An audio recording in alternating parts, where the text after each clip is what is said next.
ladies and gentlemen of the global community, your supreme potentate, His Excellency Nikolai Carpathia.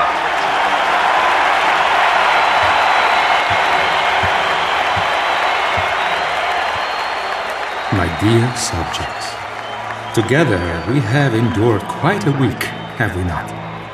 I was deeply touched by the millions who made the effort to come to New Babylon for what turned out to be, gratefully, not my funeral. As you know, and as I have said, there remains small pockets. Please, just shoot me now. I can't handle listening to this. I see you had the door open so you could hear the potentate.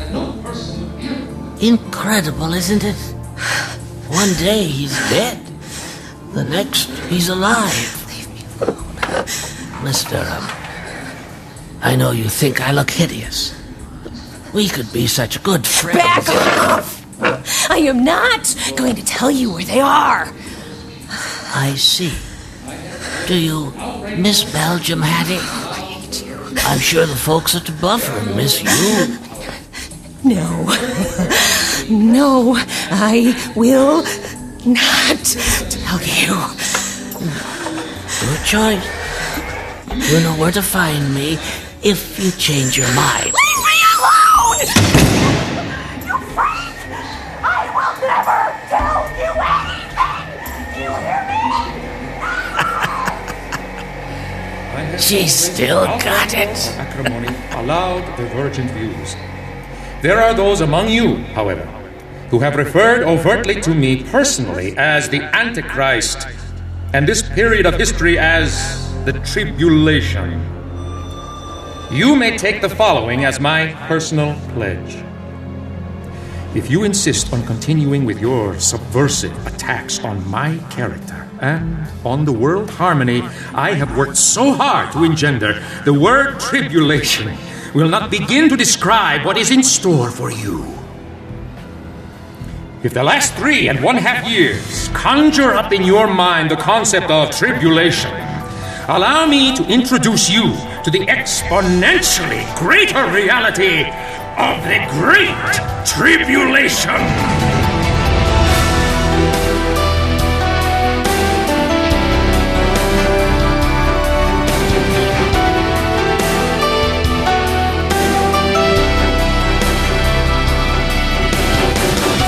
Based on The Mark, the 8th book in the best-selling series, Tyndale House Publishers proudly presents Episode 85 of the dramatic audio edition of Left Behind.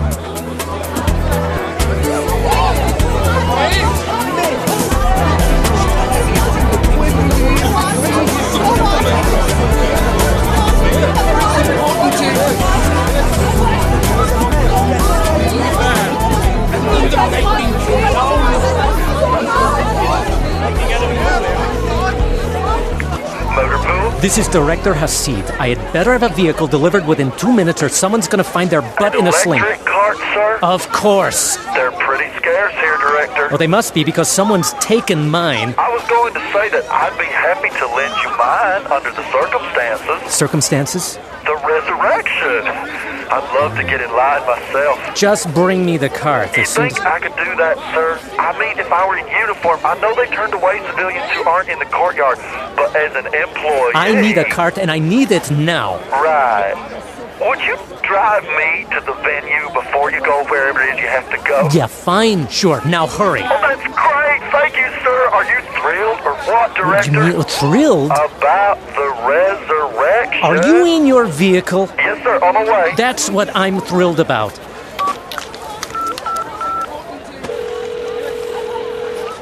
Security. This is Director Hasid. I'm looking for Annie Christopher. What sector? 53.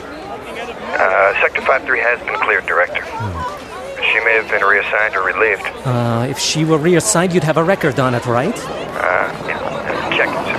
Hop in, Director! Last name was Christopher? Gonna see God, gonna see Yeah, God! Annie Christopher. Can you believe it? He has to be God. Who else could he be? He was stone cold dead, and all of a sudden, pow, alive. Saw it myself. Well, on TV anyway. There's no doubt who he is. Yeah, right. I say no doubt, huh? Give me a minute, will you? Where you headed? Wait, am I dropping you or you dropping me? No, I'm dropping you. Go where you want and just get out. Oh, sorry. Sir, I don't have anything on Christopher. I don't have a record of her being Okay, reassigned. well, was she relieved then? Or maybe somebody took her place? It's likely. There's just nothing on the system on her. Some crowd, huh? Listen, thank you very much. If you hear from her, have her contact Director Hasid immediately. Yes, sir. Would you look at them pushing to get inside? Man, it must be 110 out here. No problem, we'll use the service entrance. You know, you're starting to look a little like a lobster, sir. You might want to get out of the sun for a while. I'll be okay. Worry about that. Look at the screens. People dropping like flies when they get near him. Not me, man. I'm not going to fall over. This is just too awesome. I'm going to see God. Okay, servants entrance. I'm out of here. You bring this thing back around in a while. Of course. Hey, listen, where's Sector 53 from here? Straight back that way, but good luck getting through the crowd. Hey, listen, thanks for the wheels. No problem, Director. He is risen! Woo! Excuse me. Please make room. I have to get through, please. Ma'am, I need to keep moving. Can you give us a ride? No, I cannot help you. Move along, please. I'm on official business. Please make room. Come along, Bet. The buggy is here. Young man, we need a ride to the airport shuttle area, please. This is not a people mover. You'll need to get out. We're contributors to the global community, and we're staying right here. What is he looking for? Bandages, gauze. Someone was hurt here. Annie? Folks, this is an emergency. I need you to get out of the cart, please. We will not. Fine. Harold, are we headed to the airport? Young man, where are we going? Medical services. Hang on. Oh.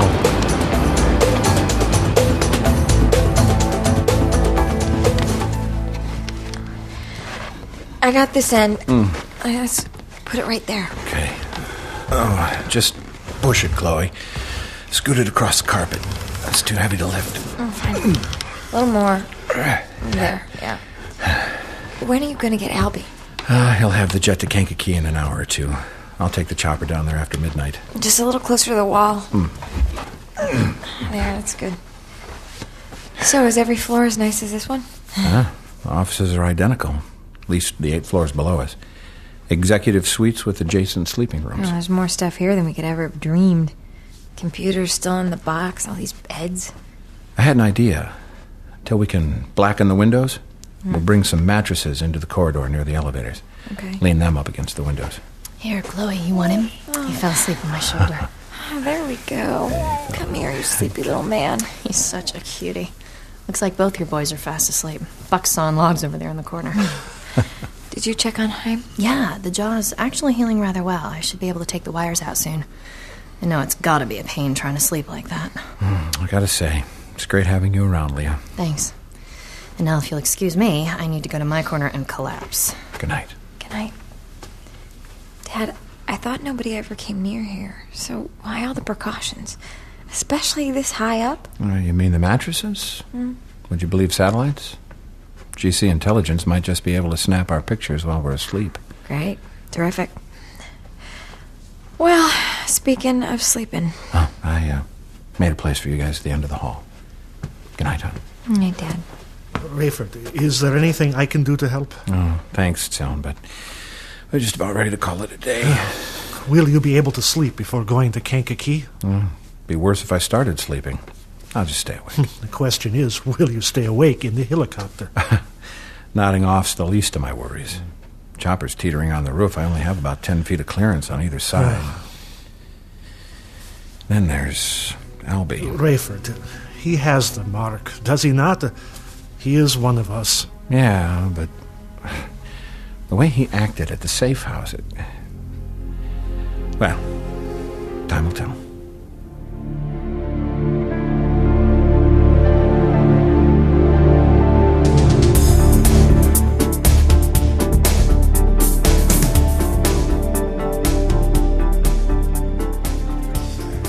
We're providing her with the best care possible, given our situation. And she is healthy? Quite. It is the specific wish of those higher up that she stay that way. Understood. You're logging all incoming and outgoing communications? As instructed. And? Well, none to date. She did ask to use our phone to call her family. Was she successful in reaching them? I believe you know the answer to that question. Yes. And you say she asked to use your phone? Well, that's correct. Your orders were to allow her apparently accidental access to her cell phone. That's correct. And you've done that? Yes, we have. So, she's under the impression that you don't know she has it? To the best of our knowledge, yes. Very good, Mr. Stevens. Now, let's hope she tries to contact them. He is risen. Yes, indeed. Let's hope she does.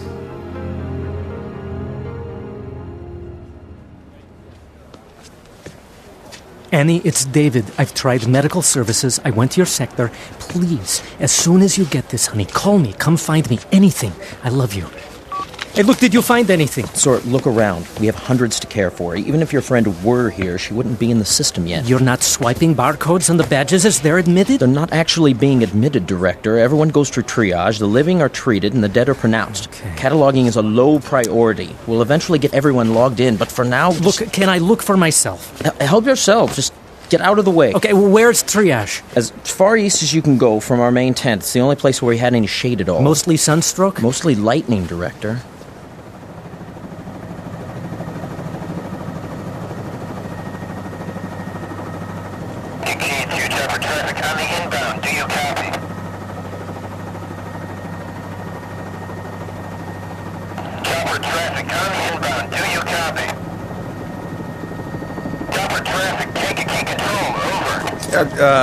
Kankakee, this is A-Star 771. My apologies, sir. Asleep at the stick. Not literally, I hope. No, sir. State your business. Civilian, under the authority of Deputy Commander Marcus Elbaz. Mr. Berry? Roger that. Thank you, sir. Cleared to land to the south pad off runway 36. Winds are 270 at 8. Roger. Cleared to land. A-Star 771. The commander will meet you in hangar 2. Also, I'm sure you realize we're short-handed here. I'd appreciate it if you can handle your own securing and refueling. Over. Roger. Will do.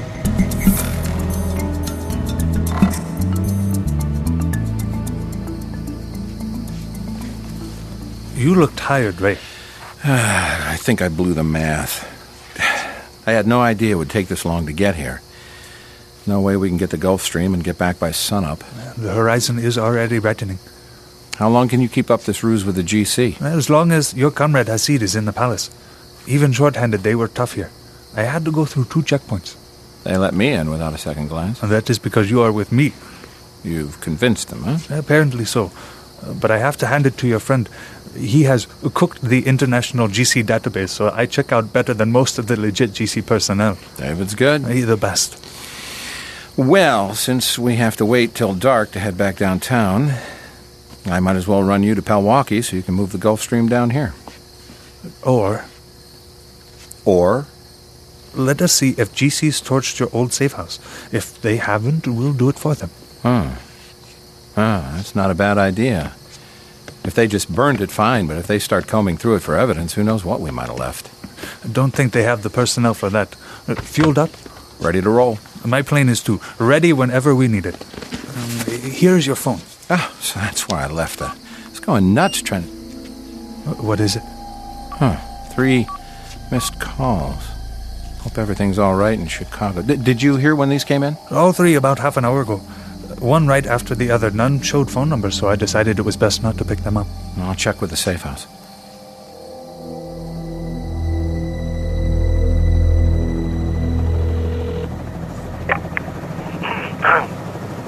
Yes? I'm sorry to wake you, Tion. Oh, it is no trouble, Captain Steele. I only just fell asleep. Chloe's phone, it was ringing and ringing, and she was sound asleep. We were all so exhausted. I know what you mean. Rayford, It was Miss Durham. Hattie? Are you sure? Yes. And she sounded desperate. I pleaded with her to tell me where she was. What did she say? She wanted only to talk with you. She had phoned you, but there was no answer. I called you twice as well. Do you have her number? Yeah, I'll call her. Just get some rest. You'll be here soon? I miscalculated. Can't return until the sky's dark again, but I am available by phone if you need me. And you have connected with Albie? I have. Is everything all right? We'll be okay. And he'll be staying with us? That's likely. Then I will look forward to having him as a student as well.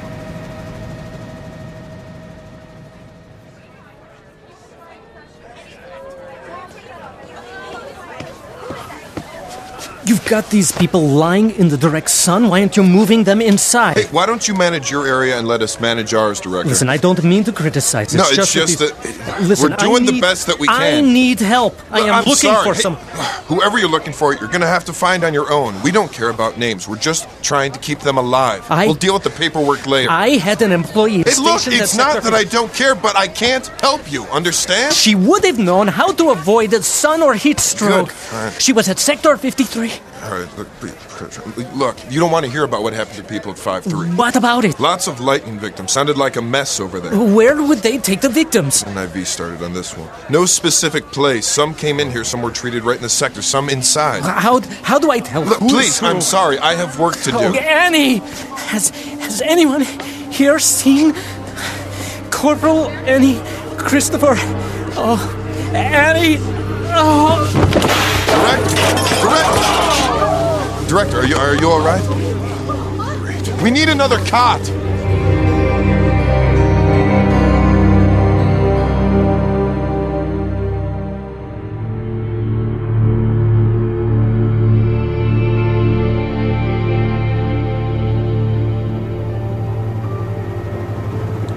Rayford, where are you? I don't want to say, Hattie. Talk to me. Where are you? Colorado. Specifically. Pueblo. North End, I think. GC has you? Yeah, and they're gonna send me back to Buffer in Belgium. Don't leave me hanging, Ray. We go back too far. Hattie, I don't know what to say here. What? What do you want me to do? Come get me. I can't go back, Ray. I'll die there. I don't know what you expect I from me. expect you to do the right thing, Rayford. The right thing? The right thing? Hattie, do you recall how many... Hattie? Hattie! Did she hang up? Yeah. I don't know if somebody was coming or if she was just ticked. What are you going to do? That woman has caused no end of grief. But you care for her. You told me before. I have. Bits and pieces. Maybe Mac told me. Mac doesn't know her. But he knows you and you talk, no? Yeah. We know they let her out of Buffer, thinking she would... What is Buffer? Belgium Facility for Female Rehabilitation. I better remember that. GC was hoping Hattie'd lead them to us. Female predictability as a key operational component. I wonder who thought that up. Who knows?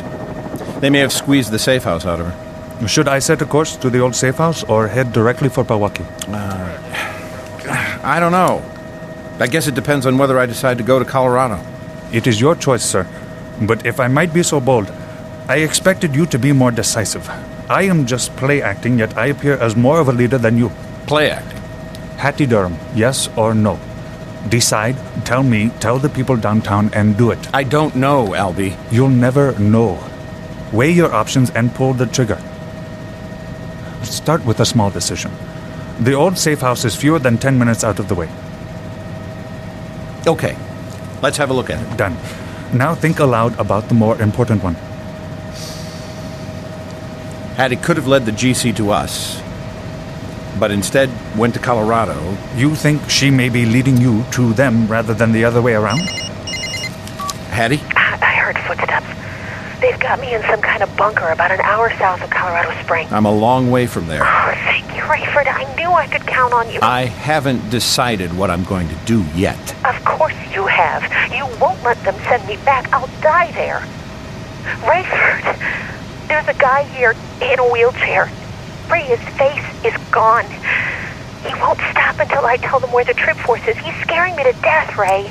Hattie. What do I have to do? Promise to become a believer? Not unless you mean it. Well, if you don't come for me, you can kiss that idea goodbye. What an idiot. Her or you? Her. It's so clear. The GC wants to lure one of us out there so they can follow us back to the rest of the force.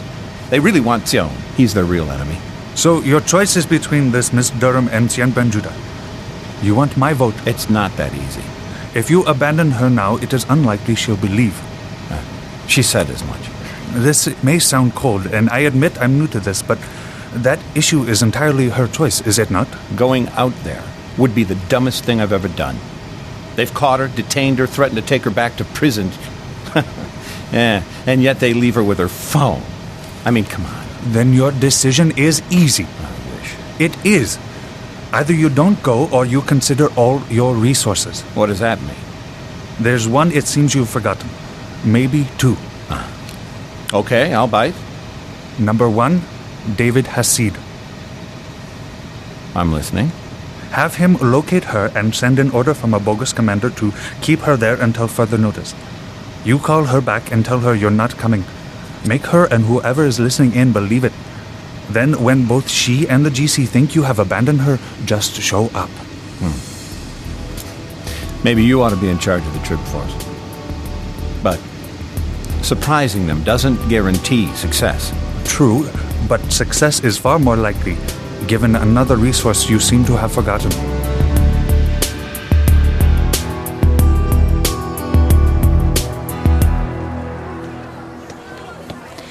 Sir? Director, are you all right? He's out cold.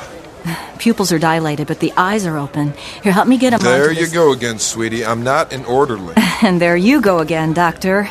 We could let him lie here and bleed to death. Hand me that spray bottle. Here. Look, help me get him on his back. Put that head over his face so he doesn't burn any further. Are we going to class him critical? No, but that head wound, it needs stitches. I got it. But you can do that? It's not exactly cosmetic, is it? Okay, then. He's all yours. How bad is it? How bad is it? You'll live. Tough skull. But you really yanked the flesh away from the bone. 5 inches at least, right at the top. Wow. That's a little? Okay, open up. Thank you. I'm looking for Chief Christopher. I don't know him. Now hold still. No. Not him. Any Christopher. Director, I've got about 5 minutes for you, and if you're lucky, I'll find an IV to rehydrate you. But while I'm sewing, you're going to have to shut up and hold still. Have we got a deal?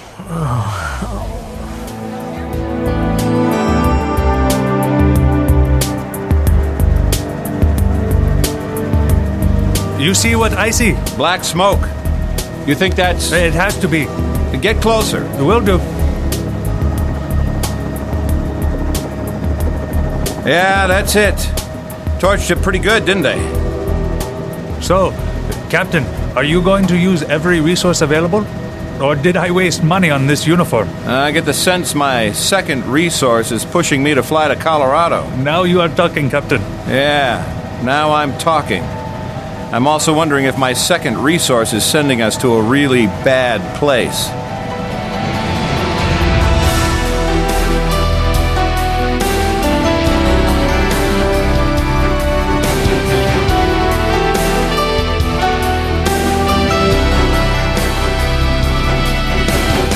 Left Behind, the dramatic audio series, is based in part on the book The Mark by Tim LaHaye and Jerry B. Jenkins and has been adapted for radio by Chris Fabry, music by Steve Wick, sound design by Glenn West, directed and produced by Todd Bastide. Left Behind, the dramatic audio series, is a production of Gap Digital and Tyndale House Publishers. Thank you for listening.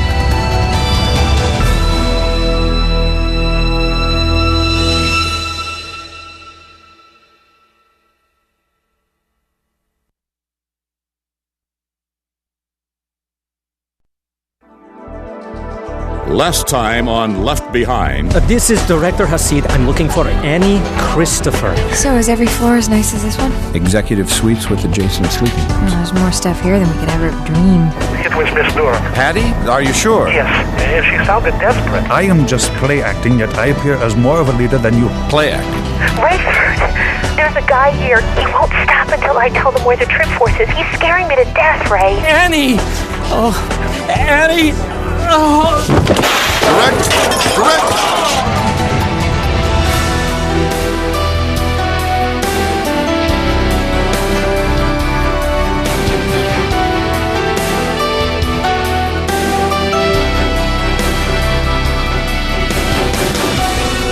Based on The Mark, the 8th book in the best-selling series, Tyndale House Publishers proudly presents Episode 86 of the dramatic audio edition of Left Behind.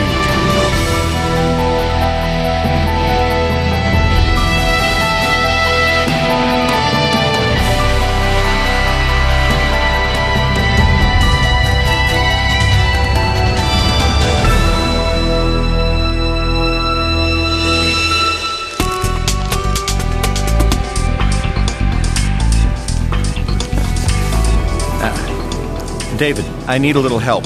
It's Hattie. She's being held by the GC in Colorado. Can you get her exact location?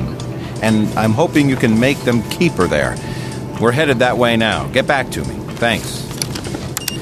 Yeah, I'm thinking Peterson Air Force Base? Colorado Springs. Right. That's probably as close as we can get. You'll need ID. I can transmit a photo with my new look to David. He'll figure out a way to get it to us. If we can get a hold of him.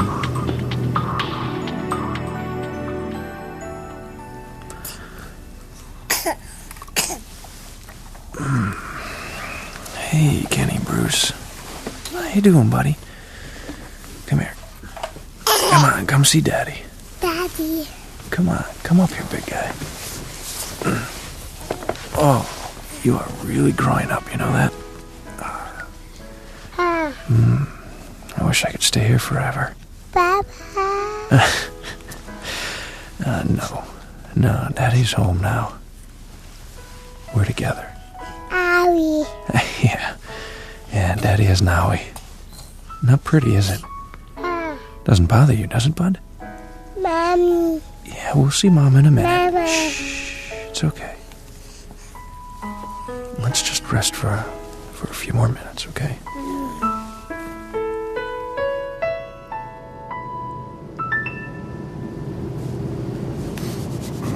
I am sorry to wake you. No, not a problem. Still no answer, huh? Time for Plan B. What could it be? You have a computer? Behind you. Sub-notebook. But it has satellite capability. Maybe I can put in David's coordinates. Peterson approach. GC 47 November Bravo. 7 November Bravo, copy. For the record, we're now Carpathia Memorial. My mistake. First time here. In a long time. Gonna need to take the memorial out of our name, aren't we, 47? He is risen. Oh, yes, I heard. Again, for the record, the proper response is, he is risen indeed. Well, I sure believe that, Tower. Take your business, 47. Deputy Commander with confidential orders. Name? Marcus Elbaz. One moment. Low on fuel, Tower. Short on people here, Commander Elbaz. Give me a minute. We're putting down either way. I'm almost to David's computer. 47 will see you on the system. Don't have you assigned out this way, though. Refueling and a ground vehicle should have been arranged. Well, we can refuel you, no problem, but like I said, your disposition's not here. On top of that, we're pretty short-handed. Frankly, sir, there's no one near your rank. Then I expect whoever's in command to snap too. Well, pass the word along, sir. And you're cleared to land. Sir.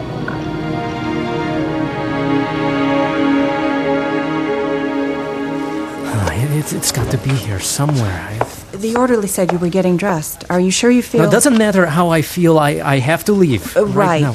The friend you're looking for, Christopher, Oh, was you it? found her? Oh, tell me she's all right. We looked her up, but our entries have been hopelessly delayed. I'm sorry. She would have had an employee badge. And it should have been swiped by a reader. Yes. Should is the operative word. What sector? 53.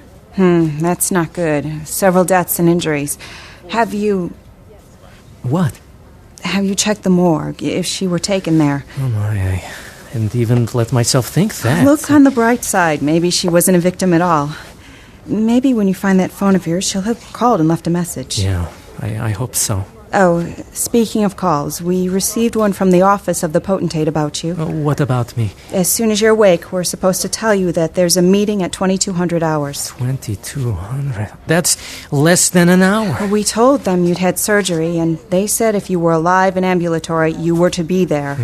I see. I asked the nurse who performed the procedure on you if she thought... The nurse? Yeah, I remember her. She was a Native American, Hannah correct? Palemoon. I wonder if she could have taken my phone. I doubt it. She would know better than to confiscate things from someone at your level. Where would I find the nurse? She doesn't have your phone, and I'm not going to tell you where she is. They're working 24-hour shifts. She's probably asleep.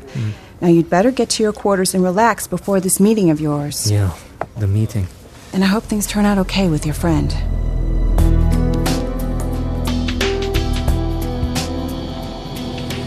I got nothing. David hasn't accessed his computer for hours, and there's still no answer on his phone. It's not even letting me leave a message. Strange. So Pueblo won't know we're coming? We don't even know where the place is. I'll find out. What's your plan? I'll be the ranking officer when we arrive. I'll blame the computer delay on all the excitement in New Babylon. You are with me. If they demand ID, I'll tell them you are a recruit, a trainee. Okay. I'll insist on a car and directions to Hattie's location. This I gotta see.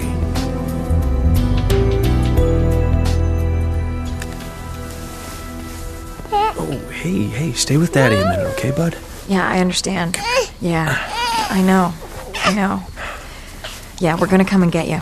Probably after dark, so just stay put and wait to hear, okay? We'll be praying. Bye. What is it, Chloe? Zeke's dad was busted. Oh. The GC goons got him this morning. They cuffed him, they charged him with subversion, and they took him away. Oh, man, so they missed Zeke, though. Yeah, that underground is pretty well hidden. He's hanging there for now. Are you bringing him here? Well, where else? You know, he says the GC has the place staked out. They're picking up people who stop for gas. How's he know that? He rigged some kind of video monitor to keep track of his dad. He saw him get arrested. He knows his dad won't give him up, but he also knows he can't stay there. Yeah, all he'd need is for the GC to find his files and document-making paraphernalia. It will be good to have him here. Buck, how are you feeling? Well, better than Chaim, apparently. I'll be okay. I have a student who cannot talk. We'll leave recitation for later, apparently. You must listen and read. You will be an expert about our own people before you know it. I will use the same material in my cyber lesson. I'm exposing Carpathia as the Antichrist. Whoa. Coming right out with it? Absolutely. The gloves are off, as you Americans like to say. The clock is ticking. Indeed. It will not be long before the Satan-indwelt beast will point his rage at the Jews. What are we to do? We are no match for him. You will see, my friend. God will protect his people, now and forevermore. I like being a believer already. Buck, we gotta figure out how to get Zeke. Oh, just what I need today, another mission. You slept, didn't you? Like a dead man. Don't say that. Look, if you need another day... I'm okay, Chloe, please. So, we're gonna need a pilot. Put the chopper down right in the middle of their stakeout, grab Zeke, and bring him... We don't have a chopper today or tonight. Probably not until tomorrow night. And it would not be a good idea to make Zeke wait that long.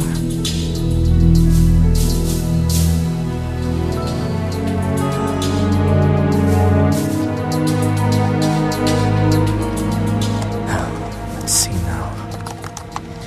Okay, personnel. Medical. PALEMOON. Yeah, there it is. Bingo. Extension 4223. Okay, come on. Pick it up. Hello? Hannah Pale Moon? Yes? Oh, who's this? I'm so sorry to be calling at this late hour, but... Hasid? Oh, yes. Oh, forgive me for calling at this... I have your phone. Oh, thank goodness. I've been looking everywhere. Is it on? No, sir. I turned it off. Now, are you coming to get it so I can get back to sleep? Could I, if you don't mind? I need to show you something anyway. All right. Well, I'll be there in a few minutes. New messages. Rayford. Flight to Colorado. Oh, Hattie. Well, here we go again. What time is it over there? All right, Ray. Let's see what this does. Well, let's hope it's not too late. This goes to the airport. And to Stevens Pinkerton. Interesting name. Good thing Deputy Commander Elbaz outranks him. There. Hope it works, Ray. And now, if you'll excuse me, I've got issues of my own to deal with.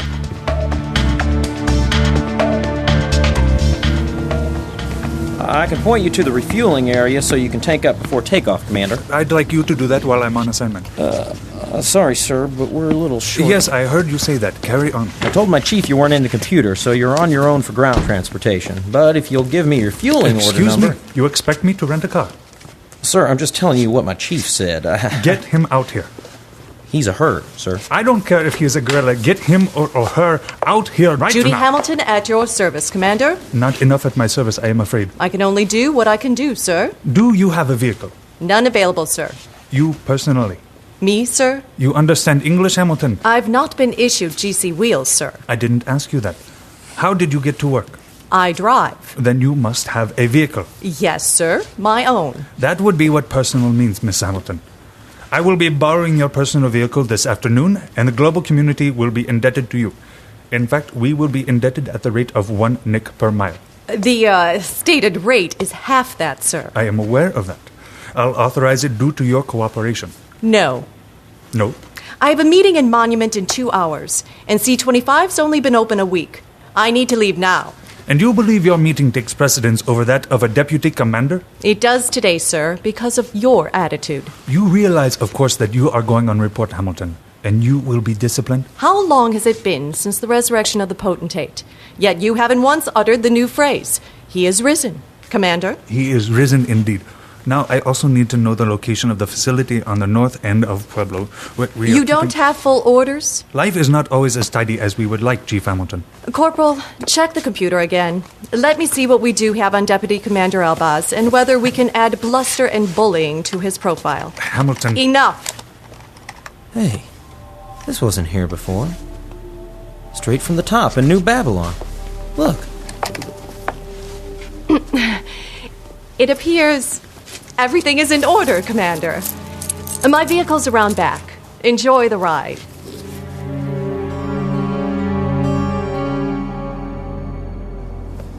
You think Leah can handle him? Oh, Kenny's easy. Well, I know, but I just put him down for a nap. He should be out for a couple hours. I figure it'll be a lot easier to find a set of wheels now instead of feeling our way around in the dark tonight. As always, your street smarts amaze me. Oh, wow. Would you look at these rigs? Wow. We can be grateful that this place had such ritzy clientele. Old Bessie here saw us through a lot, didn't she? She? Oh, you men and your car names. Why are cars always female? Come here. Think about it. I couldn't pay the car or women a higher compliment. I would keep digging. You're gonna need a backhoe in about a minute. Not if you think about it. Well, let's see if old Charlie and I can figure this out. You know, calling my brain by a man's name is the biggest compliment I can pay it. And men... Oh, come on. Think about what we've done with this old rover. It got us through traffic when the war broke out, kept you alive when you sailed it into a tree, rode with me into a crevice in the earth and back out again, not to mention up, over, and through just about everything else. Yep, you're right. No man could have done that.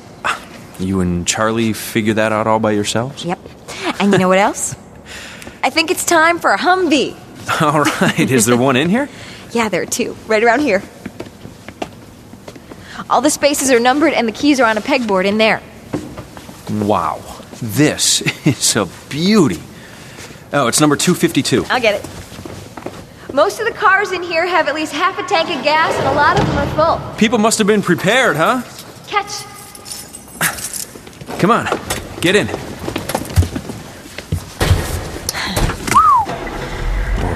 When God blesses, he blesses big, huh? This is great. So, what are you gonna name her? Well, this is a big old muscle car. It's got Chloe written all over it. Thanks. Again, a compliment if you think about it. Uh-huh. Yeah. Well, I need to get back upstairs and call Zeke and tell him we're go for tonight. Wait a minute. We're go meaning just me. You've got enough to worry about bringing Leah up to speed on the co-op. Yeah, I know. You big spoil sport. Hey, what you thinking? Just about how much fun we'd have had if we'd have been in love at any other time in history. Probably wouldn't have been believers. You don't know that for sure. Someone might have gotten to us. I mean, look at us. This is the most fun I've had in ages. It's like we're in a free car dealership and it's our turn to pick. Just think of all the trips we would have gone on. Saving for Kenny's college fund.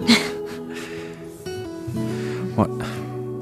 Watching him protect his younger sister. Oh, dear. You got this all figured out, don't you? Well, it does no good to think about it, huh? You know what I think? What's that? I think the unbelievable circumstances around us have molded us so much closer together than we might otherwise be. Yeah, I think you're absolutely right. It also means that I need you that much more. And whether you want to admit it or not, tough guy, you need me just as much. You and Charlie figured that out all by yourself? Yeah, well, tell Charlie and me that we're wrong. Why would I argue with someone who I so desperately need? And love.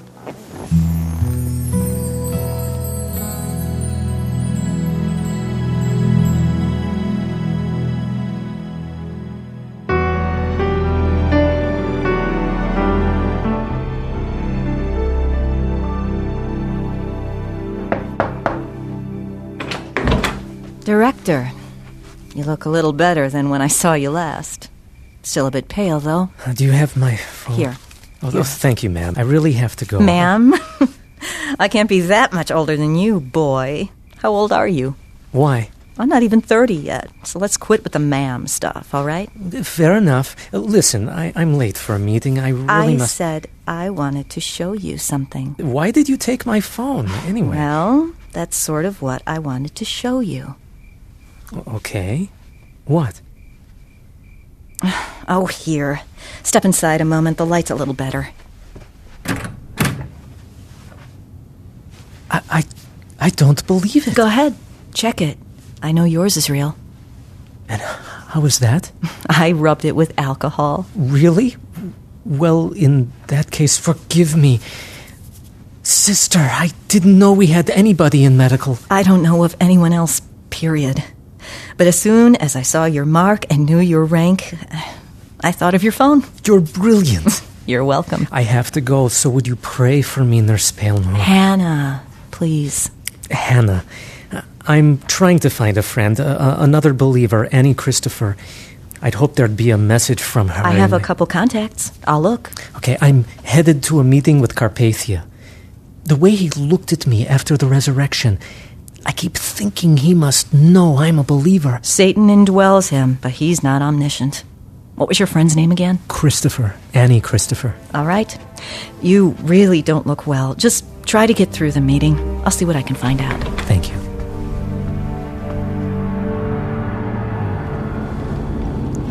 David came through just in time. The look on her face when your name came up, that was priceless. All right, where are we going here? This is the North Pueblo outpost. The interchanges and exits are still under construction. We should be close. Question, why not come in here with a GC Jeep? Complete the image. Oh, okay, take this exit and watch for a side road up ahead. The answer is surprise. Besides, I don't want to transport this woman in an open Jeep, do you? No, but you really think we're going to surprise him? Only briefly. Are you ready for this? At this point, does it matter?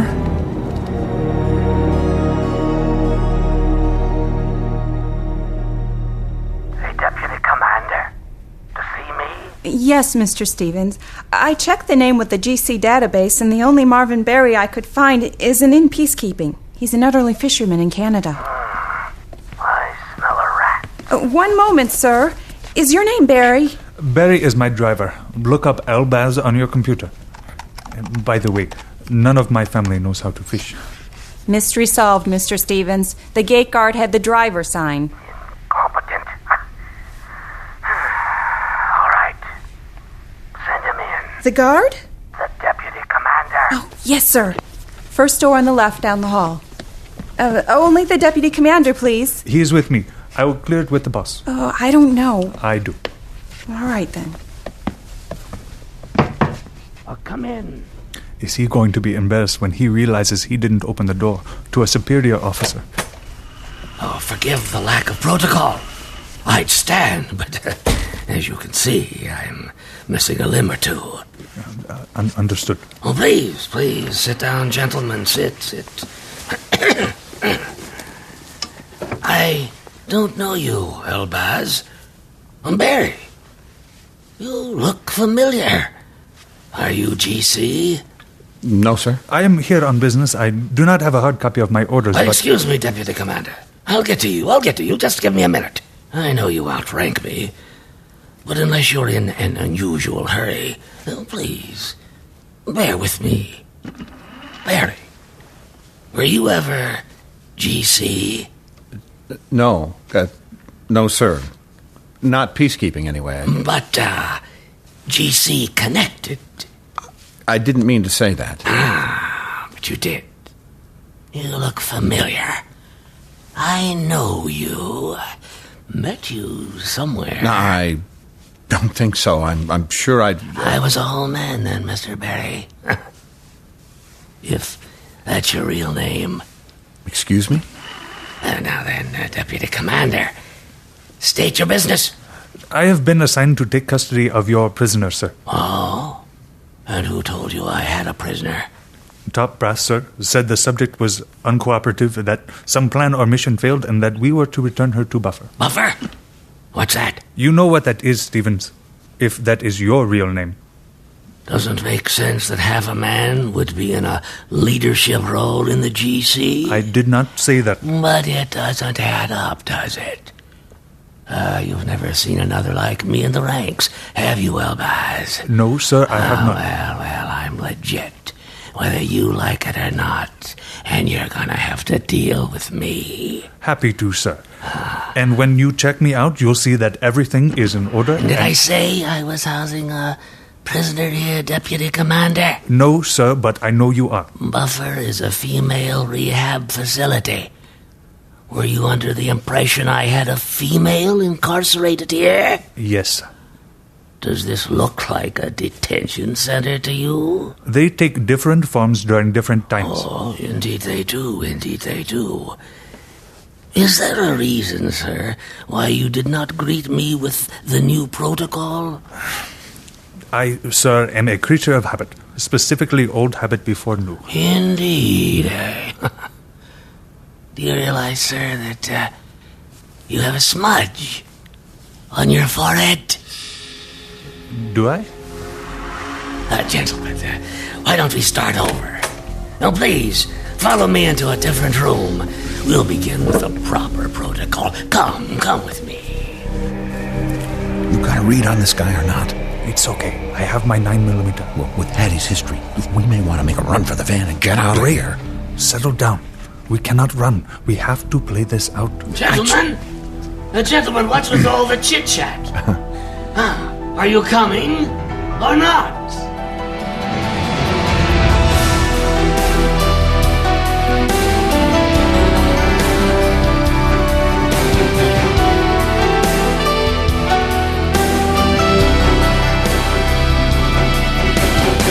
Left Behind, the dramatic audio series, is based in part on the book The Mark by Tim LaHaye and Jerry B. Jenkins and has been adapted for radio by Chris Fabry, music by Steve Wick, sound design by Glenn West, directed and produced by Todd Bastide. Left Behind, the dramatic audio series, is a production of Gap Digital and Tyndale House Publishers. Thank you for listening.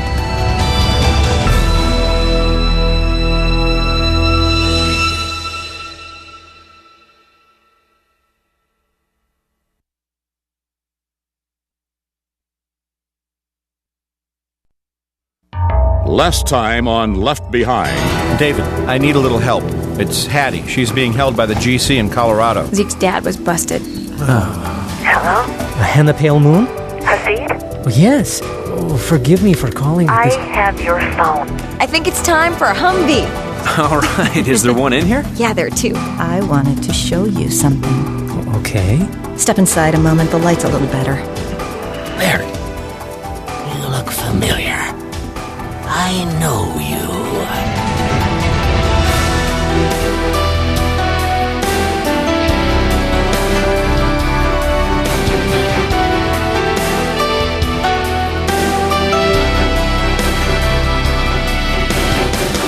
Based on The Mark, the 8th book in the best-selling series, Tyndale House Publishers proudly presents Episode 87 of the dramatic audio edition of Left Behind.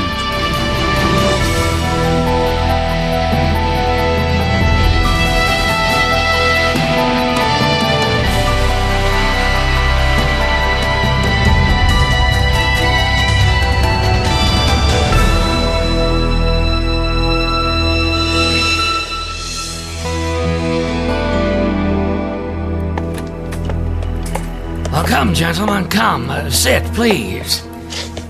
Now, this room is not as comfortable as the other office, but it has the advantage of being secure. As in, we can speak freely. Now then, Deputy Commander Elbaz, if that's your real name, you may secure your sidearm and keep your hand off it. I saw you. Relax, relax. We're on the same team. As for you, Mr. Barry, while you may be out of uniform and using an alias... Of course we are on the same team. We work for the global community. Oh, do we? Mr. Elbaz, as a superior officer, I believe it falls to you to begin our session with the proper protocol. He is risen. Who is risen indeed? Commander Elbaz, I realize I'm difficult to look at. Have either of you ever seen someone with most of his face missing? No. When I remove my prosthetic, you'll not be able to understand me at all, so I will not attempt to speak. Now prepare yourselves. I won't make you look long. Mr. Stevens, this is quite unnecessary. We have business here, and I do not...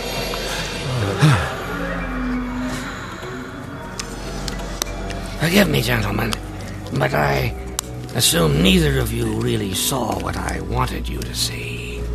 And what was that? Something that will completely change the tone of our discussions. Rayford Steele.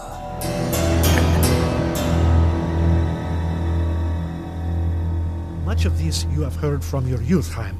But now that God has opened your eyes and you know Jesus is the Messiah, you will be amazed at how it all comes together. Come in. I see. Buck, please, sit with us. Thanks. Cameron, come in. I must ask you something. Okay. I always wondered why you had not come to Nikolai's first meeting at the United Nations. Do you remember? Of course I do. You must forgive me for spitting. I have a good bit of healing to do. That's okay, Doc. Don't give it a second thought. The meeting, I could not fathom it. You were invited. I invited you. You said you would come, and yet you did not. I was there, Chaim. Your place at the table was empty. Your eyes really are being opened, aren't they? None of it made sense. But the eyes don't lie. Stanigal grabbed a gun from the security guard, shot himself and his colleague with him. Chaim, the eyes don't lie, but the Antichrist does. Why were you not there, Cameron? Why would I not have been there, sir? Perhaps you'd come to believe Nikolai was Antichrist, and you didn't want to be exposed to him. Well, by then I knew. I wouldn't have gone in there without the protection of God. So why not go? You would have been the only one there with... Wait. You were there, weren't you, Cameron? Yes. Yes, I was. And you saw it all. I saw everything. But not what the rest of us saw. I saw what really happened. The truth. Nikolai murdered those men. He made Stanigal kneel before him and killed both of them with one shot.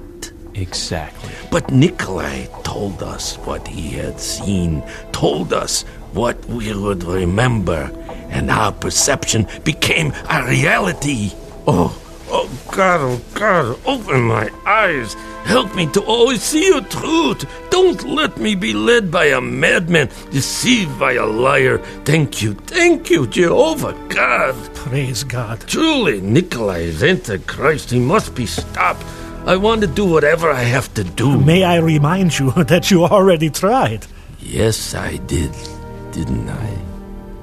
But for different reasons. If you thought you had motivation before, wait till we get to what he has in mind for God's chosen people.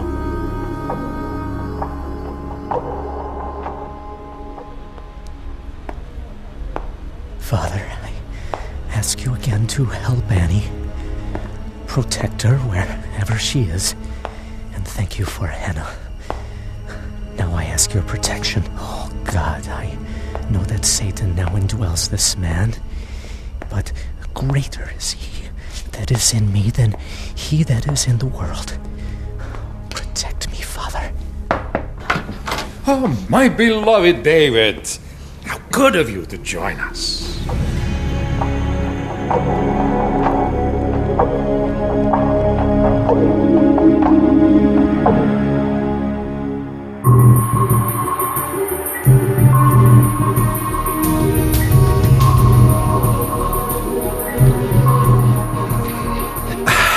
I don't know what you're talking about.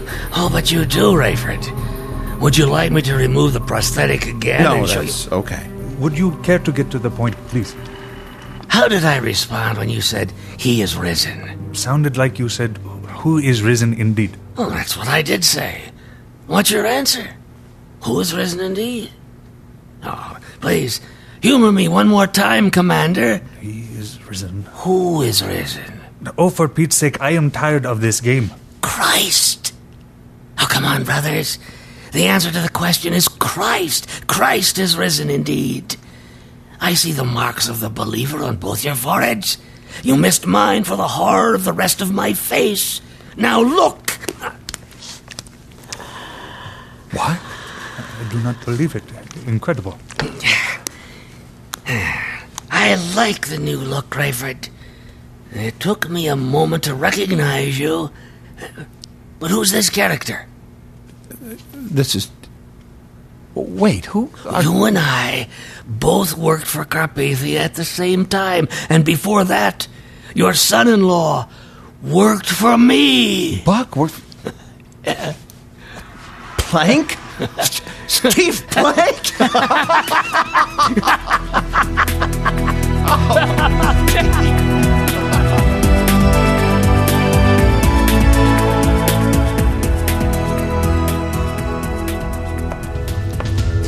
Have a seat, David. Gentlemen and ladies, I must say I have a new lease on life. Trust me, there is nothing like waking from the dead.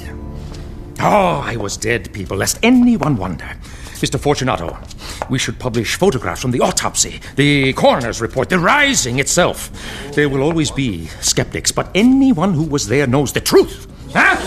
Yes, Director Hasid, you were there. Yes, I was, sir. You had a good view. Very good view, sir. You saw me rise from the dead. I'll never deny it, sir.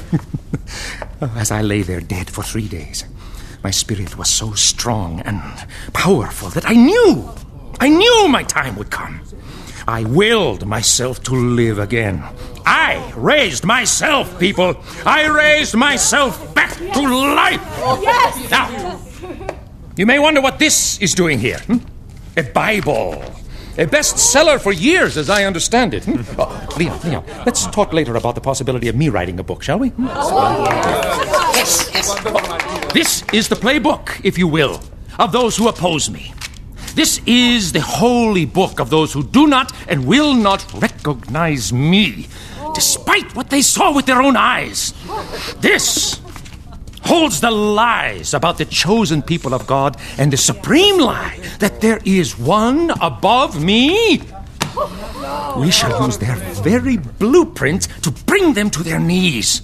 The Jews who worship their coming Messiah in their own holy land I shall return there, triumphant, and they will have one opportunity to repent and see the light. And the Judahites, who believe their Messiah already came and went, who believe Jesus is their Savior, and whom I see nowhere, they also trace their heritage to Jerusalem. If they want to see the true and living God, let them journey there, for that is where I shall soon be. If the sacred temple is the residence of the Most High God, then the Most High God shall reside there, high on the throne, in the city where they slew me. They shall see me, high and lifted up.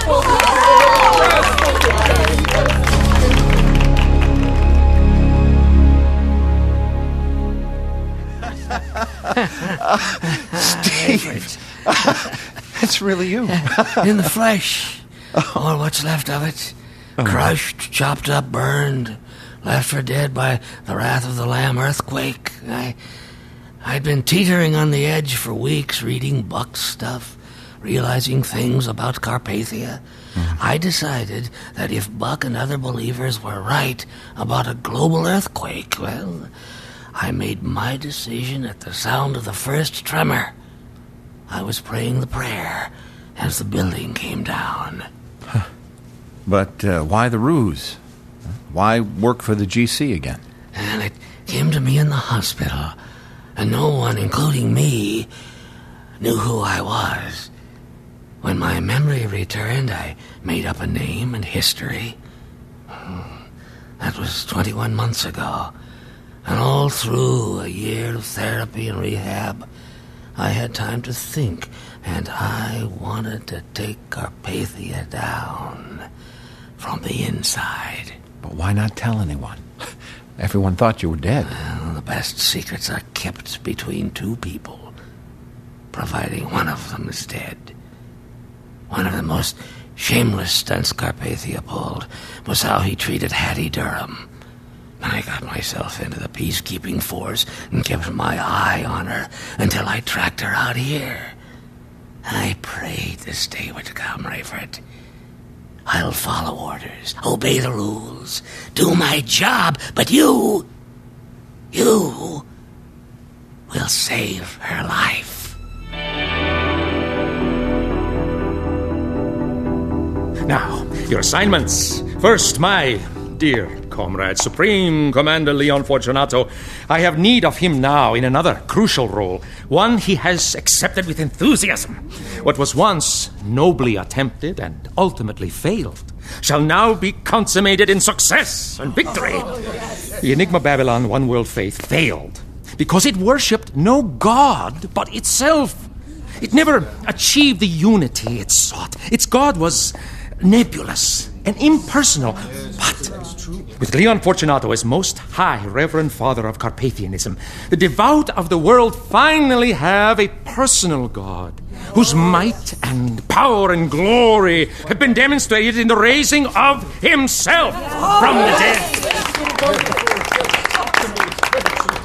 I am deeply humbled by this assignment. You are the Most High God, and I worship you.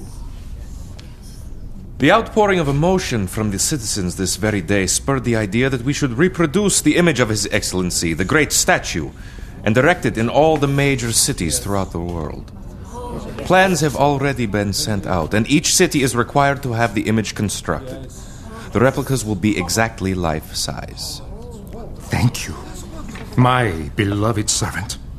Now, one of my oldest and dearest friends, a woman closer to me than a relative, shall present the culmination of a great deal of effort. While Miss Ivans is passing out information packages, let me tell you that she has been working on a project that will help me put in place certain, unfortunately necessary controls on the citizenry. Most people are devoted to me, we know that, but there are those factions who are not. I am asking those loyal to the global community, specifically to me and to the unified faith, to willingly bear a mark of loyalty. Sir, I beg you, Allow me to be the first to bear your mark. No, let us not get ahead of ourselves, brother. How do you know I will not brand you with an iron like a head of cattle? As you, my lord, are my witness, I would endure it and bear it with endless pride. My. If Director Moon's sentiment is shared by the populace, we shall need no enforcement measures, shall we? Guillotines? I'm sorry, I was just flipping through here and I noticed... Now we are ahead of ourselves.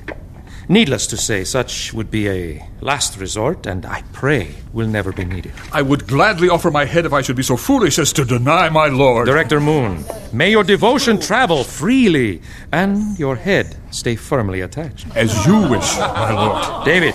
Yes, sir? I do not imagine we have an adequate supply of immediate response mechanisms for the reluctant. We'll need to change that. Yes, sir. Now, Miss Ivans, please. Thank you, sir. The first page of your folders, long before you reach the guillotines, is a listing of the 10 world regions and a corresponding number. The loyalty mark shall begin with these numbers, identifying the home region of every citizen. Help me, Lord. The subsequent numbers, embedded on a biochip inserted under the skin, will further identify the citizen. Get through this. Every man, woman, and child, regardless of their station in life, shall receive this mark on their right hands or on their foreheads. Those who neglect to get the mark when it is made available will not be allowed to buy or sell until such time as they shall receive it. Those who refuse shall be put to death. The biochip will hold all relevant data to that citizen's fiscal, geographic, and occupational portfolio. The new point-of-sale implementation of the chip will use eye-level scanners, allowing citizens to pass by and be billed or receipted for all purchases. All purchases. Director Hasid, if you don't mind me saying, you don't look well. What are you thinking in the way of timing? Worried that your head won't take any more invasion just now? I've had my share of poking and prodding. I'm not sure to worry. You will have 30 days, beginning tomorrow, to fulfill your obligation. 30 days. Excellency? Thank you, Viv.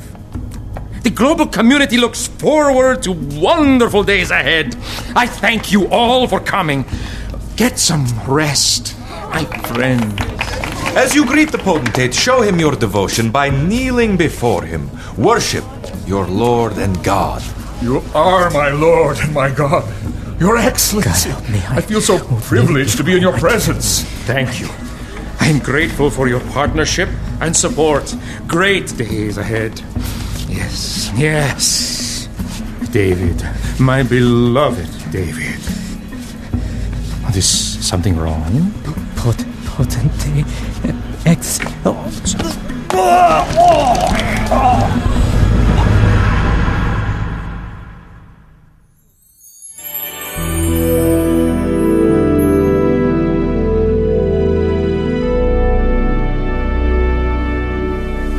David, it's okay. You're in the hospital. What happened? Don't try to speak. You're a celebrity. I am? Shh. It's all over the palace that you blew chunks on Carpathia. Blew chunks? I did? I don't remember. Took another nasty fall in the process. We're going to make you wear a helmet if you keep that up. Hannah, they've got it all set up. The mark, the right hand, or the forehead, it's a biochip. What are you talking about? I gotta find Annie and get out of here. No. Lie still. No. You shouldn't have tried to No, we both have to leave. We have 30 days to take the mark. If we don't, we'll all be executed. We knew it would come to this. I have to find my fiancé and my pilots. Fiancé? Yeah, and if You're attached? The Phoenix cargo chief, Annie Christopher. Did you find out anything I checked about... the system. If she were here, I'd have found her by now. Please, look again and see if you can get Mac McCallum and Abdullah Smith to visit me. Zeke, it's Buck. How we doing? No complaints, Buck. I'm doing a bit of organizing. I gotta take some of this stuff with me. Have you been keeping an eye on the GC? Yeah, I got the video monitor cranked up. Some of these people aren't even our real customers. They just see the pump and stop, and then the GC car swings over from across the road, parks right in front of them. Well, what do they got, a Jeep or... No, some dumpy little four-door compact. Good. Why's that good? Because when I swing by, I'm going to be in a Hummer, and if they give us any grief, we'll squash them like a bug. Outrageous, Spock. Very nice. Yeah, okay, easy. So you're saying they don't have two cars to pull in front and behind the customer? No, there's only one. Excellent. And at this point, you don't think the GC knows you're under there? No way. I mean, people see a gas station, they assume tanks under it, not a basement. It's been this way since my dad and I dug it out. You dug it out? Well, where's the debris? Out back. We took it back through the door at the end of the service bay. Never noticed it. Well, how close is that door to the hidden stairs? Maybe 10 feet. Your service bay doors are closed, right? Oh, yeah, they've been closed for a while. All right, you got any cars in there at the moment? Yeah, my dad's got his old Lincoln #1, and I have my truck in the second. Okay, so if you come up the stairs, you could get to the back door just by moving 10 feet along the back wall, right? As long as it's dark. So if we time it exactly, I drive up and we drive off. You gotta kind of count on Rocky and Bullwinkle hearing us back there, even if they don't see it pull up. No problem. The deck is stacked. We got the element of surprise and a Hummer, and they have, quote, a dumpy little four-door compact. Yeah, sounds like a walk in the park. Exactly. We'll be in touch, Zeke. Good enough. So, that's the plan.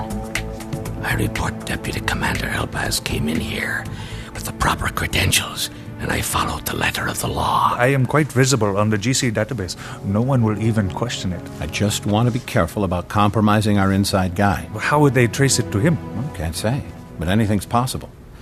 We should let him know what's happening just to give him the upper hand. Good idea. Gentlemen, if you'll follow me, I'll take you to the elusive Miss Durham.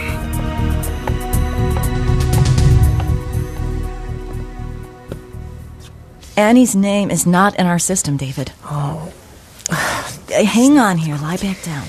Now, that doesn't have to mean the worst. How can you say that? The sun's coming up and I haven't heard from her. She'd communicate if she could. Calm down. Hannah, you have to get me out of here. There is so much I have to do before leaving New Babylon. I can get you extra meds and show you how to change the dressings, but you're gonna be sore. I'm not worried about that. Would you...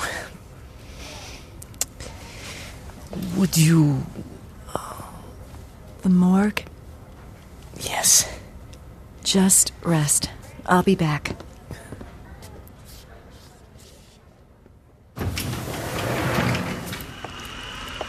Sir, I heard a noise back there a minute ago. Noise? What kind of noise? Something banged. It's probably nothing, but I wanted to let you know. I will look into it. Thank you. Close that door behind you, please. Ma'am, GC personnel are here to transport you back to Buffer. May I come in? Ma'am? Something's blocking it. Here. No, the bed's wedged against it. I'll be on 3. 1, 2... Patty! No! She tried to hang herself. The light fixture's too flimsy to hold the weight. Hattie! Get the sheet from around her neck. Her face is blue, Ray. Hattie! Pupils are dilated. Hattie! Hattie!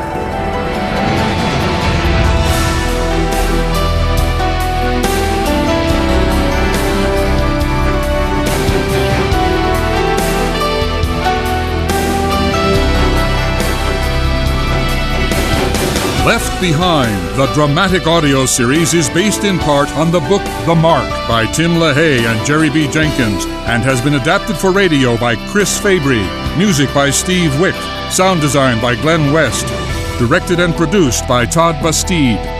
Left Behind, the dramatic audio series, is a production of Gap Digital and Tyndale House Publishers. Thank you for listening.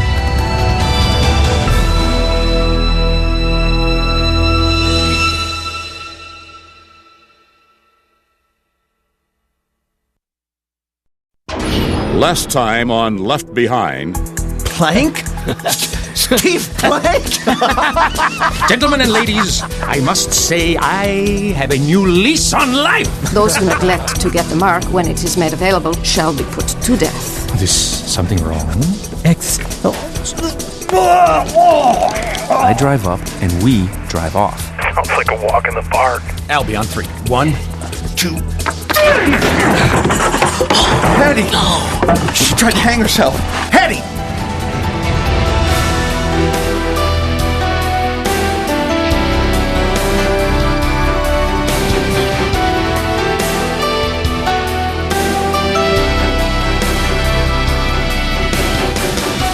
Based on The Mark, the 8th book in the best-selling series, Tyndale House Publishers proudly presents Episode 88 of the dramatic audio edition of Left Behind.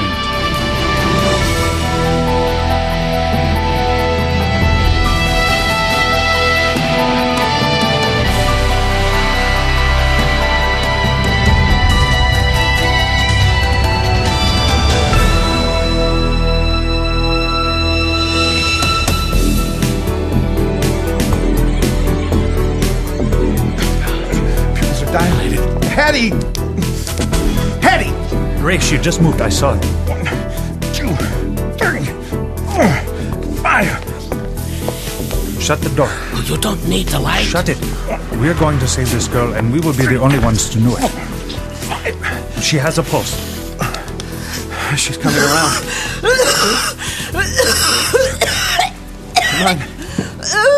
Come on. Here. Oh, great. I can't even kill myself. I don't want to die. I can't go back to Buffer. She does not recognize you. Recognize who? I know Steven's here, but who are you losers? He saved your life. I am merely his loser friend. You're not going to Buffer, Hattie. What? Yeah, it's me. No secrets in this room. Rayford, you came. Oh, Rayford.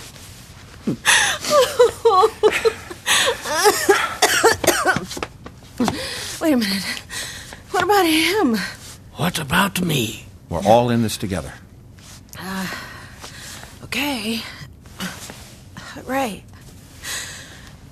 I almost killed myself. Actually, ma'am, you did. You're dead. Wait, what are you talking about? You called your old friend to rescue you, and he refused. You were despondent, you wrote a note and hung yourself. We came to get you, we were too late. And what could we do? Report the suicide and dispose of the body. I did write a note. See, it's right there. Thanks for nothing, old friends. I vowed never to go back to Buffer, and I meant it. You can't win them all. Sorry. Sign it. How long can you hold your breath? Well, apparently not long enough to kill myself. We will wheel you out of here under a sheet. There will likely be a number of places you are going to have to look dead. Can you do it? I'll do whatever I have to. Wait, you're really in on this? The less you know, the better. Okay. Gentlemen, I see no reason she ever needs to know. Clear? Right. Leave that sheet the way it is, with the light fixture hanging from that end, and use the other sheet from the bed to cover her. I've got some sway at the airport. I'll try and grease things up a bit for your exit.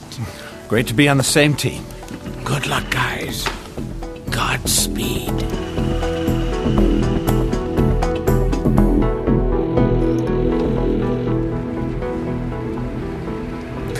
Zeke. Yeah. Zeke, it's Buck. What's up? Hey, Buck. You like fireworks? I'm gonna say yes. Well, buddy, you're in luck. Zeke's is putting on a show. Okay. Starting with the grand finale, too. Gonna torch the place. What? The station? Bingo. You're gonna light a gas station on fire? Once they figure out they snagged up everybody that used to gas up here, they're gonna torch it anyway, right? Well, maybe, but why not let them? I don't want to run the risk of them finding the basement. If they did, things could get kind of hairy for my dad. What more can they do to your dad? All they got him on now is selling gas without GC approval. They fine him, maybe make him sit a month or two, no big deal. But if they find out me and him was running a rebel forgery biz out of here, that's when the tofu starts hitting the fan. Can't argue with that. So how do we do it? Okay, I moved a couple of boxes of stuff out by the pile of dirt in the back, and I got one big canvas bag with me, files, equipment, everything. I even brought some food. We have plenty of food. Never have enough food, man. But back to the torching? Yeah, here's the deal. I cut a feed from the pipe that leads to the storage tank. Runs right by the wall we dug. I hook up a fuel injector to it. When I leave, I turn the spigot, the gas runs through the fuel injector and starts spraying everywhere. And pretty soon the underground is filled with gas. Better yet, fumes. Right, fumes. And you, what, toss a match down the stairs on your way out? Tossing a flame down here would blow me all the way to Allstead Street, man. Save you a trip, huh? So, alright, how do you ignite it? I put a spark plug on a timer. Give myself 5 minutes or so, and at the right time, kaboom. Kaboom? Bingo. Zeke, you are never going to have time to rig all that up. I'm only about Time is relative, my friend. It's already done. You're kidding. No. I just set the timer, open the spigot, sit back, and enjoy the show. Make sure I'm sitting there with the engine running before you open that spigot. Deal? Deal. Oh, and one more thing. Don't start it until you're actually on your way out of the building. Oh, yeah, right. That would be important. Yeah. Kaboom. Right, Zeke? Bingo.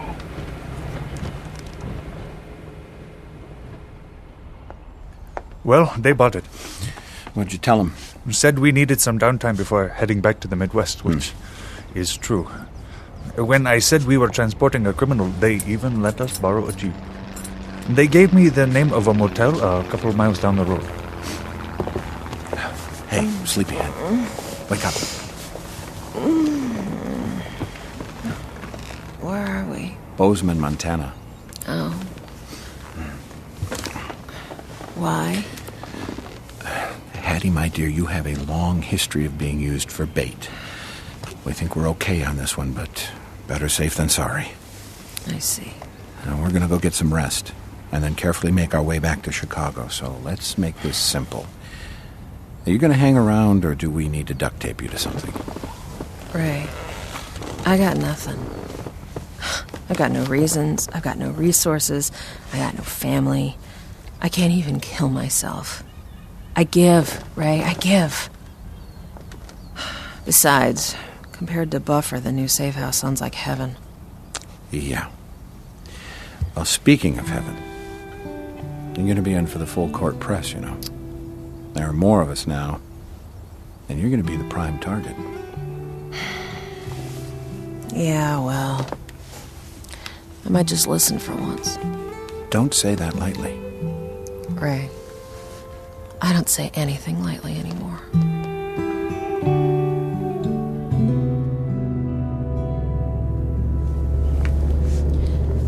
So, Albie, is it?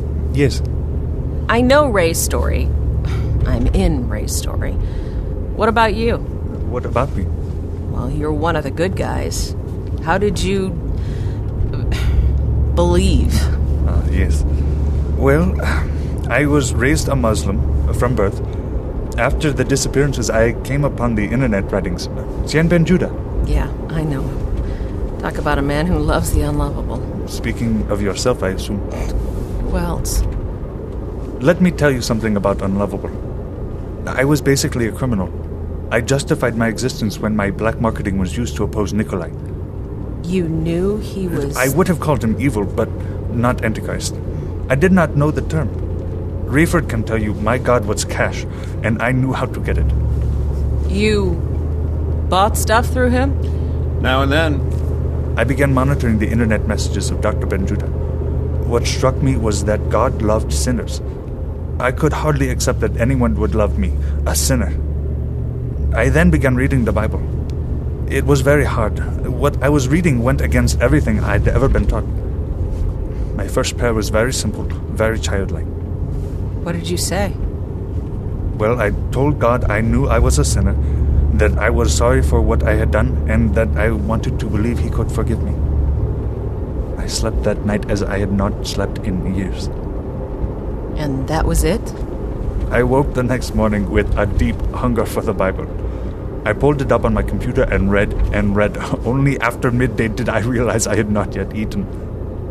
I thank God over and over for answering my prayer. I was a believer, a child of God, forgiven, a loved sinner. I'll get us a couple of rooms. There is a reason I wanted to tell you that story. Dr. Ben-Judah often says that this or that truth gives the lie to certain false claims. Have you heard him say that? Yeah. It applies to you. I have just met you, and yet God has given me a love for you. Rayford and his family and friends speak often of their love for you, and that gives the lie to your claim that you are unlovable. They shouldn't love me. Of course they shouldn't. God shouldn't love us either, and yet he does. Thanks. Thanks for telling me that. Okay, folks, affording ourselves only the finest, we'll be enjoying Pine Ridge Motel's luxurious rooms 7 and 8. Here you go. I'll get the bags. Thanks, Ray. Oh, Ray, don't worry. I'll be here in the morning. Yeah, because where would you go in Bozeman, Montana, right? See you in the morning. I just hope this wasn't for nothing.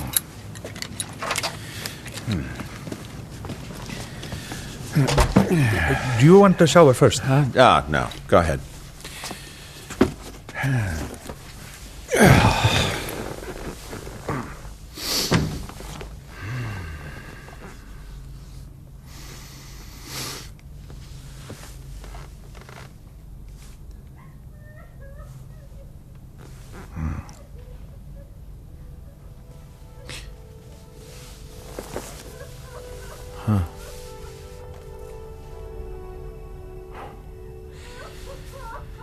Hattie.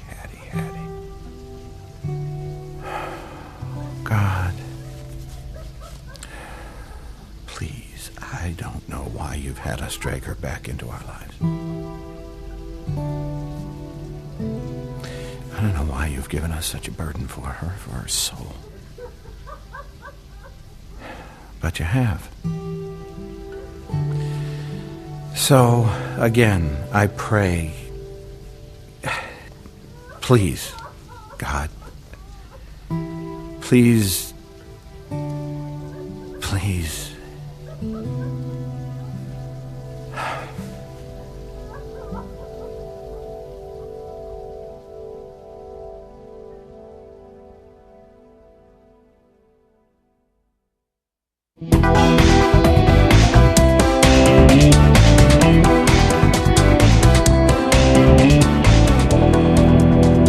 I got a good look a few minutes ago. Just the 2 GC goons in the car. Any more recent activity? Dead calm here, Buck. So where are you at now? Well, I'm circling way around behind.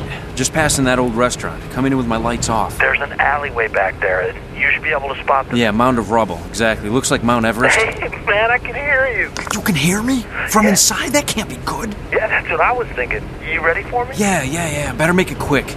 Are you carrying anything? Just one more bag. Hey, unless you got any interest in 2 cases of antelope jerky, I can't decide if I should bring it. It's pretty good. Yeah, I think we can leave it behind, Zeke. Your call, man. I'm moving. All right. Set the timer. Already did. What? Open the spigot, too. Boy, not wasting any time, are we? I'm hanging up.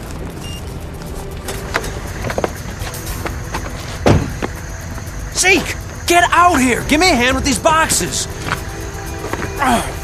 Whoa! What does he have in here? Cinder blocks? Buck, what's up, buddy? Evening, Zeke. Listen, Come on. Buck, I got to look at that monitor as I was heading up here, and our GC friends are on their way around back. Oh, great. Come on, help me with this. Now, in addition to that little tidbit, it got me added to mention that right now, in the basement, the gases are spitting, the timer's going, all adding up to a situation that could rightfully be referred to as somewhat volatile. Okay, time to go. All right, jump in and hang on. Come on. Hang on to it while the bags fall out. All right, here. Go, grab it now. Go. Come on, here they come. Headed right for us. Go. All right, change of plans. Hold on, we're gonna ram them. Everybody okay? All good. But the boys are going for their sidearms. Can't outrun bullets. You doing what I think you're gonna do? You think I'm backing up that pile of debris to get a running start then? No, yeah, I'm doing what you think I'm doing. They're crawling out of the car! Here we go!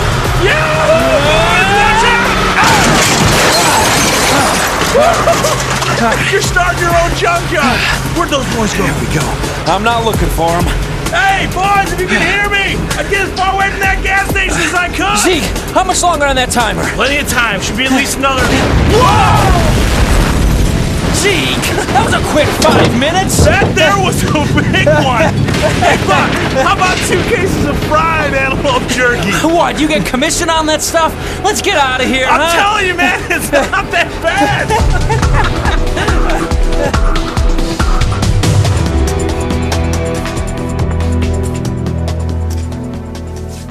30 days. That's all we've got. That's hard to believe. Yeah, no staying around here. Not that I'll miss it. I know I will. There's so much we can do from the inside that we'll never be able to pull off from the outside. No, David, listen. We both know you can do anything technologically. You get yourself healthy and figure out how to keep tabs on this place from anywhere in the world. It's doable, right? Theoretically, but it's not that easy. Now, come on, somehow you got this place bugged, sliced, and diced. Why can't you access computers here the way you did with that building in Chicago? It's possible. I can't imagine psyching myself up to get it done. Not without Annie. What? Well, you know something you're not telling me? We're just as worried as you are. I mean, it makes no sense. No way she wouldn't let you know where she was, if she could. David? Come on in. What? What's in the box? Oh, no. David? No. No! I am so sorry. No. Could you tell what happened? It was a lightning strike.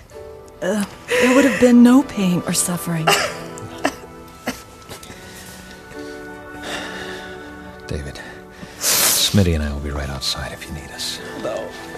I'd appreciate it if you could stay, please. I have a few of her personal effects in this box. It's just her purse and phone, jewelry, shoes.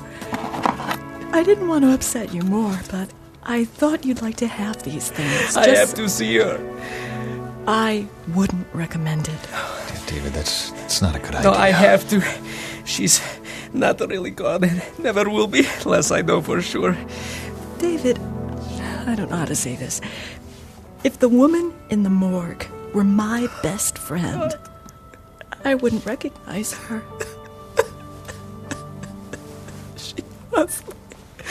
She was my first love. Oh, God. I dated before, but she was the love of my life. Abdullah, get the door. Miss, could you wrap the curtain around here, please?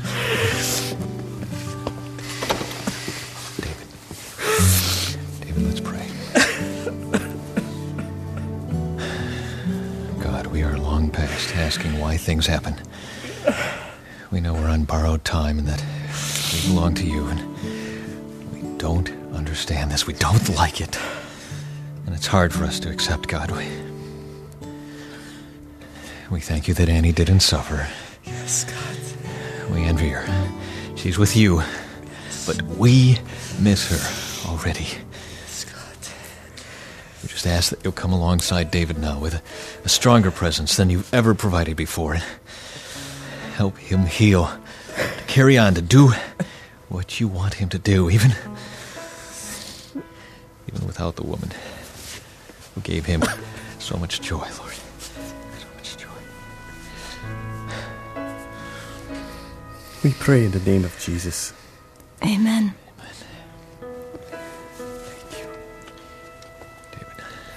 Let us know what we can do. Anything at all. I will. Thanks, Mac. Abdullah.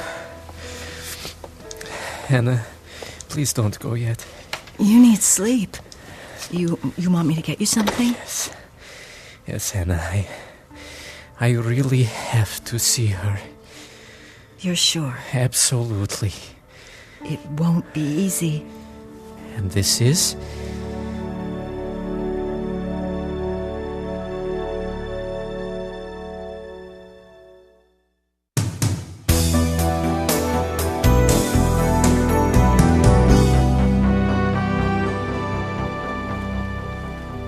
this place is really uptown. Hey, I intend to earn my keep. Put this here in the pot. Whoa, that's quite a roll. You might want to wait until it's official, okay? Rayford will be here tomorrow night, and... It's all right. Consider it a donation. Even if I get voted out or blackballed or can't quite get the secret handshake right. I don't see that happening. Is there an eye test, by the way? No, we dropped that a while ago. That's a relief. Hey, Kenny, say hello to Uncle Zeke. Oh, man. This is Kenny Bruce. Oh, he's so little. Look at them little fingers. Oh, I sure wish Dad could see him. Well, sit down, and you can hold him. Really? Cool. Oh, I hope I don't drop him. Yeah, let's try not to drop him. He's not under warranty anymore. Hey there, big guy. This is Uncle Zeke. Bet you never seen anything like me before. Dude, you take one look and you start laughing. I'm hurt. I'm crushed. Yes, I am. Yes, I am. I'm so crushed. Chloe, does he like guava fruit? Zeke, I gotta tell you, I just don't know. Why? I got a whole bag of these Fletcher's hard candies, except they're all guava flavored. I got a deal on them that way. Here, you take them and I'll see if I can find them. Okay. I am so uplifted by the energy of youth. There's not even a chance you were talking about Kenny just then, is there? No, I wasn't.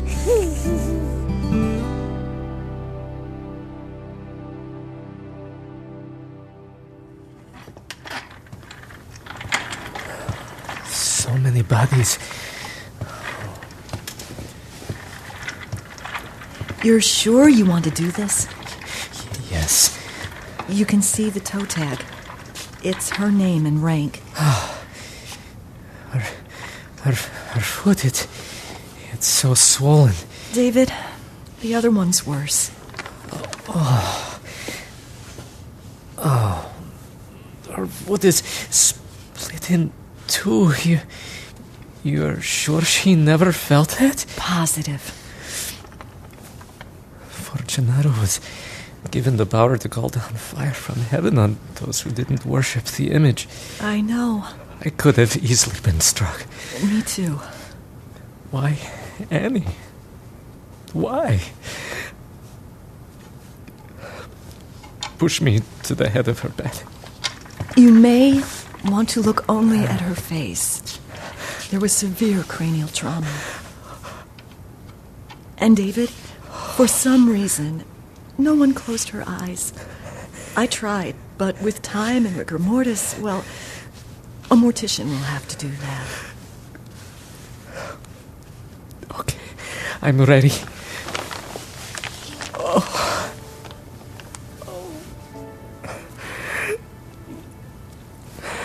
Okay? No.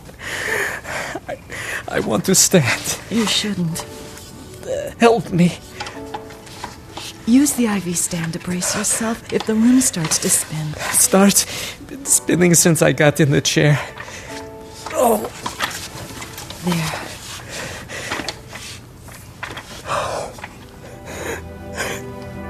Goodbye.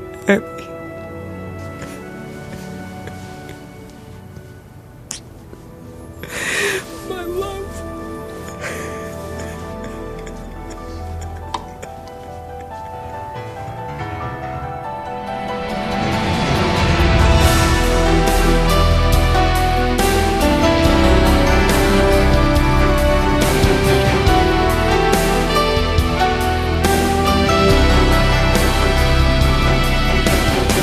Left Behind, the dramatic audio series, is based in part on the book The Mark by Tim LaHaye and Jerry B. Jenkins and has been adapted for radio by Chris Fabry, music by Steve Wick, sound design by Glenn West, directed and produced by Todd Bastide.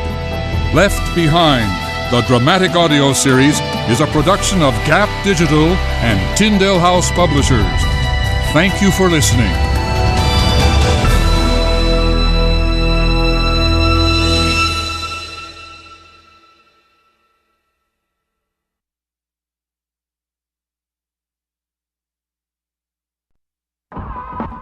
Last time on Left Behind. You're not going to Buffer, Hattie. What? Yeah, it's me. Hey, Buck, you like fireworks? I'm gonna say yes. Zeke, get out here! Give me a hand with these boxes!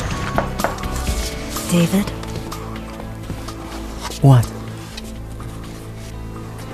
Oh, no.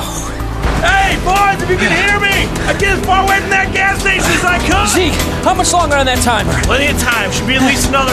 Whoa!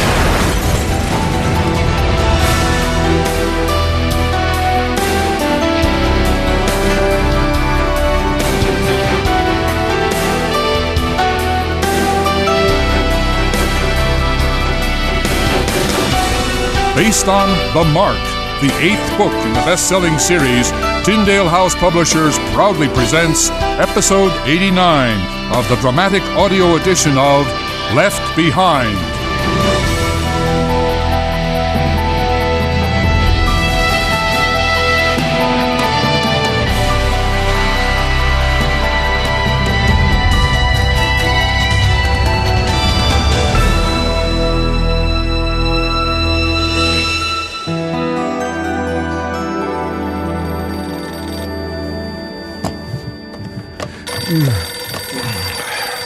Yeah? Good morning, Ray. It's me. I'm awake. I'm up. I'm starved. What time is it? Oh, come on. I want to get going. How about it? Oh, I'm asleep, I'm in bed, and I'm not hungry. Come on. Plus, you're way too chipper for this time of day. Goodbye. Ray. We can't get to the safe house before dark anyway. There's no sense leaving for... a while. Oh, come on. I'm bored. And I'm dead, remember? Rayford, I feel as free as I have been in years, and I've got you to thank for it. And come on. How about some breakfast? You know we can't go out in public. Oh, do you really think you're going to get back to sleep now? Back? I never woke up. Oh, come on. Seriously. No, I probably won't. Okay. Someone in the next room is up banging around anyway. And I will keep banging until I get company All for right. breakfast. Dead girl, give me 20 minutes. I'll be outside your door in 15. Then you'll be waiting 5. Oh, Ray! Ray, let me see! Let me see! Yes, I can see yours! That means you can see mine, right? Can you? Hattie, what in the world? My forehead. Do you see it, Ray? Do you see it? Hattie? Hattie! I can't believe it! Oh! Does mine look like yours? Oh, how would I know? We can't see our own, but yours looks like every other one's. Oh, man, this is worth waking Albie for. Is he decent? He was when I left. Okay, then let me. Albie! Albie, wake up, sleepyhead! Oh, come on! Albie! The day is young! Wake up! What is wrong? Nothing will ever be wrong again. Come on, sleepyhead, open your eyes! Open your eyes!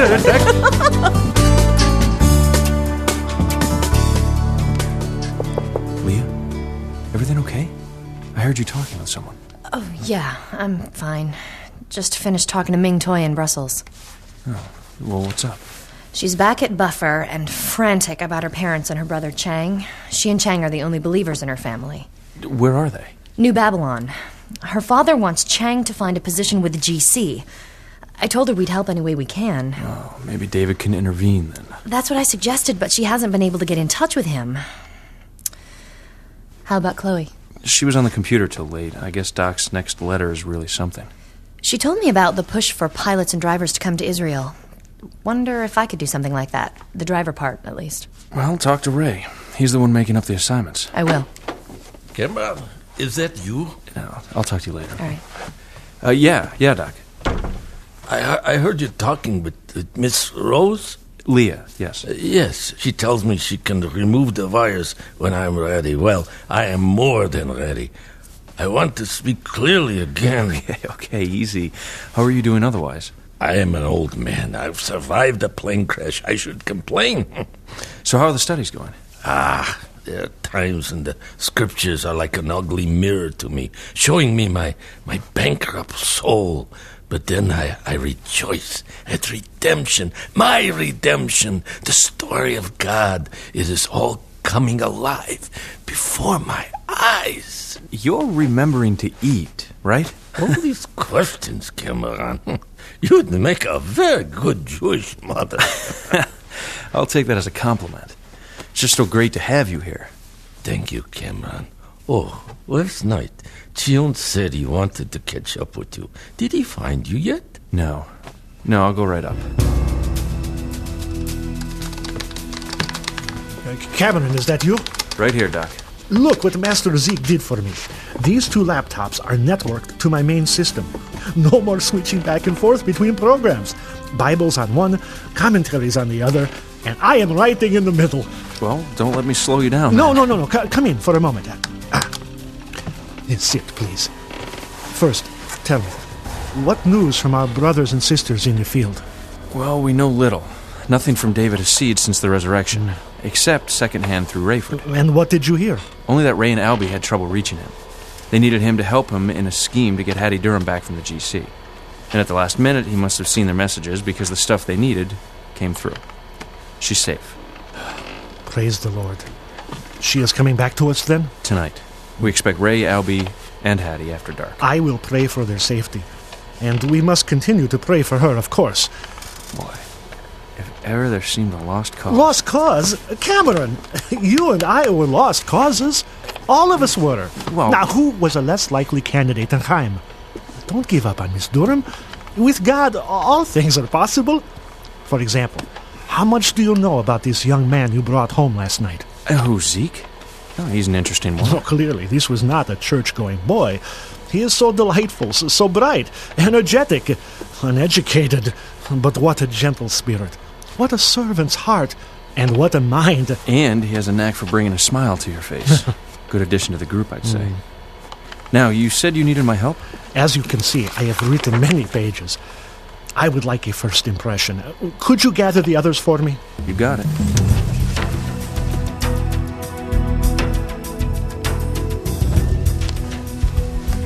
All right, Doc. We're ready. It's really an honor to be able to read this, Sion. It feels like so long since I communicated with the saints. Have we really reached 1 billion in contacts? Yes. Sion, I was really moved by the section about how you interpreted Scripture. Yes, for centuries, scholars have been puzzled about the mysterious prophetic passages. I was puzzled myself. Yet, when I began to examine the passages with an open mind and heart, it was as if God revealed something to me that freed my intellect. Can you explain? From my academic approach, I knew that nearly 30% of the Bible, Old and New Testaments together, consisted of prophetic passages. The messianic prophecies were fairly straightforward, and in time I believe Jesus fulfilled them perfectly. But I prayed earnestly that God would reveal the key to the rest of the prophecy.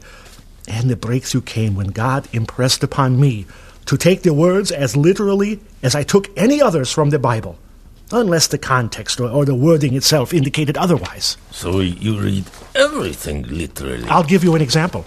When I read, love your neighbor as yourself, or do unto others as you would have them do unto you, I take it literally. Then I read a verse which says, John the Revelator saw a pale horse. Now, I understand a horse has a figurative meaning, and yet the Bible said that John saw it. I took that literally, along with all the other prophetic statements, unless they used phrases such as like unto or others that made it clear they were symbolic. That is how I knew the great seal judgments and trumpet judgments were coming, how I was able to interpret what form they might take, and even in what sequence they would occur. That is how I know that the bowl judgments are yet to come. Bowl judgments? We have turned a corner. Every prophecy in the Bible has so far come to pass. It is time to speak forthrightly about the world system as we have never spoken before. You're talking about Nikolai. Here is what I have written. Nikolai Carpathia, the so-called excellency and supreme potentate of the global community, is both anti-Christian and Antichrist himself. And the Bible says the resurrected Antichrist is literally indwelt by Satan himself. Leon Fortunato, who had an image of Antichrist erected and now forces one and all to worship it, is Antichrist's false prophet. As the Bible predicted, he has power to give utterance to the image and to call down fire from heaven to destroy those who refuse to worship it. My friends, if we were enemies of Nikolai Carpathia before this message, imagine what will happen now.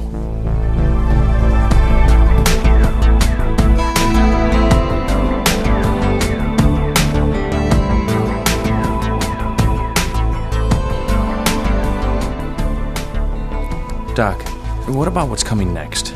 Do you know that for sure? Listen to this. Here is wisdom. Let him who has understanding calculate the number of the beast, for it is the number of a man. His number is 666. It won't be long before everyone will be forced to bow the knee to Carpathia or his image, to bear his name or number on their forehead or right hand, or face the consequences. Beheading. Exactly. Oh. And many millions will be required to give their lives in that way. I don't know if I'd have the courage. I too have had that same thought. But let me reassure you, the God who calls you to the ultimate sacrifice will also give you the power to endure it. So if anybody gets the mark, that's it? They can't receive salvation? It is a once-for-all decision, one that will forever condemn the person to eternity without God. My friends, we are entering the bloodiest season in the history of the world. Those who take the mark of the beast will suffer affliction at the hand of God. Those who refuse it will be martyred for his blessed cause. Never has the choice been so clear.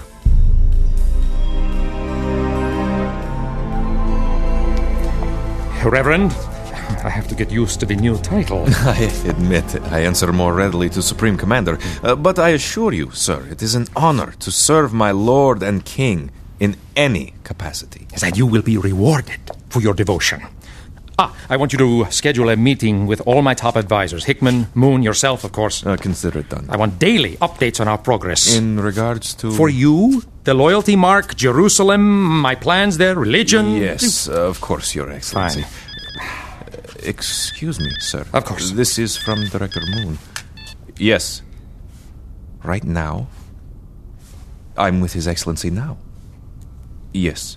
Thank you, Director. What could be so important that The rebels, I should say the rebel, is at it again, sir. What? Dear brothers and sisters in Christ, there are countless lost souls in need of saving, Rabbi. and we have the truth. We are the army of God, with a massive... The army of God, indeed. You serve an impotent God, my friend. I thought we had pinpointed the location of this blasphemer. I'm not sure what went wrong, Excellency. The report said our officers were closing in, and for some reason there was a delay. Incompetent fools! Would you like me to turn this off, sir? No! No! Let it go! I can start the message from the beginning. Just shut up! Greatest evidence of this. Reverend. But the Bible also says Yes, God Your is Excellency. holy, and it is not in his nature to allow sin to go unpunished or unpaid for. We are engaged in a great worldwide battle with Satan himself for the souls of men and women. At least you know your enemy. Scripture is clear about what comes next in the prophetic timetable. The ceremonial desecration of the temple in Jerusalem by Antichrist himself. So, our itinerary has already been set. Will cringe to know that this desecration shall include the sacrificing of a pig on the sacred altar. A wonderful idea. Would you not agree, Reverend? Sir? The pig! It will be such a nice touch to our Jewish friends. And you have been deceived by the lies of Nikolai Carpathia. Perhaps your mind will be changed when he breaks his covenant with Israel and withdraws his guarantee of her safety. But he shows no favoritism. Strong words, Besides my reminding the enemy. Jews, he will slaughter believers in Jesus. If this does not happen, label me a mad heretic and look elsewhere for hope. Yes, I said hope. You may rest assured that if you are a believer and have placed your hope and trust in the work of Jesus Christ alone, your name is in the Lamb's Book of Life. And it can never be erased. Never be erased. Till we meet again. May he bless you and keep you, and make his face to shine upon you and give you peace. So, it is peace you offer. I'm sorry you had to hear that, Your Excellency. No. It was very instructive. Ben Judah and his followers are about to discover that I, too, keep my promises. Have Director Moon see me immediately.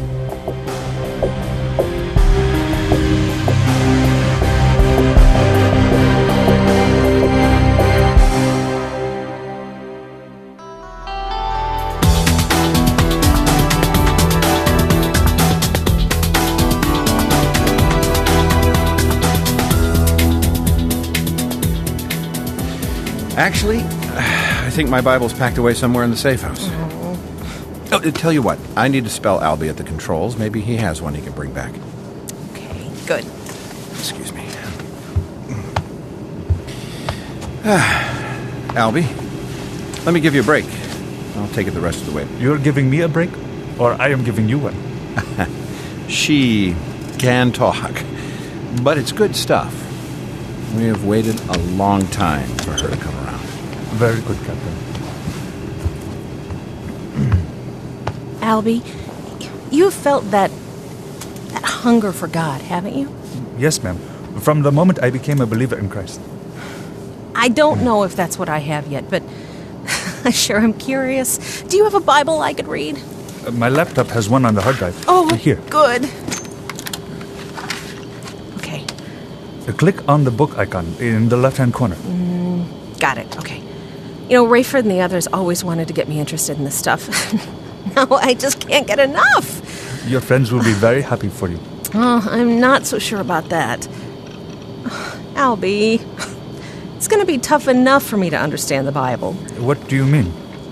Well, what is this? Farsi? I am sorry, I forgot. It is my native language. Well, I guess I'll just have to wait. You'll have something to look forward to.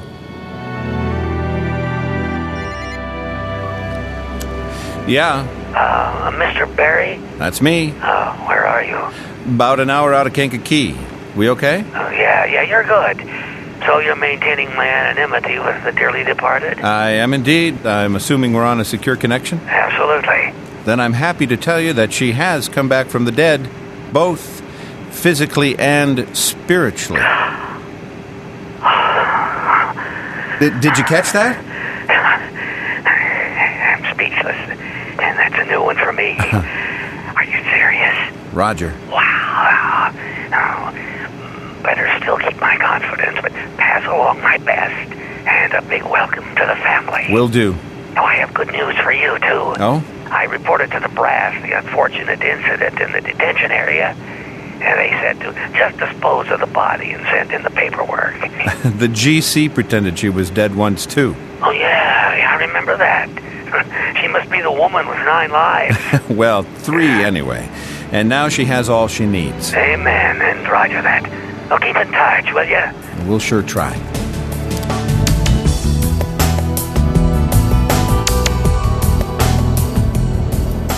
Kankakee, this is GC 7 November Bravo. Out of 10 for 6 with information Delta. 7 November Bravo, clear to land 9 right, wind 04012. Roger, clear to land. Thank you, sir. This is Commander Elbaz, over. Yes, Commander, go ahead. We're carrying a body we'll need to load onto my chopper. We have no extra personnel to help with that, Commander. Just as well, we're not totally sure of the cause of death or any potential contagion. Do you need to process the transfer here, Commander? Negative, Kankakee. The paperwork has been filed with International. 7 November Bravo, consider yourselves processed. Also, sir, a shipment arrived for you from New Babylon. Shipment?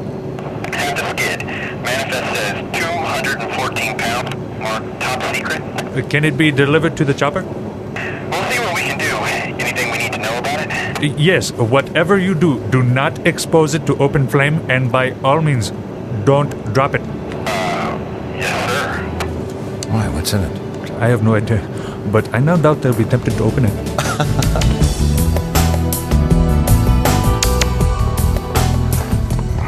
Keep the sheet over your head and stay as still as you can.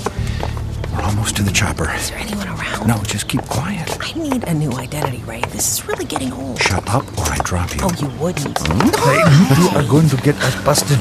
Sorry. Couldn't resist. Okay. Put that end up there. And I'll push from here.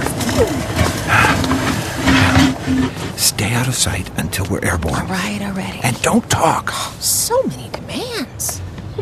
Is the shipment loaded? Right here. Take a look. Spray paint. Good thing they didn't drop it. What in the world are you two doing? Just clearing the trapdoor so Rayford can eject you if you don't behave. You're what? All right, let's get out of here.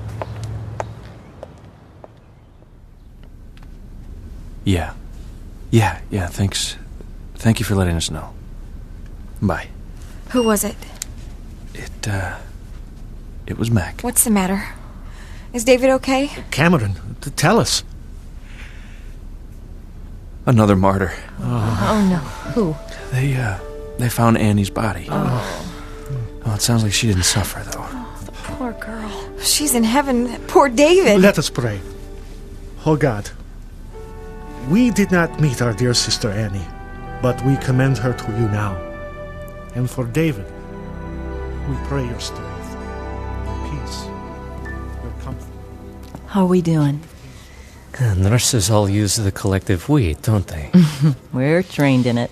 Physically, I feel 100% better, ready to leave. You'll still have to take it easy. I've got a desk job, Hannah. You also have a ton of stuff to do in a short period of time. I wouldn't feel like doing it anyway. Do it for Annie. Yeah. I know your heart is broken, but if you wait for that pain to go away before doing what you have to do, it'll be time to get out of here. I know. You're going to be okay. Just knowing you a little makes me certain. Look, I know you're trying to help. I've been thinking. When I was in high school, I was a veterinarian's aide. I'm expecting some joke about me as a patient? No jokes. It's just that one of the things our office offered was the injection of biochips into pets so they could always be found and identified. I'm listening. So, I'm sort of an expert in that. I guess I'm still too medicated. What am I missing here? Aren't they going to need to train people in how to do this? Send experts into the field to supervise? What, you want a letter of recommendation? I'm looking for a way we can all get out of here without making it obvious why we left. You want to be among Carpathia's top 10 most wanted? Of course not. So get in there with Viv Ivans and offer the services of your pilots and even a nurse you know who has some background in this stuff. Get us sent somewhere to get the ball rolling. You're the one with the creativity. I'm just shooting wild here. Okay, keep going. I'm listening. You get us all on the same plane. Crash it somewhere, like the middle of the ocean, where it would be more trouble than it's worth to confirm we're all dead. We hook up with the rest of your friends, and we're not constantly looking over our shoulders for GC. Because of the crash. Yeah, I like it. You're not just saying that? I wouldn't. It's a stroke of genius. Well, it's just a thought. It's a great thought. Let me run it past Mac and Abdullah. They're good at finding holes in schemes, and... I already did. They liked it too. Hey, anything left for me to do, or can you keep everybody in the palace healthy and do my job? I was just trying to help. And you did. But we both know I can't do your job. Nobody can. So I mean it when I say you have to channel your grief into productivity and do it for Annie. Look what you've done here.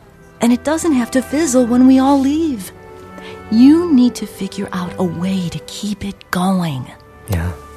And do it within 30 days. Exactly. Because I'm guessing it's a lot tougher to figure stuff out when your head's no longer attached to your neck. That would be my guess.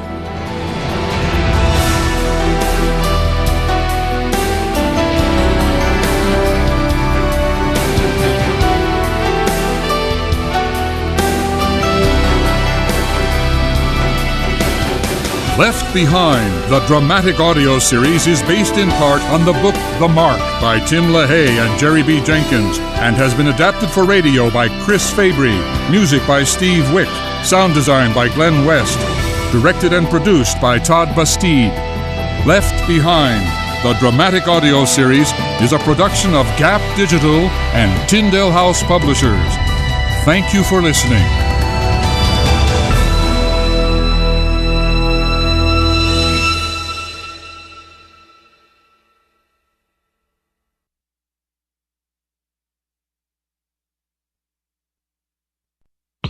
Last time on Left Behind. If ever there seemed a lost cause. Lost cause? Cameron, don't give up on this, Durham. With God, all things are possible. Oh, Ray, let me see. Yes, I can see yours. That means you can see mine, right? Just finished talking to Ming Toy in Brussels. Her father wants Chang to find a position with the GC. Look, I know you're trying to help. I've been thinking.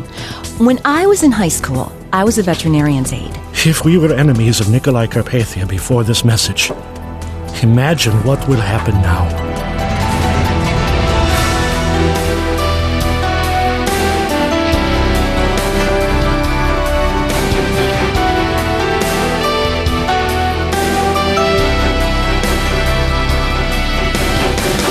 Based on The Mark, the 8th book in the best-selling series, Tyndale House Publishers proudly presents Episode 90 of the dramatic audio edition of Left Behind.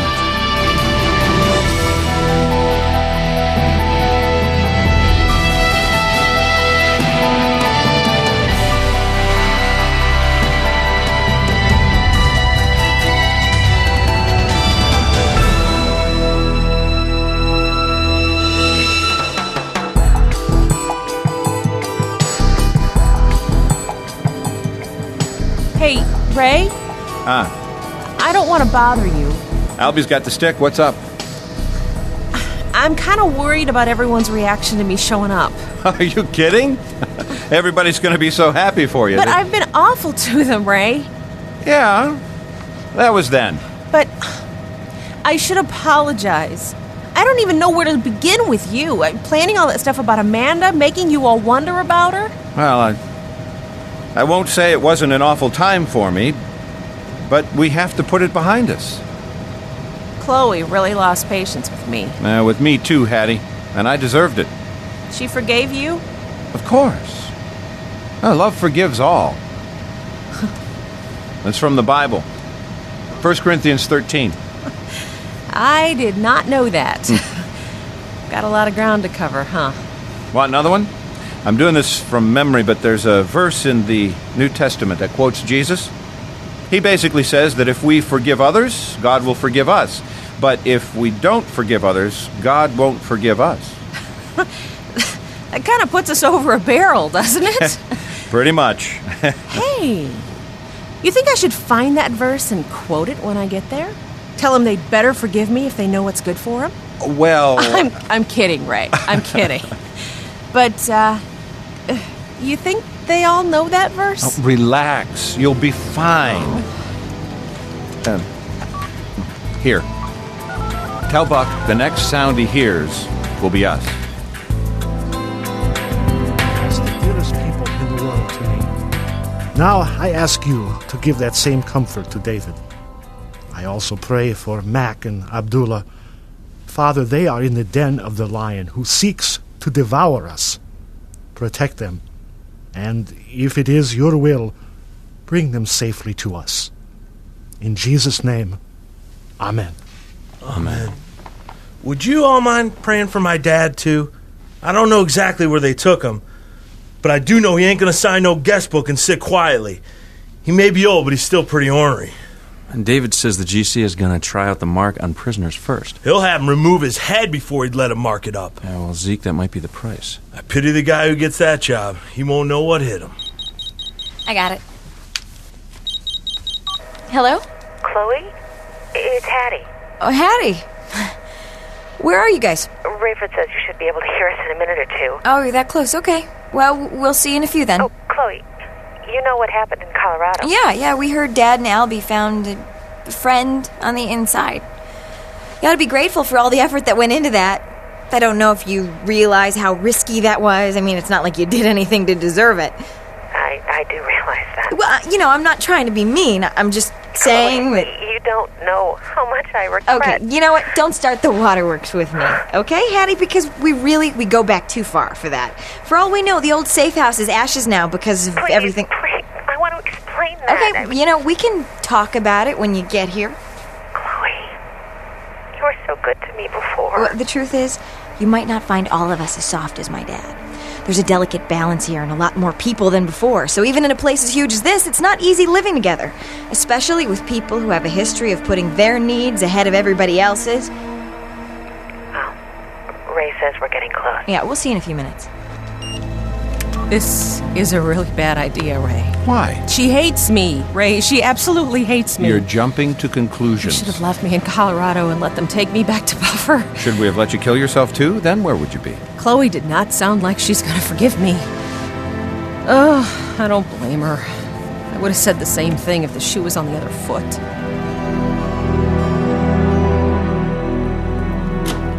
Director Hasid, I need to see you. My office or yours? Why don't we meet in my office? I'm just returning. Please, come in.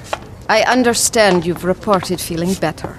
I trust you're able to get past your unfortunate incident with His Excellency? Throwing up on the leader of the world, you mean? Yes, I try not to dwell on it. Now then, your new immediate superior will be James Hickman. My area will report to intelligence? No. Jim has been promoted to Supreme Commander to replace Reverend Fortunato. Hickman? Surely this was Leon's...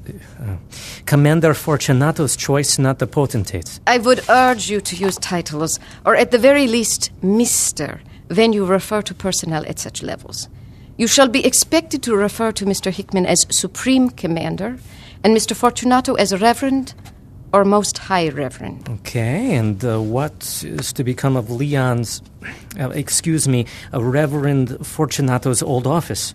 It will become part of the potentate's new quarters.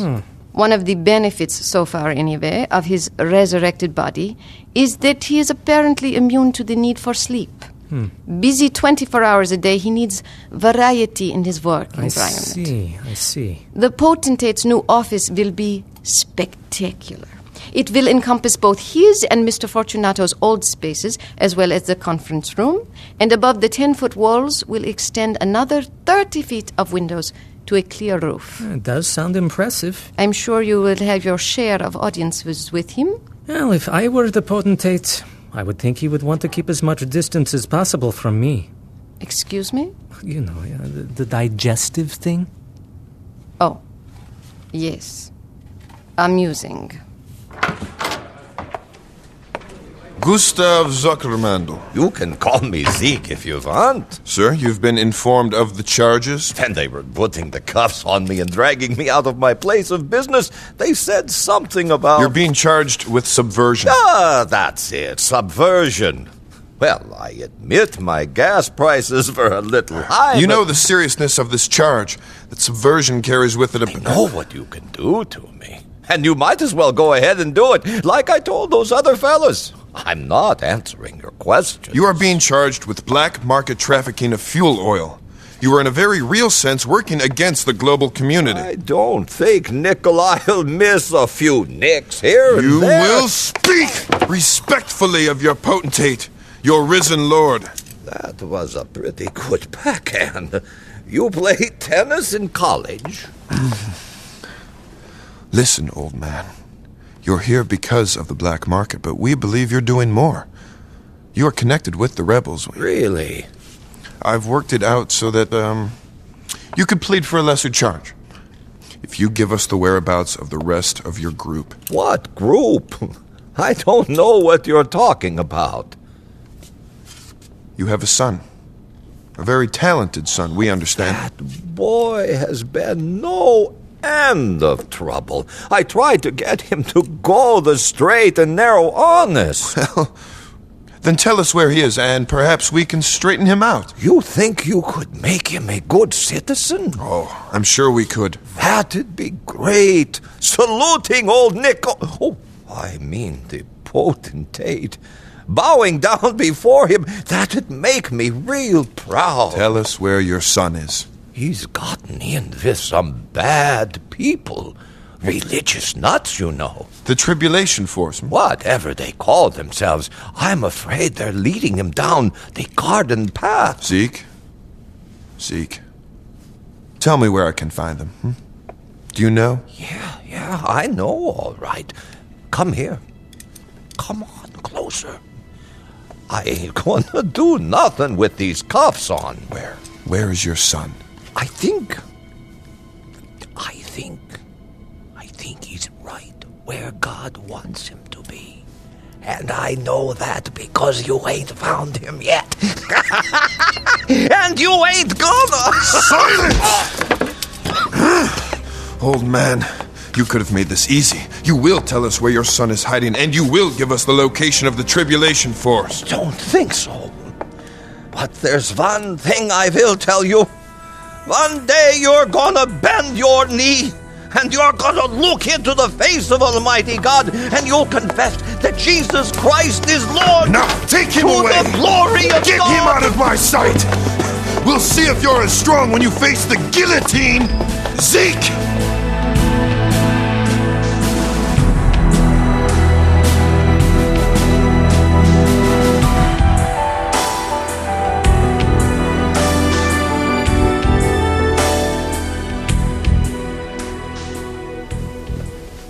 Dad, I'm glad you're back. There's bad news. What happened? It's Annie. She's been confirmed as one of those who were killed on the day of the resurrection. Oh, no. It was lightning. Instantaneous death. David. What do we hear from him? Is he all right? Well, Matt called. David collapsed from heat exhaustion or sunstroke. Took a nasty fall, and that delayed his finding out about Annie.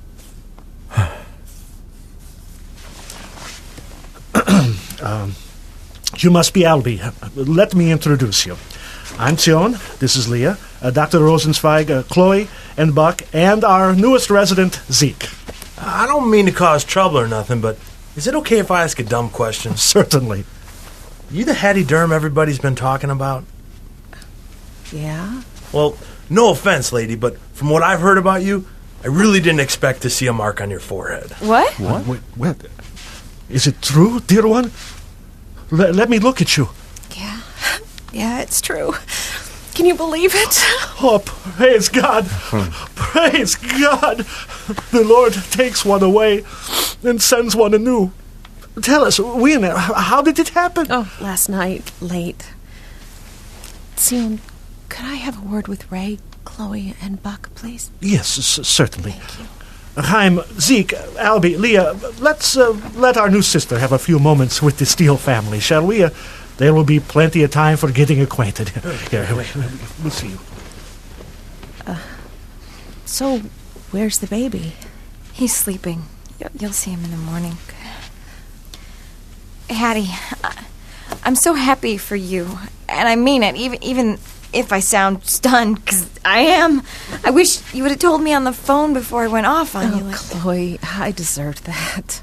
I was so awful to you, all of you, at different times. I don't know how you could ever forgive me. Hattie, it's all right. You don't have... Yes, I do. And, Chloe, one thing you need to know is that something you said to me a long time ago never left me. Really? Yeah, it was at Loretta's house. I accused you all of just trying to change my mind about an abortion, remember? Yeah, I do. You told me that you all wanted to love me the way God loved me, and that was whether I agreed with you or not. No matter what I did or what I decided, you would love me because that was the way God loved you. I don't exactly remember being that articulate. Well, you were right. Somehow it finally sunk in. God does love me. I don't deserve it, but he does. And now I'm just worried you guys will never forgive me. Oh, Hattie, I forgive you. Thank you. Hattie, you've never forgiven me for something that was worse than anything you ever pulled. What was that? I introduced you to Nikolai. Yeah, that. Hey, you didn't know. I mean, he fooled everybody at first. Besides, all that simply led to right here, right now, today. Case closed.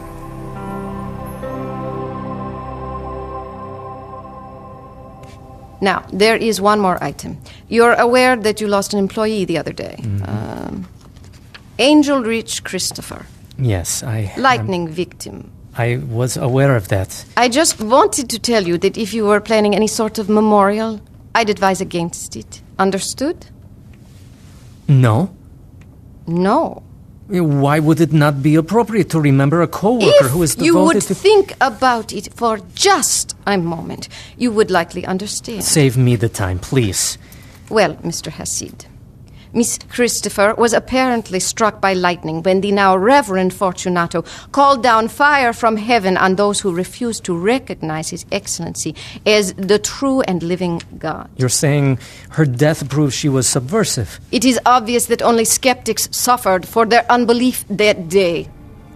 I can see why we wouldn't memorialize employees who didn't recognize His Excellency as deity. I understand and will comply. I thought you would. Good day to you, Director.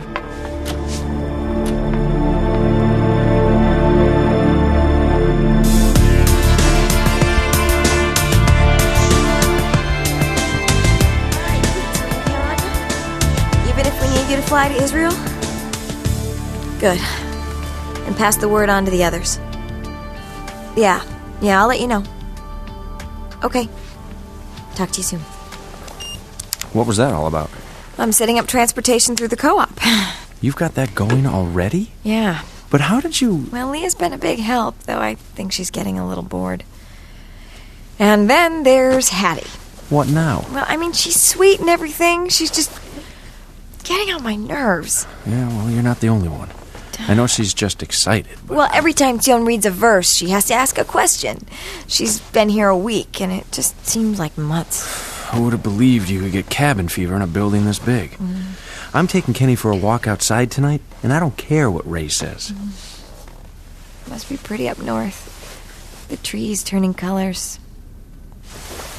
Say, husband, how about a vacation to Wisconsin? We'll head up to Lake Geneva and hit that little B&B in Williams Bay.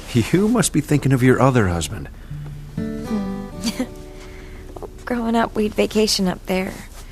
I daydream about a romantic weekend getaway with my future husband to this beautiful place right on the water. So, I meet my competition. Your dream guy. Yep. And, how do I compare? Well, he doesn't run off all the time. Ouch. But you're better. Really? Yeah. You're taller. You say the sweetest things. I'm not exactly a book-reading kind of guy, but I can see how the ducks are lining up here. You can? Yeah, that Dr. B's been training Chaim what's-his-name to go back to Israel. That means I gotta work up a new ID for him, and not just on paper. He's gotta look like somebody else, because everybody knows him all over the world. You're right. I figured so. You can't change a guy's height and weight, but there's things you can do. He's got that Einstein hair thing going for him now, and he shaves. I'd bald him and dye his eyebrows dark. Then have him grow a big, bushy beard, maybe mutton chops and a mustache. He'll look younger and kind of hip. If he had nothing else to do, he could pass himself off as one of those has-been record producers. Is that a popular look? Hey, you'd be surprised how them old codgers attract the ladies. Not saying I get it, just reporting the facts. Well, like you said, Chaim has something to do. Good thing, too. If we were going for the other look, I'd be more upset about leaving all my gold chain medallions back at the gas station. Yeah, that is unfortunate. Now, back to Chaim. Zeke, what makes you think he's going back to Israel? Oh, he isn't? Oh, my mistake then. I just figured. No, I'm not saying you're wrong. I just wondered why you figured that. I don't know. My dad keeps telling me that when my intuition is on, it's pretty good. And when it's off, his insurance premiums go up.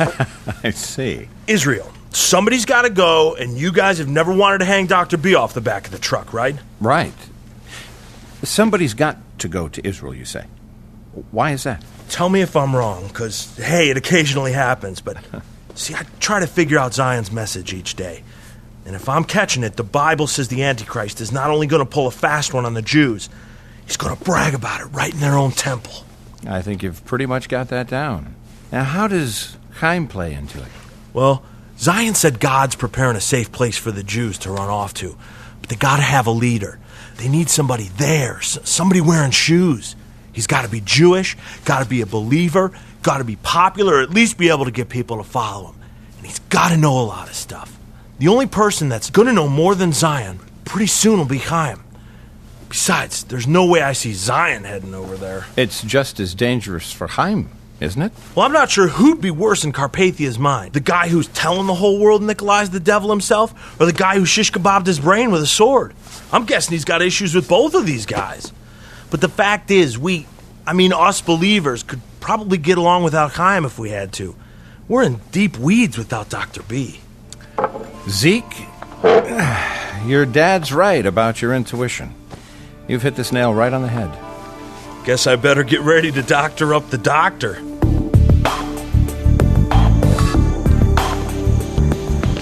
Care for a little company, Director? Oh, thanks for meeting me. It looks like you're healing up pretty well. Oh, on the outside, maybe. Yeah. It's going to be hard for a while. I think of her constantly, Mac. That's why I've thrown myself into the work. I crash as soon as I get to the apartment, and when I'm up, I'm in there planting access numbers that'll let me hack into the system from, wherever we end up. Yeah, well, hopefully Chicago. Now you're saying you're going to be able to monitor from a remote location? As long as they stick with the current system. I've been listening in on Carpathia. Yeah. What's the latest with that? There's a crackdown on believers coming. Do we know where? I mean, can we warn somebody? Well, it's somewhere in the United Carpathian States. I tried to get a city, no go. I went ahead and sent a warning to all my contacts there. We're going to have to pray for them, too.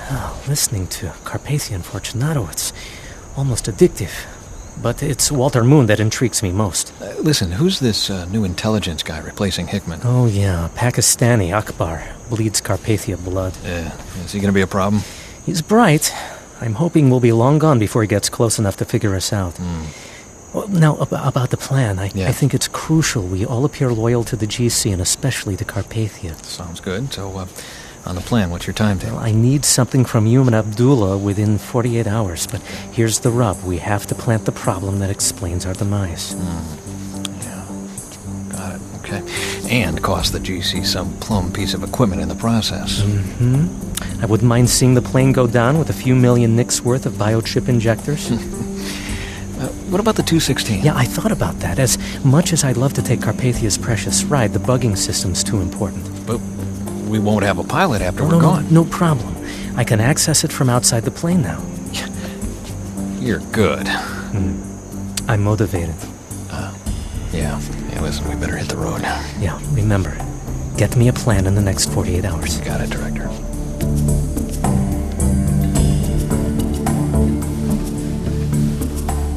For those who do not have access to the internet, we want to play Dr. Benjuda's entire message for you tonight. And we will have a time of prayer afterward as well. I know it is tight in this room. If there are seats beside you, please go toward the middle. Before we get started, let us pray. Our great God, we praise you for allowing us to meet together, to learn about you, and praise your holy name. This is an illegal assembly, and you are all being arrested for sedition and acts against the global community and its deity, Nikolai Carpathia. Sir, these people are innocent. I am the instigator of all Name? Demetrius Demetrius. You are what? A pastor? Yes, and I take full responsibility All rebels will be taken into custody. Sir, please, the women, they don't deserve Silence! What you deserve will be decided by the global community. And if you resist, you will be shot. Take them to the trucks.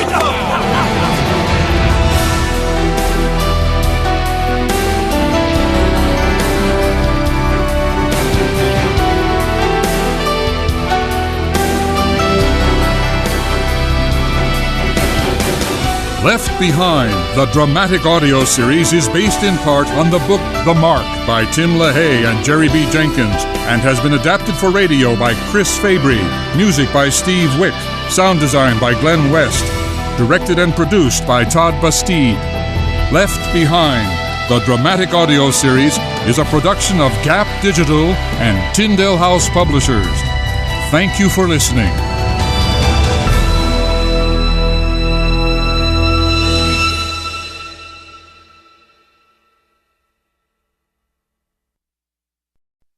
Last time on Left Behind. You the Hattie Durham everybody's been talking about? Yeah? Well, no offense, lady, but from what I've heard about you, I really didn't expect to see a mark on your forehead. David says the GC is going to try out the mark on prisoners first. Please, the women, they don't deserve Silence! What you deserve will be decided by the global community. And if you resist, you will be shot. Get him out of my sight! We'll see if you're as strong when you face the guillotine, Zeke!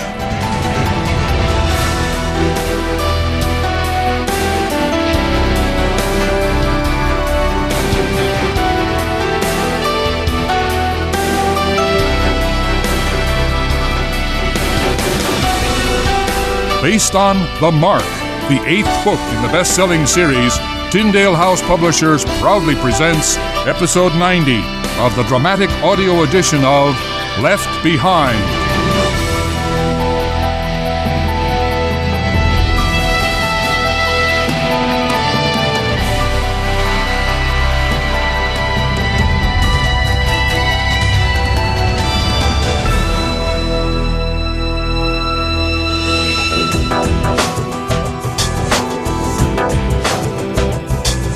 We have the room. It's just... It's just what? If all 4 of you come to Chicago, I wonder if that's the best use of our resources. That's a valid question, but to be honest, we could use the downtime, Ray. It's been pretty crazy around here, you know, and now with Annie's death... Okay. Look, you just get here in one piece and we'll take it from there. All right? I'm being paged, Ray. I'll have to call you back. Yeah, I've got another call coming in myself. Take care, David. Thanks, Ray. Hello? Hello? Rayford, is that you? Lucas? Yes. It's good to hear from you. I'm afraid I have terrible news. My wife and Pastor Demeter. You met him while you were here? I remember Demetrius. What happened? They have been detained by the global community. What? Arrested. I was unable to go to the meeting, and my wife did not come home. I almost went to look for her. I would have been captured myself if a friend had not stopped me and told me what had happened. Tell me what I can do. Of course, pray. And if you know of anyone who could get him released, it's quite a bit to ask, but I would be most appreciative. I have a contact in New Babylon. We'll see what we can do. Thank you, Rayford, thank you, and above all, pray for us. Of course.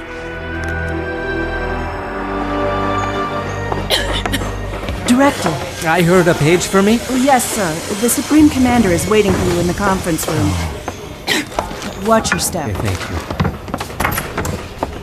Hey, David, hurry, come on in. Yeah, I want to keep the door closed. Keep the dust out? Yes, sir. He is risen, huh? Oh, indeed. Yeah, got a meeting coming up with the big guys, and I'd rather not go in there unprepared. So we all up to date, up to snuff, on track, on target, huh? All of the above, I guess. Yeah? So what are we talking about? Guillotines, syringes. The company line calls them loyalty enforcement facilitators and biochip injectors. Yeah, thanks. I knew Viv had some special names for those, yeah.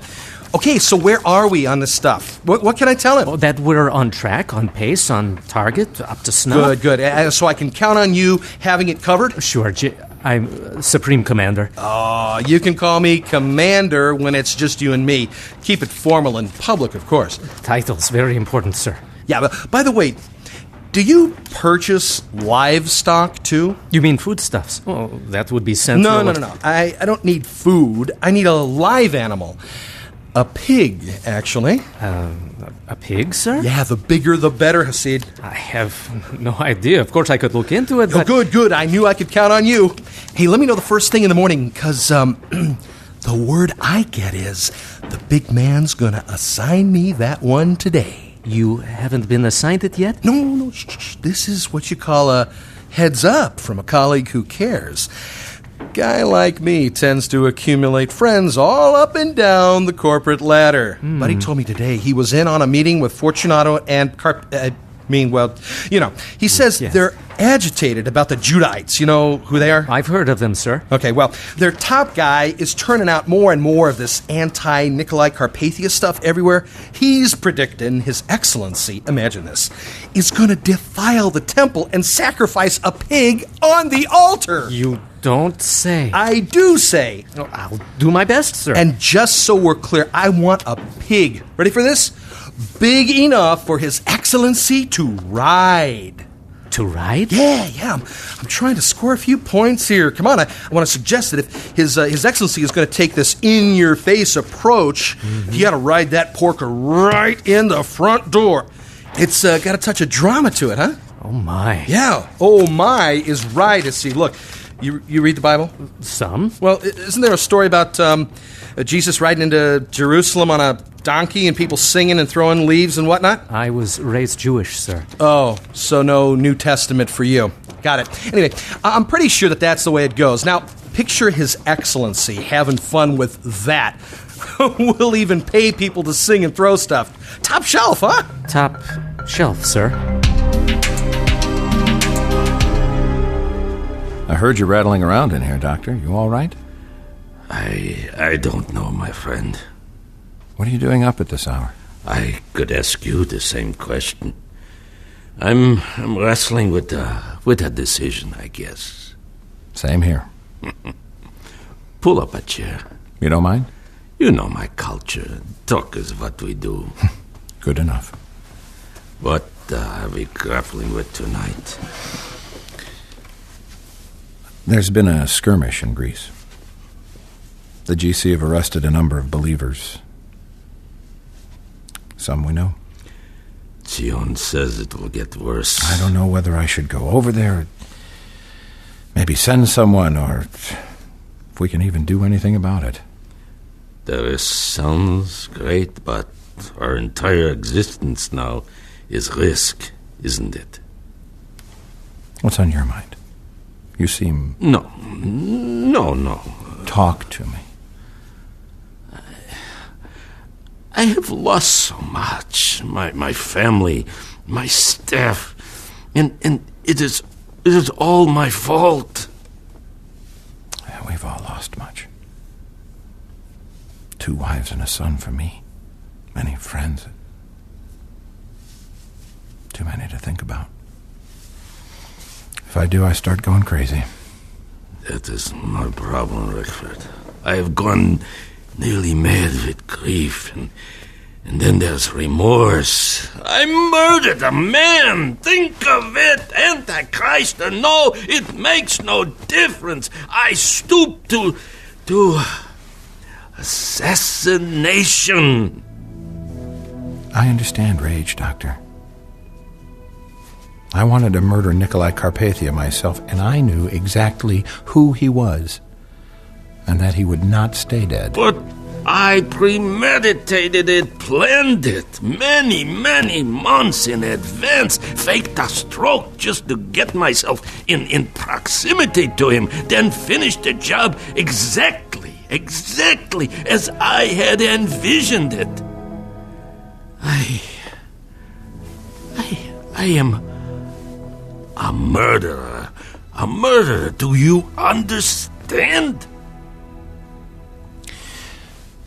You know, I almost saved you the work. What do you mean? You heard a gunshot before you attacked Carpathia. Yes. My gun. What? It's true. I don't believe you. I bought a black market handgun called a Saber. I was just as determined as you to do the deed. The irony. What do you mean? The 2 people who dared attack Nikolai are in the same room. Pretty exclusive club. But in the end, you could not do it. I did it with enthusiasm. I was glad. Now I suffer such regret and shame. I can barely breathe. Can you take no solace in the fact that this was destined? Solace? Solace? I would give all I own for a moment of peace. It isn't whom I did this to. It is that I did it. I've taken a journey inside my soul and discovered pure darkness. And yet God has saved you. And yet God has saved me. Miraculous stuff, huh? Tell me, is one supposed to feel forgiven? Just because you feel guilty doesn't mean God hasn't absolved you. Tion is proposing this notion that I just might be the one to lead my countrymen to safety from Antichrist. How could I possibly do such a thing when I'm so wrenched with guilt? Who am I? A scientist. I'm not eloquent. I don't know the word of God. I barely know the author. My days as a religious Jew can be counted on one hand. Yet as a child you must have been exposed to the Torah. Of course. So you recall the burning bush? No one will ever see me as Moses. As I recall, Moses had his PR problems along the way. Important thing was, when God said go, he went. It's just a question of whether you're willing. I want to be willing. I am willing to be willing. Well, there you go. That's a start.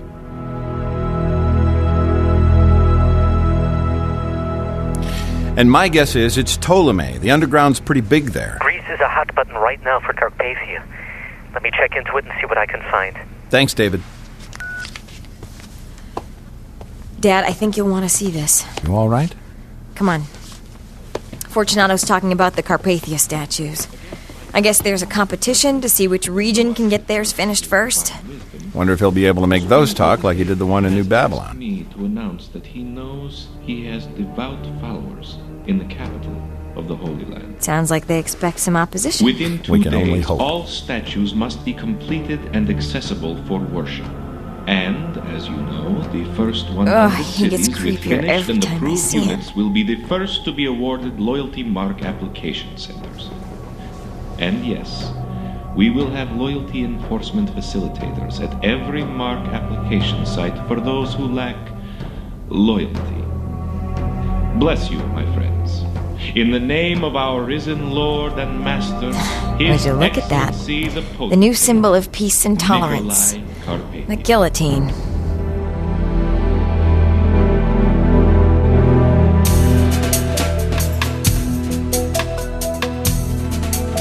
Yes, and please let me know when you could deliver something that large. Yeah. All right. Thank you. This is David. David, it's Ming Doi. Oh, Ming! Hey, are you all right? Yes, I heard of your loss. I'm so sorry. I cannot imagine your pain. Well, thank you. That really means a lot. Mr. Hasid, have you seen my family since I left there? No, I thought they'd be gone by now. They have been awarded free accommodations until Chang has been processed for employment. My father is thrilled, but Chang is desperate. It's the last thing he wants. Well, maybe you should just tell your dad the truth. No! Father would report him, and he would demand to know about me. Are you sure about that? Trust me, Mr. Hasid. I know my father. That's pretty sad. That is my family. Okay, so what's Chang gonna do? I do not say this without having given it extensive thought. You are my only hope, Mr. Hasid.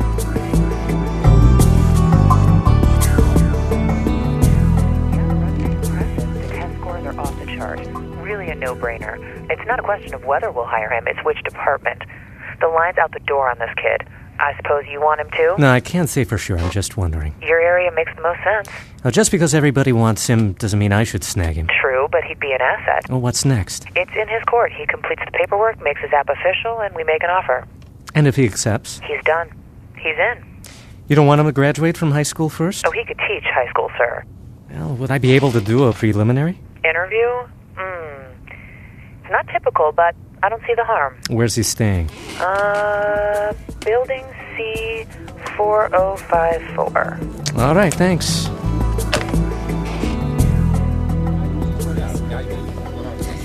All right, Director. Any bleeding or pain in this area? No, I'm fine. Listen, we have to talk. Then let's get those stitches out. Follow me. Did you know the Wongs are staying on your floor? Who are the Wongs? Well, the father is a Carpathia supporter like you wouldn't believe, but their son and daughter are believers. She's at Buffer, he's here, just down the hall from you. Daddy's shoving him into employment and the mark. Ouch. So what happens if a believer gets tagged? I'm not sure. Is there a plan forming? Well, kinda. Well, what are you going to do? Bug their room? You can do that? Ow! Oh, hold still. Gosh, that stuff's supposed to make it easier? We tell ourselves that. Fortunately, you had a good surgeon. Oh, yeah, it was me.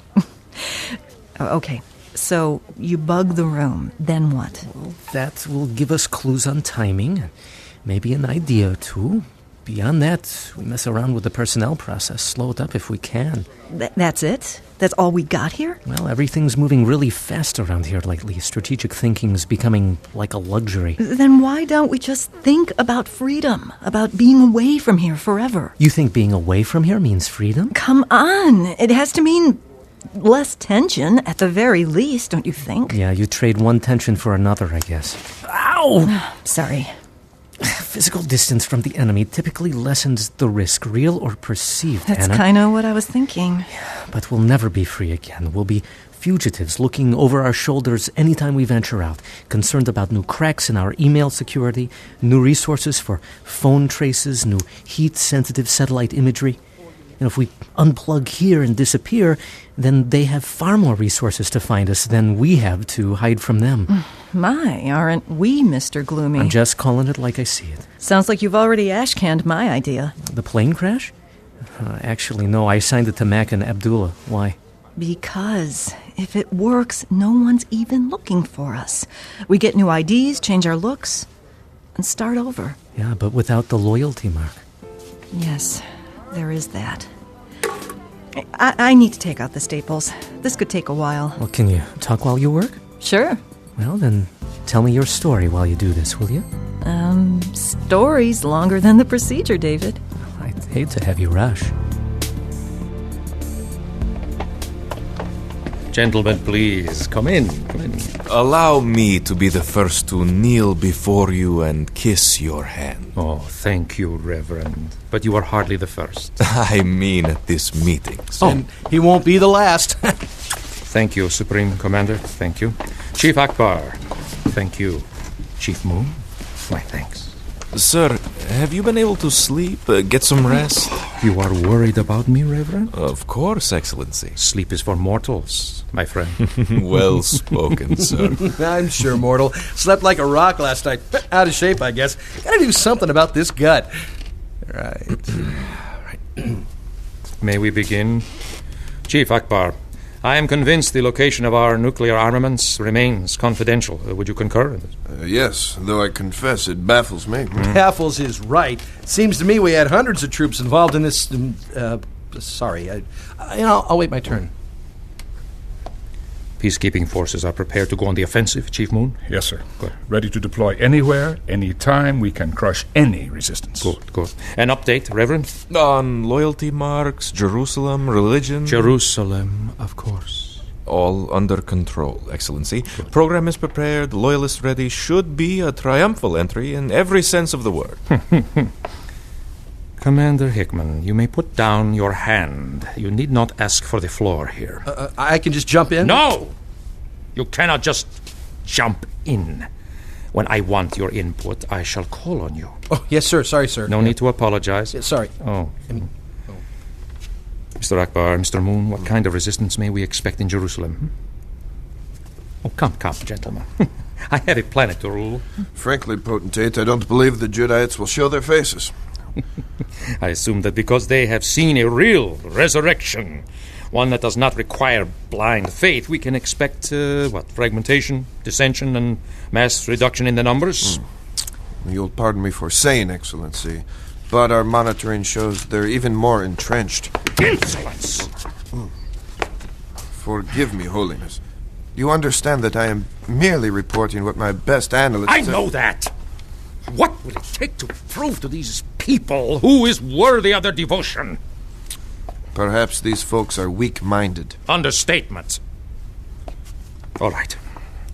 So you think they will just snipe at us from the comfort of their hiding places? Correct, sir. Any confirmation that they are harboring Rosenzweig? We continue to trace a few leads from people who thought they saw him running, taking a taxi. We know for sure the stroke was a ruse. Oh, really? You think so, Walter? Sir, I am not second-guessing you. No, please, Walter. Well, you did pardon your attacker, maybe before you knew who he was.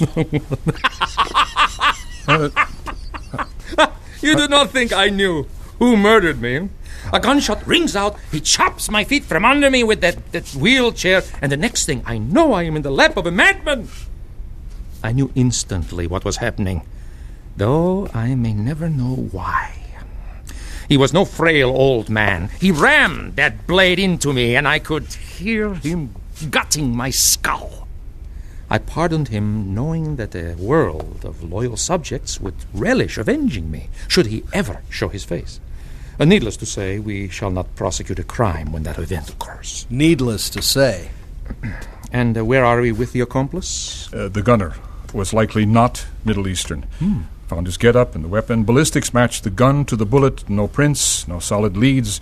You refer to him as the accomplice. You're convinced they were working together? Convinced? I am not the law enforcement expert here, but the timing of those two attacks was just a little too coincidental. Would you not agree? Well, I would. I worked that case, and I figure out they were hedging their bets. If one of them didn't get you, the other one would.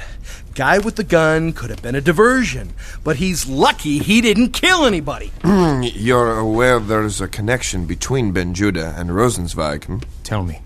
Ben Judah was once a student of Rosenzweig's. You don't say. Find Ben Judah and you find Rosenzweig. That's what I'm thinking. James, I'm ready for your report. Me? Oh, good. Okay. Well, everything's on track. Good. Injector thingies, beheaders. Just a minute. Well, Viv, Miss Ivans gave me the correct terminology here. Loyalty confirmation facilitators. Yeah, got those coming or going. Dependent, huh? Okay. So they're on their way wherever we need them. And I found a nurse here that has experience shooting biochips into, well, dogs, I guess. But she's going to help train. Oh, I've got a lead on your pig. My pig? Oh. Well, I mean, there's just this butcher, if he may need it, and he could use it there. But if you needed a pig, I'm pretty sure we've got one ordered. Big one. Why would I order a pig, James? Well, hey, it's not that I heard or knew, but I mean that if you actually did need a pig, but if you ever did, just whoa, hey, you let me know, all right? Quiet. Who have you been talking to, Commander? Talking to? Mr. Hickman, what is said in these meetings in my private office is sacred. Do you understand me? Yes, sir, I would never... Sacred! The security of the global community depends on the confidentiality of the communications here. Someone told you there was a discussion in this room about my need for a pig. Well, I'd rather not. Oh, yes, you had rather, Mr. Hickman. Violating the sacred trust of the potentate is a capital offense. Is it not, Mr. Moon? Yes, sir. It is. So, James, the next thing out of your mouth had better be the guilty party, or you will pay the ultimate price for the transgression. Oh, the name, Commander! And if I hear some disjointed, pedantic discourse about how the leak emanates from a friend who deserves a second chance, or from your mother who is suffering from lumbago, or anything other than the first and last name, you are a dead man. Have I made myself clear?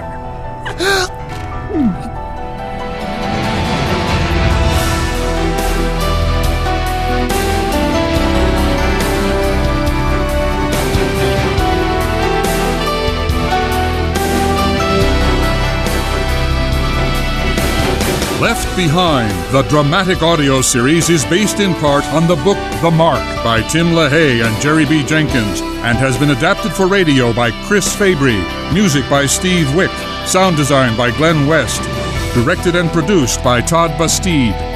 Left Behind, the dramatic audio series, is a production of Gap Digital and Tyndale House Publishers. Thank you for listening.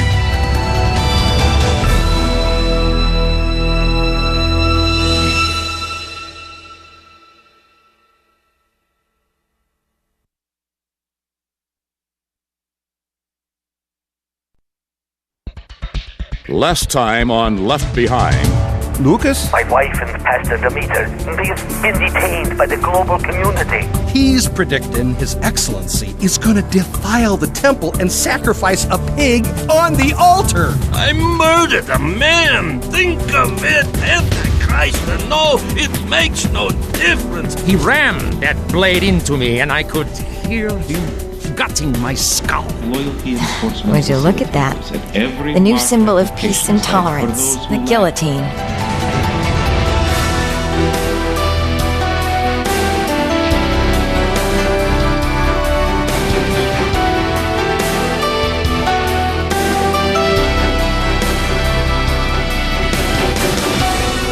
Based on The Mark, the 8th book in the best-selling series, Tyndale House Publishers proudly presents Episode 92 of the dramatic audio edition of Left Behind.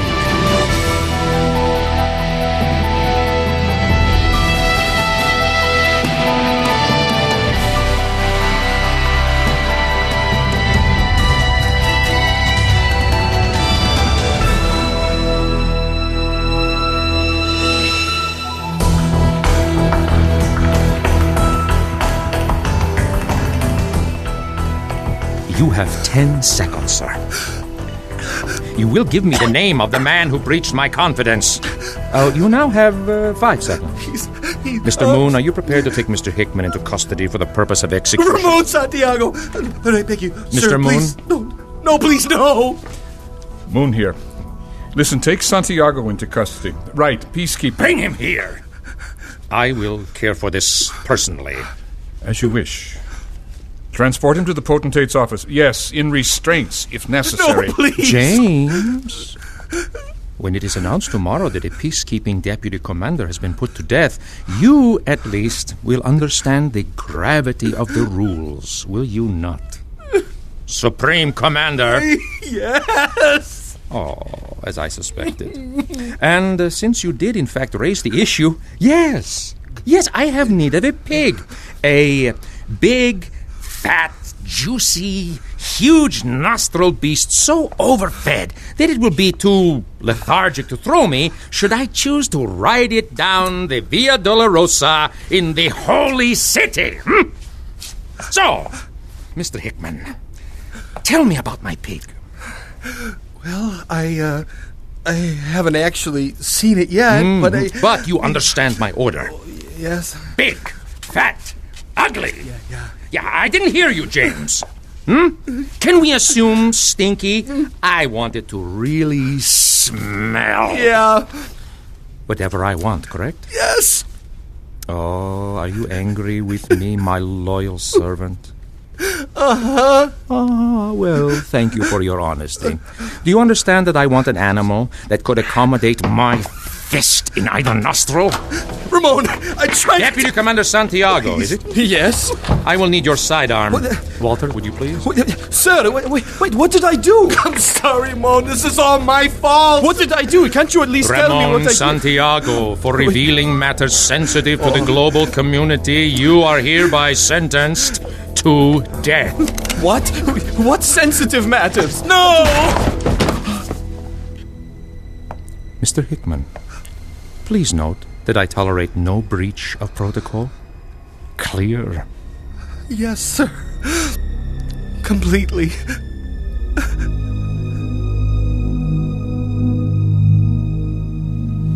How much longer? You want me to rush? So, you were raised on reservation? Cherokee. Front row seat to all the misconceptions about Native Americans. Wasn't it something like Columbus gets confused as to where he is, and next thing you know, you get called Indians? Mm-hmm, exactly. So I take it you never lived in a teepee. Tourism pays.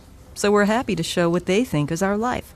Dress in the garb, dance, sell 'em postcards, set up teepees. Would have ruined everything to show them where we really lived. Which was where? Same as the next depressed economy. Multifamily units, tiny houses, trailers. My dad was a mechanic, and my mom worked for a plumbing company.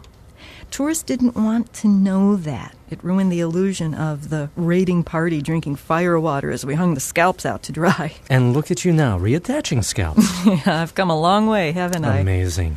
Wait, hold still. Oh, careful. And where did you hear about God? God? Everywhere. The true God? Well, that's a different story. And tell me. Well, there was this couple. She was Lakota Sioux, and he was New Jersey. New Jersey? The state. White guy. I was going to say I haven't heard of that tribe. Well, they buy a trailer and move on to the res. The rest of us are looking for a way off. They move on. Got your attention? Yeah, somewhat. What really stuck out is when they started trying to get to know everyone. When alcoholism and unemployment are as common as they were, people tended to keep to themselves. Anyway, he was all about living the gospel in front of us. That kind of planted a seed. Then in college, I got turned off by the track tossers. Track tossers? Yeah, people who peer into your world from a safe distance, toss a tract and run. Compared to a guy who's willing to buy a trailer and move in, these folks came off as really lame. So you backed away? Yeah. See, what I really wanted was a hero. Someone to believe in. Flesh and blood, not this ethereal god. Enter Nikolai Carpathia. Exactly. So I saw all the reports about him. I found out he needed medical people. Hopped the next plane to New York. Finished? There are more staples, but we can both use a break. Yes. Well, I'm curious to know where you met another believer over here. Didn't know there was one till I saw your mark. And you were unconscious at the time, so it's not like I could ask you about it. I had never seen the mark, just read about it. Oh, where? Remember when we were told that Sion Ben Judah's website was contraband? Of course. That was all I needed to hear. I was there. First he predicted the earthquake, then it happened. Lost my whole reservation, by the way. 0 survivors. Wow. You can imagine how I felt. Alone, angry, amazed that the weird guy on the net got it right. Predict an earthquake and you got my attention. Come, Professor. I know Leah just took the wires out, but surely you find this exciting. Miraculous. This is the greatest story ever told. Yes, it is, but... Oh, I know where God has provided a place of refuge for his children, but I am not going to tell you until you are ready.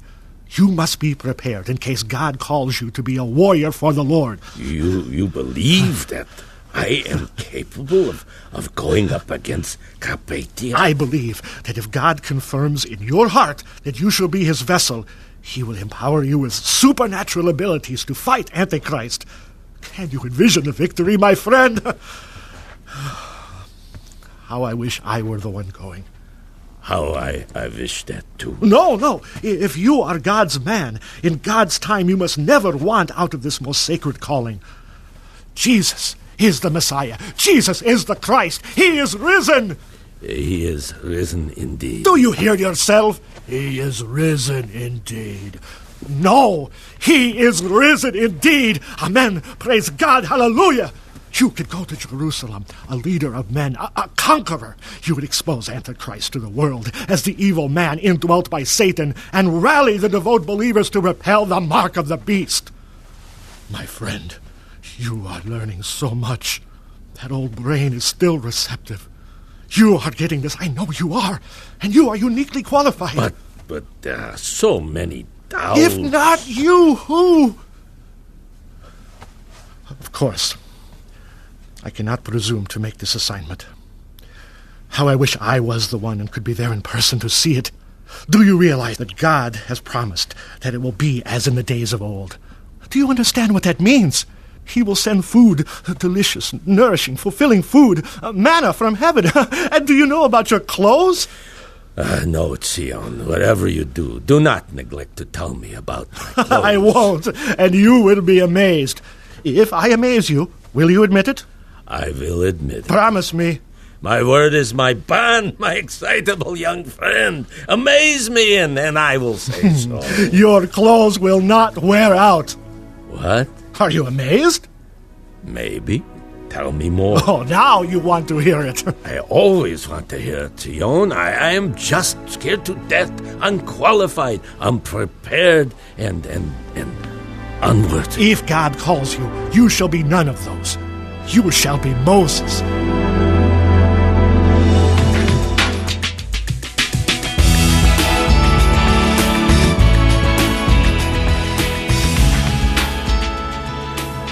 So I hear you and that Albie fellow are headed to Greece. Yeah, Ray feels he needs to stay here for morale, and I want to get a good look at the Carpathia machine.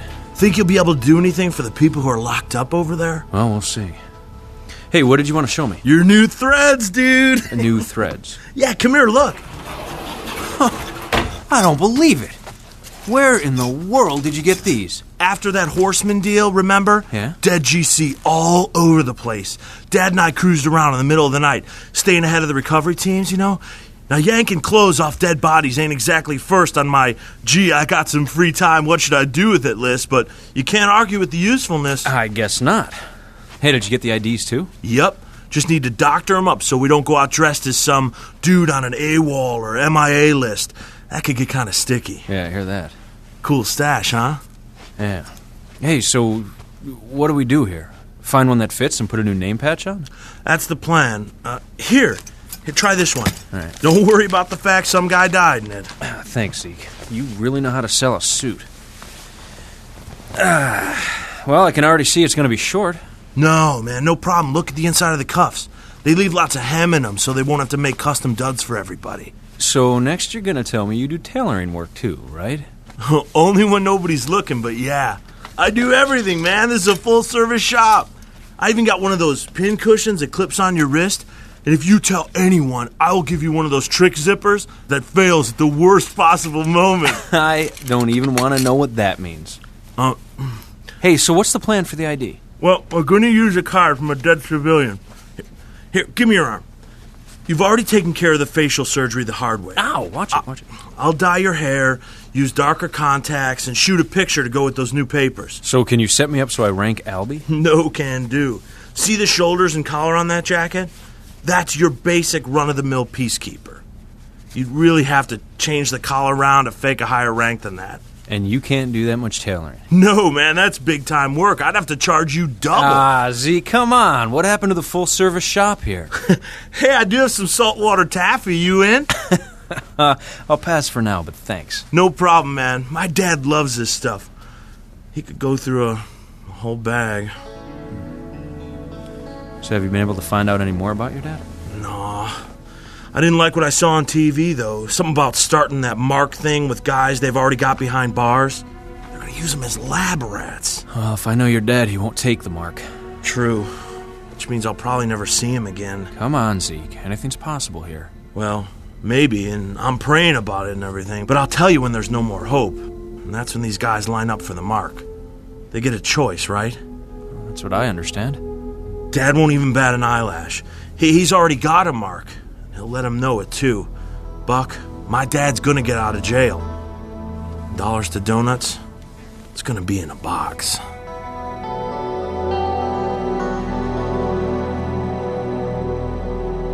So it was Zion's website that got through to you. Yeah, I can't believe you call him by his first name. Dr. Benjuda started reminding me of Doug and Anna, the two who moved on to the res, except the rabbi was able to connect over the internet. Well, he does have a way of conveying his concern. Uh-oh. Just relax. It's a harmless pair of wire cutters. Why? You're healing too fast. Got a staple that's ingrown. Wait, now, hold still. Oh. You still with us? Didn't feel a thing, just scared me. Story of my life. Anyway, so you read Dr. Benjuda's messages on a regular basis? I've spoken to him by phone. You have not? Mm-hmm. Oh, don't nod while I'm taking staples out of your head. And if you lie to me again, I'll twist them. I'm not lying. I know, and that makes me so jealous. You know, you're going to get to meet him someday. Better bring a mop and a bucket. You could just squeegee me off the floor and pour me down the drain. Yeah, me too. But you know him already. You're best buds. Oh, just by phone? No, just by phone. Yeah, we talk. He calls once in a while. How you doing, Dave? Just finished my message, Dave. Can't find my C drive, Dave. That's it, exactly. Oh, I think that's the first I've laughed in a long time. Thanks. No problem. Anyway, Sion promises that if we start reading the Bible, it'll be like a mirror, and we might not like what we see. Remember that? Sure do. Well, Sion had that site where you could call up the whole Bible in your language. Right. Well, I mean, not Cherokee, but, you know. Mm-hmm. So I'm reading the Bible on the net in the wee hours. I couldn't get enough, huh? Not exactly. I did it wrong. Well, how's that? I just headed to page 1. Uh-oh. Genesis, great. Exodus, okay. But then came... Leviticus. Yeah. I didn't like what I'm seeing, all right? But it wasn't exactly a mirror. Finally, I go into his site where you can ask questions. Somebody points me to John, then Romans, then Matthew. I got to that Romans Road thing, taking you down the path of being born in sin, separated from God. His gift is eternal life. Yeah, I was there. Stayed up all night. Next day, wanted to tell somebody, but, well, you know. Yeah, I do. Okay. The head's as good as used. The fact that you have a stripe across the top of your head doesn't look funny at all. I promise. Great. Now, we'd better get out of here before they send in a search party. Just a minute. What? I want to thank you. I needed to hear that. Those stories never get old for me. Thank you, David. Like I said, I've wanted to tell someone for a long time.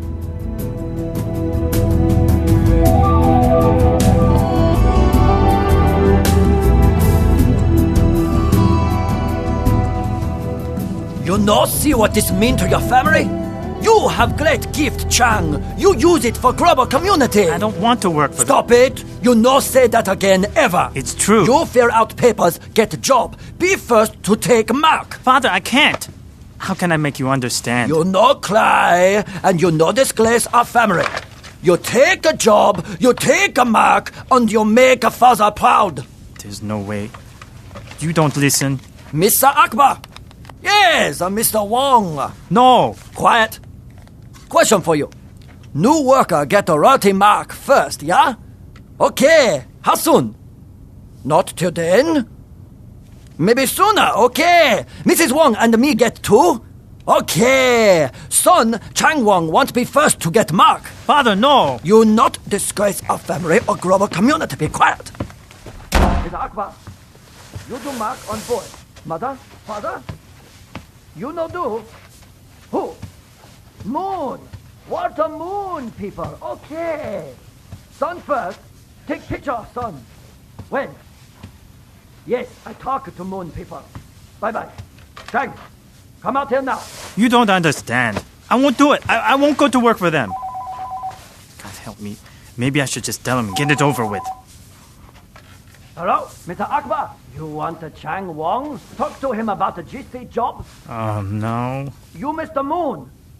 Oh, yes, I remember. Chang work for you. You have computer, right? He best. He help you. Work for you. You talk to him. Wait. Chang, you talk to telephone.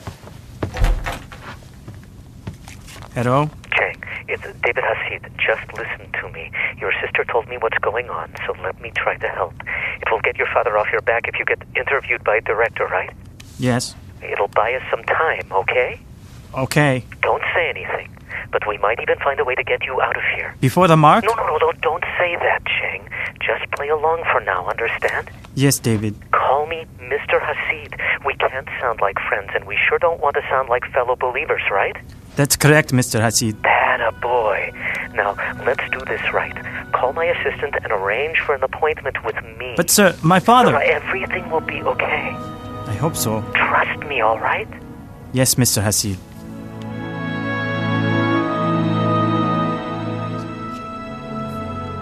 The glory of the Lord would be your rear guard. I would need a rear guard? Who would be chasing me? Oh, not Pharaoh's army, I assure you. But if it were, God would make a way for you to escape. Carpathia's hordes would pursue you. Of course. But if you need the Red Sea parted yet again, God would do it. For what have we learned, my little Hebrew schoolchild? Oh, don't me, Chaim. Tell the rabbi what you learned about the great stories, the miracles from the Torah. That they are not just stories, not just examples or myths for our encouragement. Excellent. But rather, what are they? What are they, my star pupil? They are truth. Yes, truth. They actually happened. Yes, Chaim. They happened because God says they happened. And if he says he will do it again, what? He will do it again. He will! Oh, the privilege! Deal with your fears. Deal with your doubts. Offer yourself to God in all your weakness, because in our weakness we are made strong. Moses was weak. Moses was nobody. Moses had a speech impediment. Moses, the hero of our faith, has less to offer than you do. He was not a murderer. Oh, but he was. You forget. Did he not kill a man? Chaim, think. I know the guilt is fresh, but you know down deep that God's grace is greater than our sin. It has to be. Otherwise, we all live in vain. Back to my clothes, if I may. I could wear clothes from now until Jesus comes again, and they wouldn't wear out? Chaim, if he can save you and me, this clothes thing is certainly one of his lesser miracles. Forget the extra buttons, the patches, the thread. Go there with something you like, because you will still be wearing it when this thing is all over.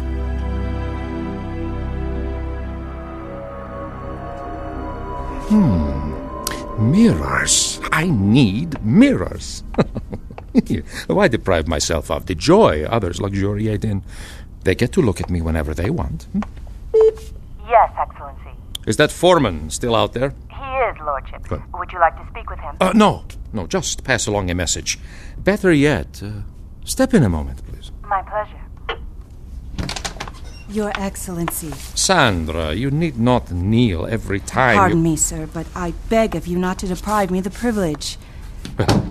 Of course not, if you wish, but I know you don't require it, sir, but to me it is a privilege to worship you.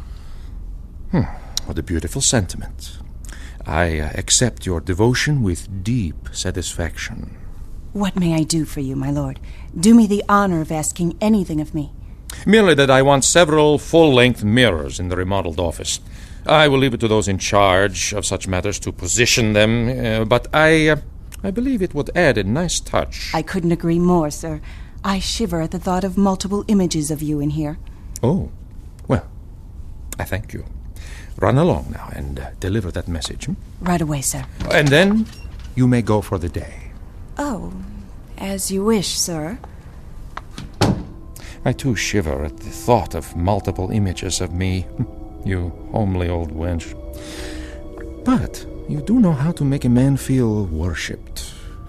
Oh, are you still out there, Sandra? Yes, sir. Before you go, would you be so kind as to call Mr. McCullum and have him join me as soon as possible? This is Director Hasid. I'm not in at the moment. Please leave a message. David, it's me, Jim. I just figured I owed you a call. I just wanted to thank you for being there. Guess I opened my mouth too soon about the whole pig thing, and it really cost Santiago everything. So I wanted to say goodbye. And David, be careful. Carpathia, he's got ways to find out things. If you got any secrets at all, you might as well assume that he's on to you. Anyway, that's it. Goodbye, David. I gotta go.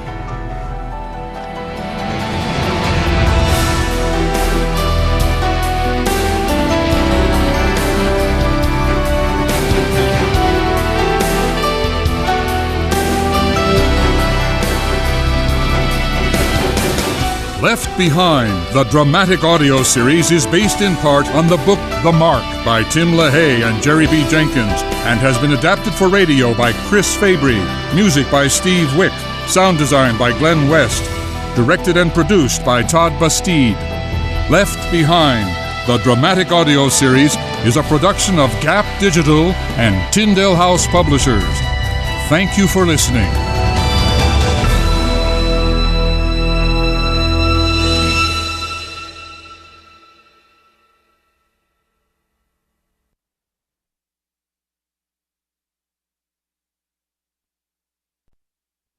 Last time on Left Behind. Well, I'm curious to know where you met another believer over here. Didn't know there was one till I saw your mark. You believe that I am capable of going up against Carpathia? I believe. Well, if I know your dad, he won't take the mark. True. Which means I'll probably never see him again. Be careful. Carpathia, he's got ways to find out things. For revealing matters sensitive to the global community, you are hereby sentenced to death. No!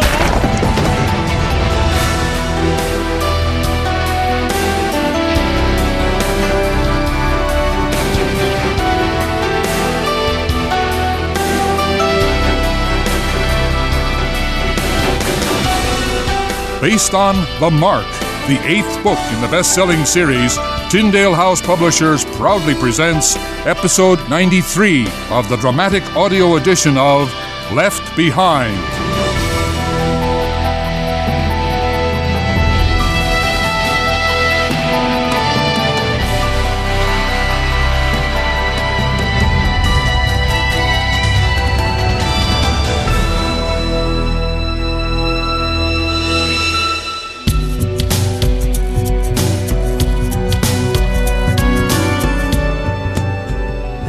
Carpathia's up to something, that's for sure. I am going to be so glad to say goodbye to this place. Yeah, tell me about it. I was listening in when Carpathia asked to see you, Mac. What was that all about? Yeah. St. Nick calls up and asks if I know where his weapons are. Of course, I don't, but I'd sure like to.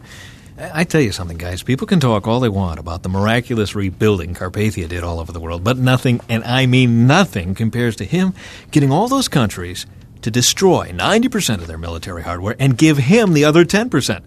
And then him storing them somewhere with nobody talking about the location. Now, in my book, that's incredible. Yeah, loose lips sink ships. You think people know but won't say? Well, they'd have to. That's a lot of stuff to park. How does he keep a secret that big among so many people? Let's put it this way. Jim Hickman trips over himself in a meeting, mentions something a friend shared in confidence. Carpathia squeezes him for the name, calls the guy in, and shoots him in the head right in front of Hickman. No. Oh, yeah, it's true. Nikolai Carpathia is a very bad man. He just figured that one out. Hold on. Hasid. David, have you spoken with Chen? Oh, it's Ming. You want us to go? No, stay. I spoke briefly with him, Ming. Don't worry, it's under control. I am very concerned. I pray for my father. Unless he somehow becomes a believer, Chen cannot tell him. He would expose us. Does your mother know? No. I'm afraid she is so intimidated that she would not be able to stand up to him.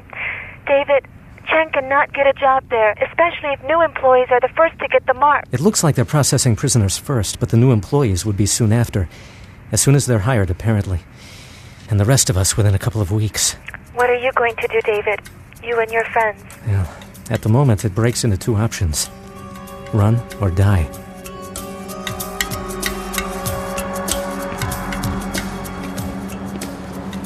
I must be getting older. This jet lag, it's killing me. Use it to your advantage. What do you mean? Well, your natural instinct, when you'd rather be in bed, is to be testy, short, irritable. Go with it. GC peacekeepers have an attitude. They want to think they are in charge.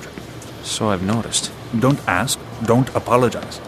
You're a busy man on assignment with things to do. Got it. That didn't sound too convincing. You need me to push you around, too? Practice. You Americans, I swear.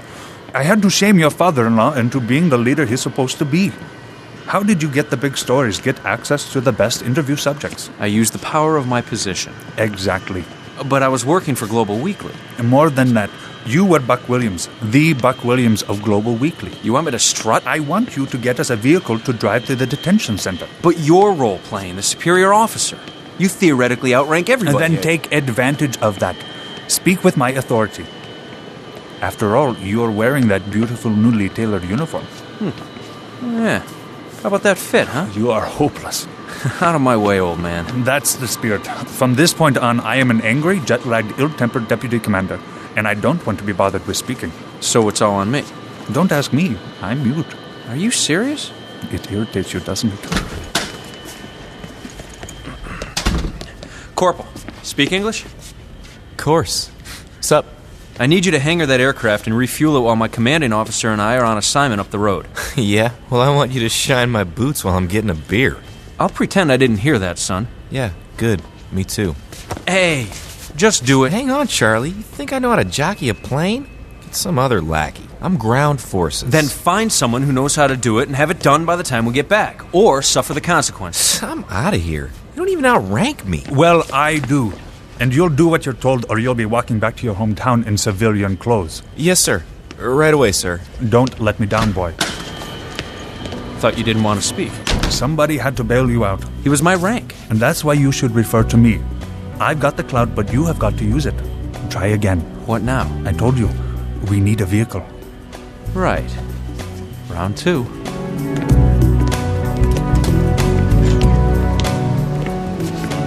Excuse me. Coming through. What do you think you're doing, pal? You gotta wait in line like the rest of us. Excuse me. Hey, yourself. You got a deputy commander in your docket? Thought so. Excuse me. How you doing? Corporal Jack Jensen on behalf of Deputy Commander Marcus Albaz, here on assignment from the USNA. We need a vehicle for transport to Ptolemy. You and 1,000 other guys. Seriously, you're about 200th in line. Actually, it seems we're near the top. Sir. Your superior officer, he looks a little Middle Eastern. Why is he USNA? I don't do the assigning, pal. And I wouldn't recommend getting into it with him. No, wait. As a matter of fact, that might be fun. Tell him he looks Middle Eastern and that you're questioning his base of operations. Go ahead, really. Well, something basic, do you? Anything. Albaz has been so touchy today. I don't think he deserves a nicer ride. We just want to get in and out, you know? We'll take anything you got. All right, show this at the temp motor pool behind the exit gate. Thanks. He's been so touchy today.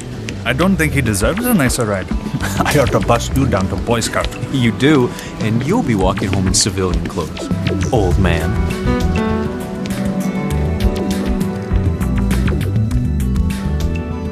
David, would you take Chang with you? You mean kidnap him? If you leave him, he'll be forced to take the mark or beheaded for refusing it. Please, it's not kidnapping if he goes willingly. I don't know. I'm supposed to interview him for a job tomorrow. Then either find a way to eliminate him, discredit him as a potential employee, or tell him where to meet you when you escape. Now, the latter's more likely. I mean, what could possibly disqualify him? Make something up. Say he has AIDS. Oh, Ming, you know that would kill your father. How about a genetic defect? Does he have one? No, but work with me. All that would do is stall things. We have to do something. It's better than nothing. Well, not if it makes me look suspicious. Fine. Then tell them you want to take Chang with you to check him out before hiring. Maybe. David, what other choice is there? What if they don't go for it? You have to try. He's brilliant. But he's a child. He can't fend for himself. He can't even defend himself against my father. Ming, I'll do my best. David, he's my brother. If it was Annie, would you do your best, or would you do whatever you had to save her? Oh, David, forgive me. That was wrong. It was cruel. Please blame that on my fear and my situation. It's all right, Ming. Tell me you forgive me. I didn't mean that. No, Ming. It's all right. I understand. You put it in perspective for me. I'll do whatever I have to protect Chang. Thank you. I'll be praying for you. All right. Bye. Ming's pretty scared about her brother, huh? Yeah, she's terrified. And she has reason to be. David, here's how I see it. If the boy's a believer and he's got a mark to prove it, he's with us. Yeah. I wish it was that easy.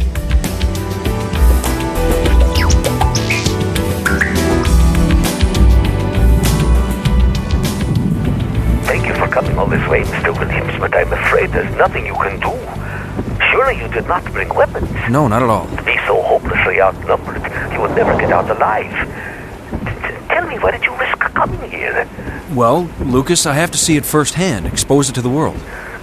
Did you know that the guillotines have arrived? Already? It's true. The GC is carting them through town in open trucks, so people can see the consequences of thinking for themselves.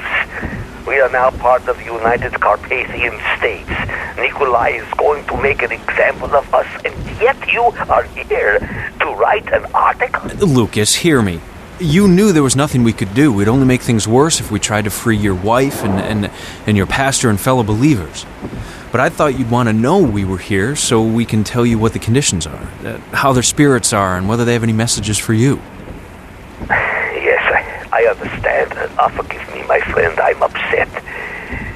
Please tell my wife I love her, and am praying for her and long to see her again. And tell her that if I don't see her again in this life, I will meet her in heaven.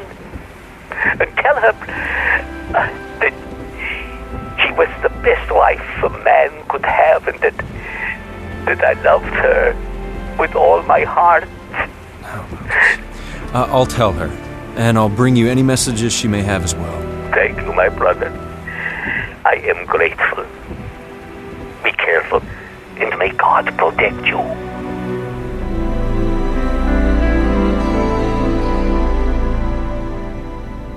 All right, so we came up with a question and a suggestion. Now, we tease Smitty about his English, but there's a pretty shrewd brain in there. That's a compliment, by the way, Abdullah. Well, hey, Cowpoke, thanks a lot. Okay, so here's the question. Do we want to play this out to the end, assuming you're going to have an inside track on exactly when employees have to take the mark, or do we want some wiggle room here, David? No, it's more than wiggle room, Mac. It's part of the impression. If we wait till the last second and still try to make it look like we were killed, the timing alone is going to make it suspicious. That's what I said. Isn't that what I said, Mac? That's what he said. Okay, if we're going to do this sooner than the actual deadline, we have lots of options. Now, Peacekeeping has just started shipping its first load of head trimmers into Greece last night. Not from here. I would have known about it. No. These were actually manufactured in Istanbul and driven down. I think it came straight from Viv's office. But pretty soon, they'll be flying them here and there, and we're going to be pressed into service. You need to pick a strategic place you want to see or a shipment you want to monitor, find a reason to bring Hannah and Chang, and I'll requisition a Quasi-2. Wait, a 2? How are you going to justify that? Look, we want to avoid suspicion. You can fit 2 pilots and 3 passengers in something cheaper than a 15 million Nick aircraft. I know, but let's say we want to take a huge load of guillotines and skids of biochips and injectors, too. You're going to need more than that to justify a 2. Okay. Let's say it's somewhere that St. Nick's going to be. Tell him who thought of that. I think you just did, genius. Genius, that's right. Are you thinking what I think you're thinking? We are. Jerusalem.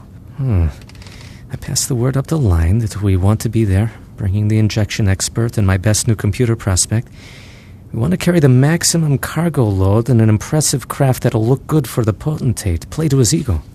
What, you think he's got an ego on him? There is not enough cloth in Jordan to make a turban for Nikolai's head. Hey, it's not bad, Smitty. And the Quasi-2 can be flown remotely. Just about any plane can nowadays. So we land somewhere out of sight on our way there. Then, from the safety of the ground, you fly that very expensive jet with all that precious cargo in it, nose down, right into the middle of one of the deepest bodies of water we can find. With people watching. Come again? Let them see it. You wanted us to think about logical explanations for the accident. Well, forgive the painful subject, but we recently lost our cargo chief. She would have prohibited that much weight on the particular plane. But me being a veteran, I thought it would handle it, flying it remote. We also broadcast from it remote, okay? So I started hollering about a weight shift, cargo rolling, hard to control, mayday, mayday, goodbye, cruel world. Yeah, I like it. Not bad. Thank you. Just thought of one more good one. Is this new to me? Do it in Tel Aviv. Carpathia is flying through there. Do an air show for him and the crowds. Crash into the Mediterranean so deep, they know we're dead and the plane is too deep to bother with search. Interesting. And where are we during all this? It's going to be awfully hard to hide in Tel Aviv with Carpathia and all its crowds. We don't take off from Tel Aviv. We come straight from here to the show, only they don't know we stopped in Jordan. I know a place. We can land where no one sees. Send the plane to Tel Aviv, do the show, crash. And from how far away can you remotely fly that plane? We use the remote for takeoff. But the flight plan, airshow tricks, crash, everything gets programmed into the guidance computer. I like it. You can program the thing that specifically? Well, it would take some time. Well, get on it. Hold on a second, I got a call here. Hasid? You're 100% certain this connection is secure. Yeah, absolutely. It's Hannah. Oh, what's up? Are you all right? I'm in a utility closet. Did you know Carpathia had a peacekeeper executed? Actually, I did. Santiago? Thanks for telling me. I just had to go get the body from security lockup. He was shot point blank between the eyes, and they aren't even pretending it's anything but what it was. He was executed by Carpathia himself. Yep. You know why? He talked too much. That's what I heard, too. Apparently, he told someone something that Carpathia said in a private meeting, and I think I know who ratted him out. Okay, who do you think it was? Jim Hickman. Bingo. How'd you know? He just delivered his body to the morgue. Oh, that I didn't know.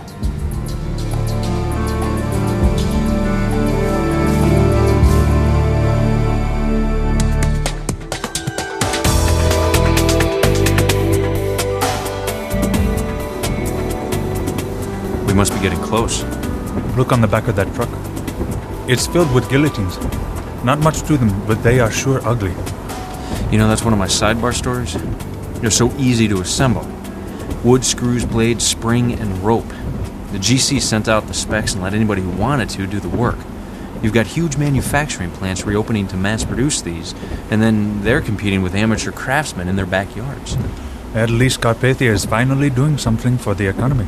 Yeah, all for something the GC wants to use as a visual deterrent. Interesting definition of peacekeeping.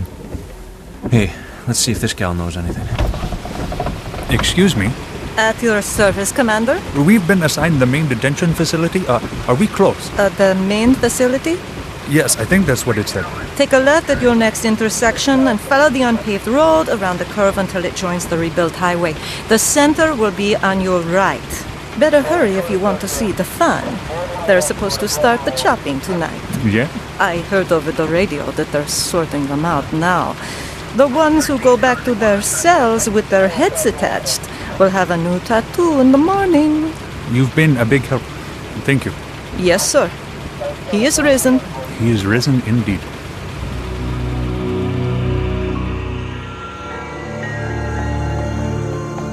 Evening, Director Hasid. Miss Ivans? Great days, Interesting days. I love when circumstances fall into place. Oh, things humming along, are they? I've persuaded top brass not to display loyalty enforcement facilitators here at the palace. Oh? Not the best image. They're showing up all over the world. And that's fine.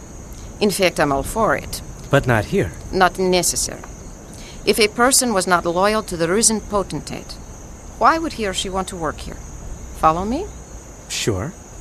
And I have to say I like the idea of those ugly contraptions not dotting the landscape here. I couldn't agree more. We start with new hires tomorrow, and there is much enthusiasm over being among the first to receive the potentate's mark. And I hear you're interviewing a prospect tomorrow? Right. The Asian prodigy. That's him. What a family. His father is pleading to have his son be the first to receive the mark. It's too late for that, as we're beginning with political prisoners, but he very well could be the first GC employee. He hasn't been hired yet. It's a foregone conclusion, though, right? Well, I need to talk with him, determine his suitability to take his last year of high school here, and be away from his parents for the first time, see where he fits best. But the odds of his not being hired somewhere here are minuscule. We could process him first, and he would, in essence, be pre-approved to work in any department? I would have reservations about that. Really? Well, if I've learned one thing from the potentate, it's follow protocol. Let's try to let the process run its course. Do it right. David, honestly, what would be the harm? Well, I was told the boy is scared to death of needles, and he's fighting the whole idea. Pass up this opportunity because of pinprick? Director, if he's so brilliant, it's time for him to grow up. Well, my meeting with him is at 0900 hours. I'm sure everything will work out, David. Besides, I don't imagine they'll administer marks before 0900.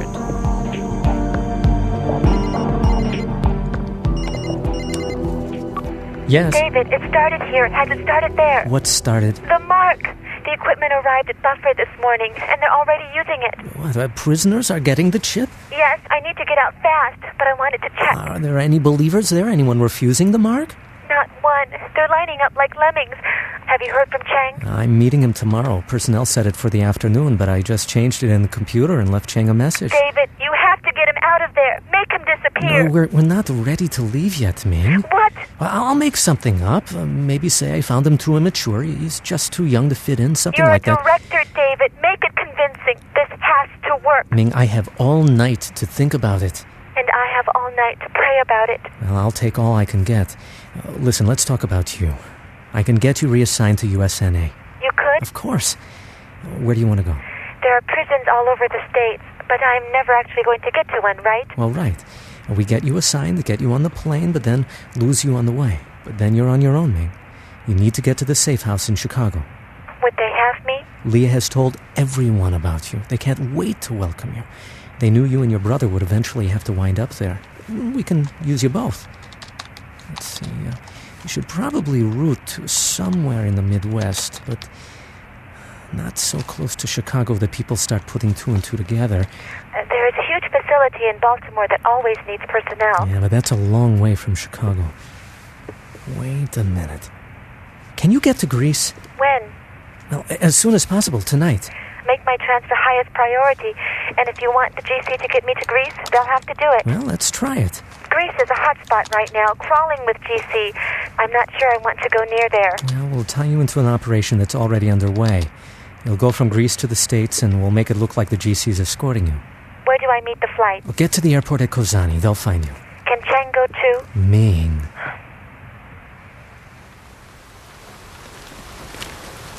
The deputy commander wants to know if we're in time. In 7 minutes, we begin separating the prisoners. And how many? We show 927. Sounds like a lot of work. We do our best with what we're given. Where will the mark be administered? The middle building. What's in the others? Well, teenagers through early 20s are in the first. Males are in the west wing, and females are in the east. Individual cells? Well, hardly. They're large common areas. These buildings used to house production lines. And what kind of charges are you dealing with here? Felonies, some petty theft, larceny. Any violent criminals? Oh, yeah. Murderers, armed robbers, and the like. They're right there. Political prisoners? In the second building, but religious dissidents. Well, at least the men are right there. So you've got dissidents in with violent criminals? Well, where they're placed is not my call, sir. I understand. I'm coordinating the loyalty mark application. If you'd like to help, I have a crew of 6 moving from building to building, doing preliminary sorting. Preliminary sorting? What does that mean? Oh, we're determining whether any plan to refuse the mark. And if so? Well, they're to identify themselves immediately. And what if some change their minds in line? Well, I don't foresee that happening, but if it does, we'll deal with it quickly. Now, gentlemen, please, I have orders. You gonna help with the culling or not? This will be going on simultaneously in all the buildings? No. We're starting in the west building. Prisoners will be escorted to the center building for processing, then back before those in the next building go. So on and so forth. All right, we'll help. Good. Athenas, it's time. Can you take Jensen and Elbez here with you? Thank you. Zeke? Hey, I'm almost finished with the doc's robe. What do you think? Pretty crazy, huh? It looks great. Zeke, we've been monitoring the local GC News reports. I'll have it done by tonight, though. All I have to do is attach the hood that goes over his face, Yeah, they started the mark application in the jails. Oh. Okay. So far, only one person's refused to take the mark. Gustav Zuckermandel. Dad. When are they gonna, About an hour and a half ago. Oh, Dad. Oh, no. Oh, man, I knew it would happen sooner or later, but this is... I'm sorry, Zeke. Are you okay? Yeah. Yeah, man, I'm okay. I got work to do, that's all.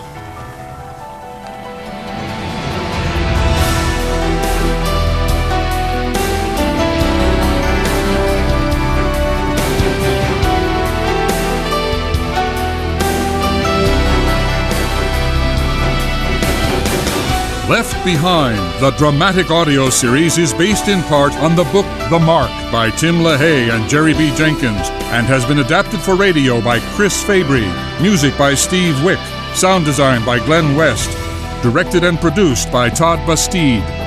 Left Behind, the dramatic audio series, is a production of Gap Digital and Tyndale House Publishers. Thank you for listening.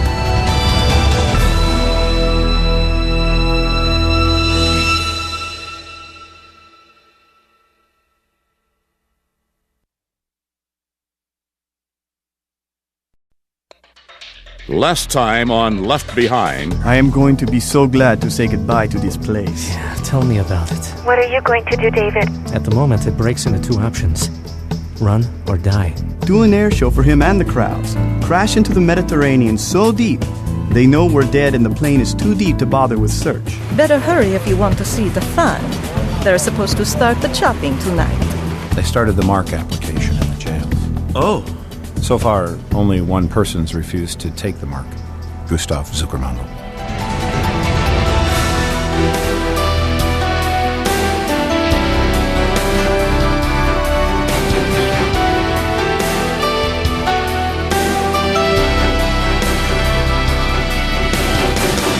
Based on The Mark, the 8th book in the best-selling series, Tyndale House Publishers proudly presents Episode 94 of the dramatic audio edition of Left Behind.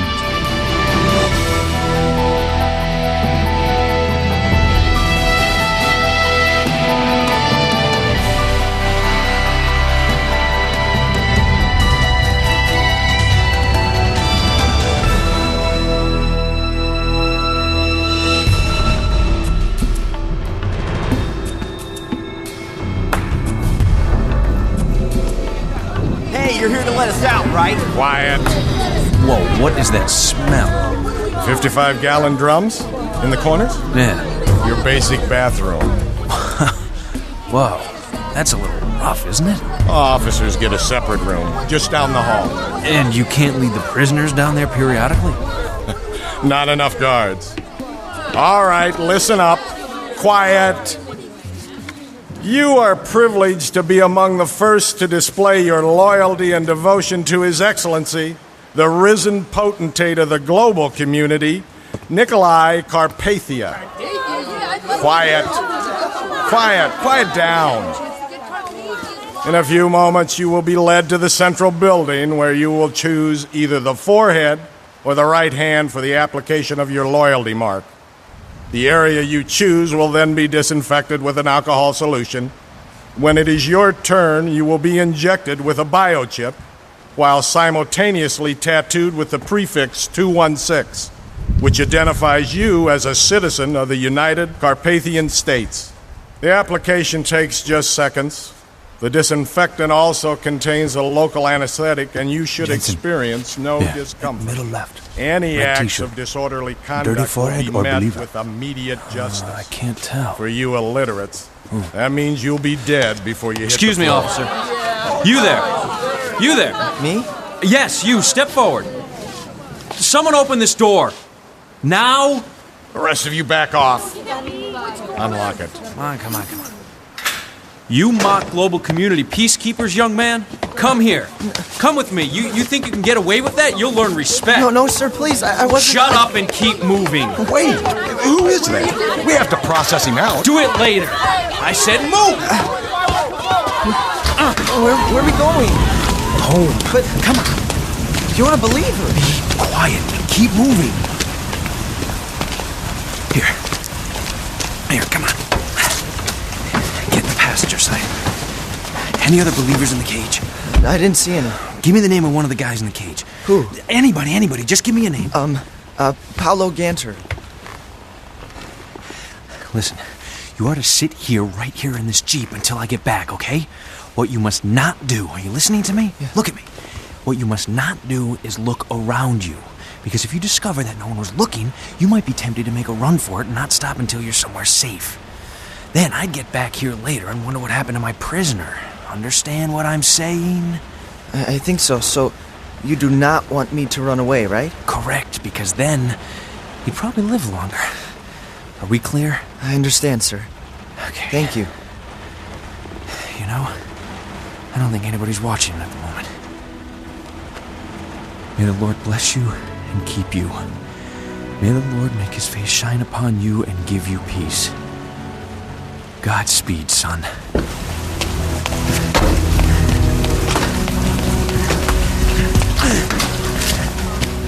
Who was that you took out of here? Ganter, Paulo, transferred custody to the United North American States. Whatever you say. Are there any here who will be choosing to reject the loyalty mark? Anyone? Anyone at all? What if we say no? You know the consequences. That's what we like to hear. No questions? Do we get to choose what the image looks like? No. Your incarceration limits you to only the basic chip and number tattoo. This line will move in an orderly fashion, or you will find yourself in the other line. Let's begin.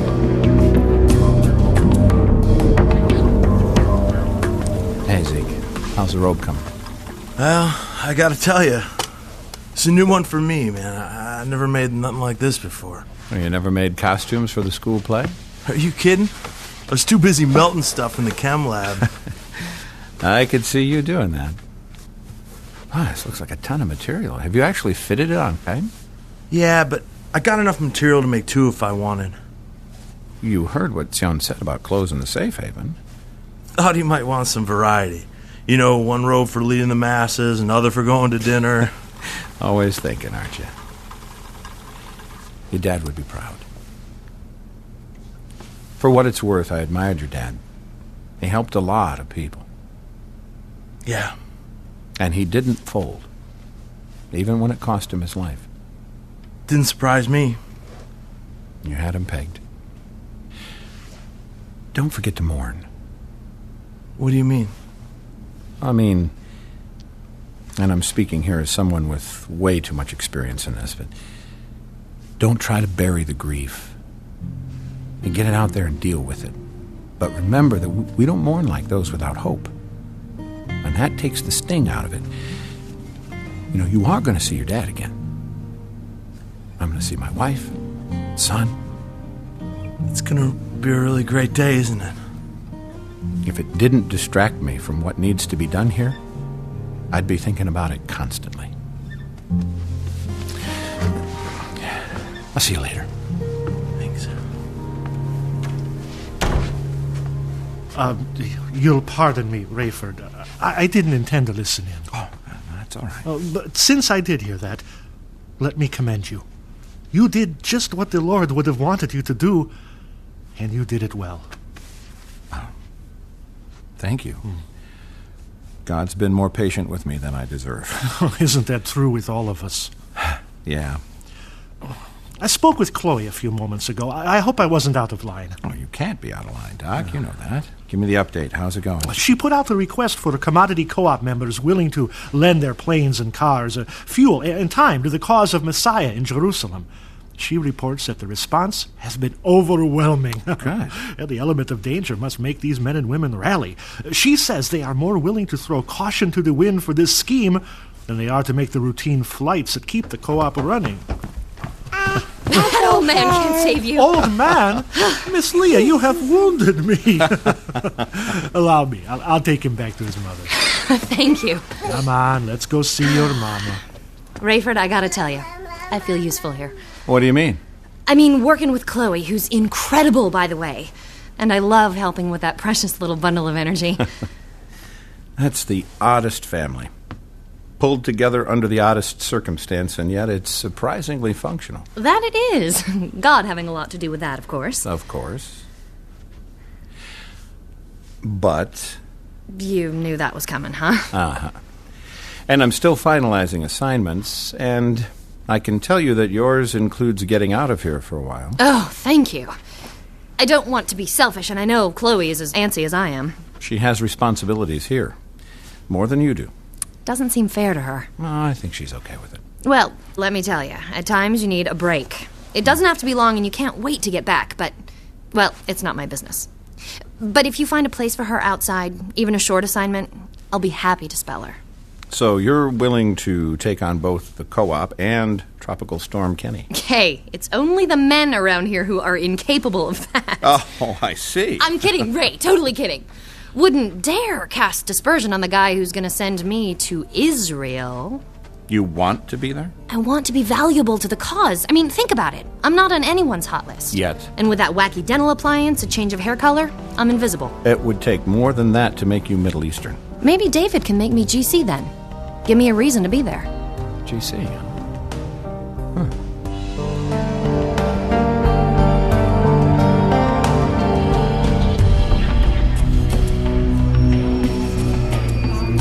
Young ladies, this is your opportunity to show your loyalty to the global community and our risen potentate, Nikolai Carpathia. In a few moments, you will be led to the central building where you will tell the staff whether you want your Boy, if it loyalty weren't for mark the on your larger forehead issues at stake, the or your conditions right in here hand. would be a story in itself, The area huh? you choose will then be Just as bad here as it is for the disinfected with guys. alcohol This bunch of girls When looks it pretty is your hardened. turn, you will enter a cubicle where Check you will out. sit and be injected with Back a of the cage, biochip, middle left, the while brunette. simultaneously tattooed Can't with say the for prefix sure. 216, You're not thinking of which trying this identifies in you as every a citizen building, of are the you? United Well, I hate doing Carpathian nothing. States. Agreed, but The we could application easily takes get ourselves seconds. killed. The And what about disinfectant when there's a also whole group of contains them? a local I only see anesthetic one and this you should time around. experience no We have to at least try. Any acts of Watch disorderly and learn, conduct will buddy be boy. met with immediate justice. You from the North American states? No! Don't lie to me, dirtbag. I know your type. Open this cage. Step to the door. Now. Hands behind your head. Come here. Cuffs. Key 2. Walk. Now. At this point, anyone who wishes to refuse the procedure should speak up. Very good. Sir, You're refusing the loyalty mark of the global community? I'd like to think about it. Seems kind of drastic, not something to rush into. You understand the consequences. I just want to think about it, that's all. Fair enough. Anyone else? No one? Young lady, because you're the only one in this facility, you may mull this over while in line. When you are asked where you would like the mark affixed, that will be your final chance to elect not to have it. And then? You will be directed to the confirmation facilitator. You know what that is, girl? You're dead. Guillotine. Head chopped off. Still want to think it over? Are they serious? You're going to chop my head off for wanting to think this through? You're free to think as much as you like. And you'll have a long time to do it, as long as you choose the mark.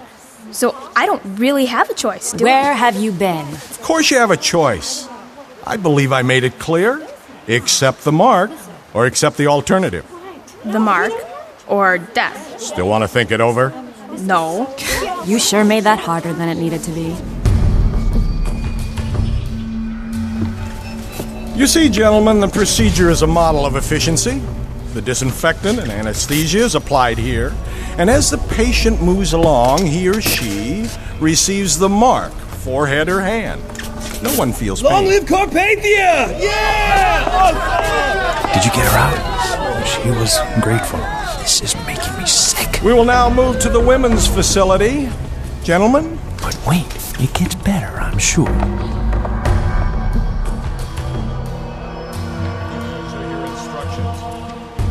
This is your opportunity to show your loyalty to the global community I'll be in the back. and our risen potentate, They look Nikolai like they're praying. Carpathia. About 20 of them, wouldn't you say? In a few moments, you some will of them be have led to the marks, but central office building, not all. where you will Your tell the friend's staff wife whether is you want recruiting your new loyalty believers mark on even your on her way forehead to the or your guillotine. right hand. Heroic. The area you choose little hard will to then watch. be disinfected with You an need to alcohol stay. solution. You have to give Lucas his message to her. Ladies, please. You, in the back. Officer, take care of them. Use the rifle if necessary. Yes, sir. Ladies, you will cease and desist, face the front, and give Officer Athenas your full attention. Do you understand me? Gracious Father, I thank you that you have chosen to place us here, where so many need to hear. You have been warned! Buck, there's nothing we can do here. Let that be a lesson to all of you. Keep it up, and I'll use the other end of the gun on you. I shall not walk. Just so we know, how many will be rejecting the mark of loyalty and choosing the alternative? I will not take the mark, for I will not betray my Lord and Savior, Jesus Christ. You choose execution by guillotine rather than the mark of loyalty? I too refuse. Two of you then. I also refuse. You all want to die tonight? I'm counting 8. Yes. You 8 will... 9.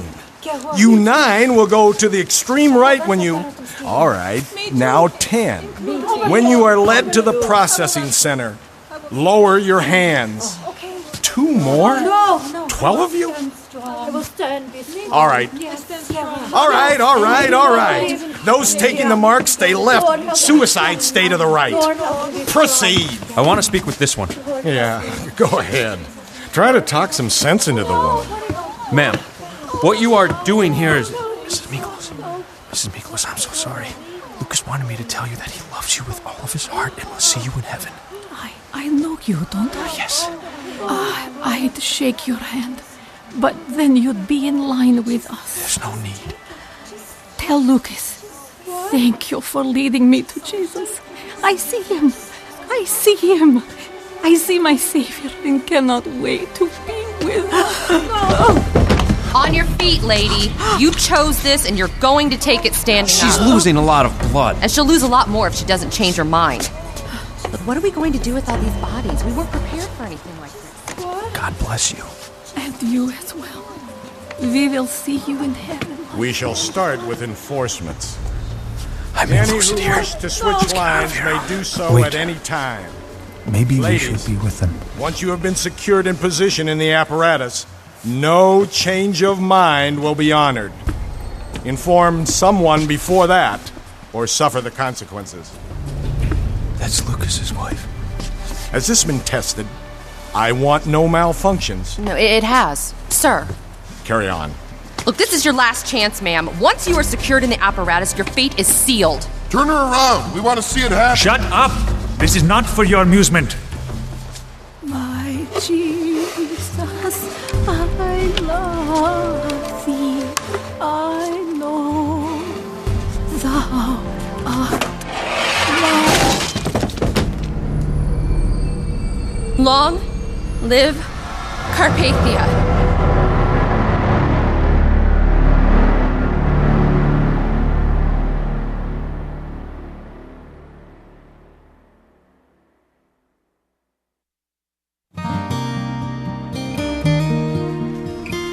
Okay, no, keep your hands up, bud. There you go. Oh, good boy. You're Hattie's big helper, aren't you? Aren't you? Yes, you are. Hattie! I'm in here, Ray. I'm just getting Kenny squared away. Okay, we're all done. Do you have a minute? If that little guy is drowsy, I've got all the time in the world. Now, come to think of it, that figure of speech just doesn't mean that much anymore, does it? Everything's up for grabs these days, apparently even our cliches. Bummer, huh? Listen, could I get you to do me a favor? Oh, sure, anything. Well, it has to do with Chaim. Oh, isn't he the best? He's great, but he needs something Tion and I don't seem to be able to give him. Rayford, he's twice my age. Hattie, no. Never mind. Oh. Have you seen Chaim pacing around, repeating things? Yeah? Verses and things that Sion has taught him? Right, but, well, he doesn't seem confident. You caught the excitement of being a believer right away. 24 hours before, you were ready to commit suicide. I wasn't just ready, Rayford. I went through with it. Or at least I tried to. Well, with Doc, it's different. But he seems to like you a lot. He's intrigued by your questions and energy. I was thinking that maybe you could... Maybe coming from you could help him find the joy in all of this. Joy? Yes. For the time being, your name is Joy. Huh. I had a second cousin named Joy. Good. Go with that. Got it.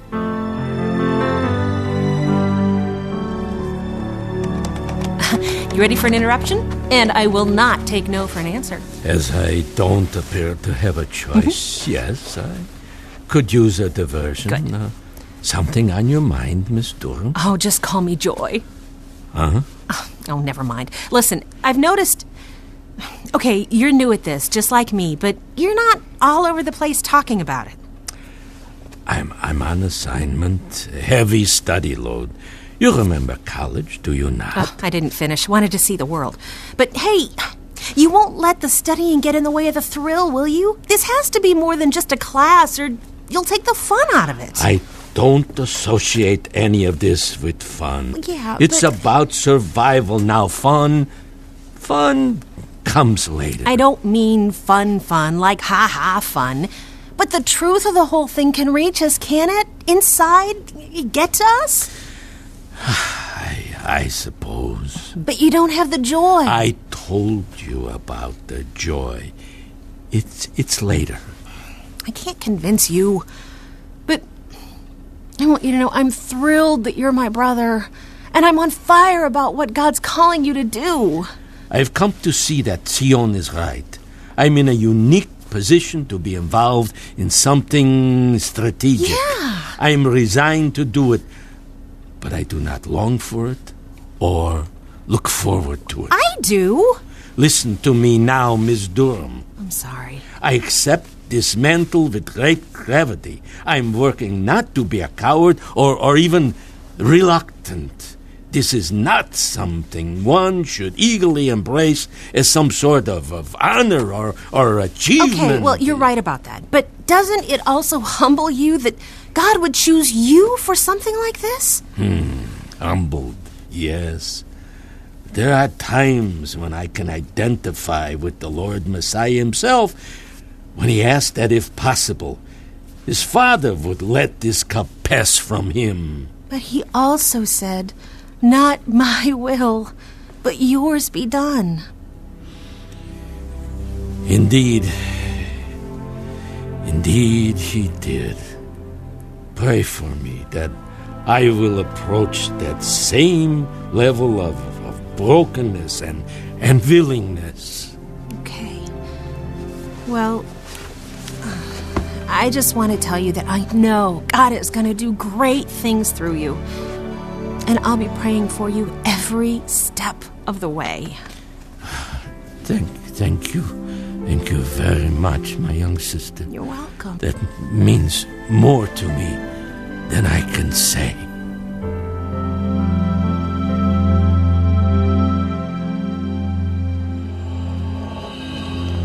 Only one building left. Yeah, and unless Pastor Demeter was, I don't know, transferred, he's gotta be in there. And you trust the source of your info regarding his arrest? Implicitly. Why? Well, it would be a long shot, but what if they were ahead of us on this one? A setup? Welcome to Building 5, gentlemen. Everything ready? Indeed, sir. Good.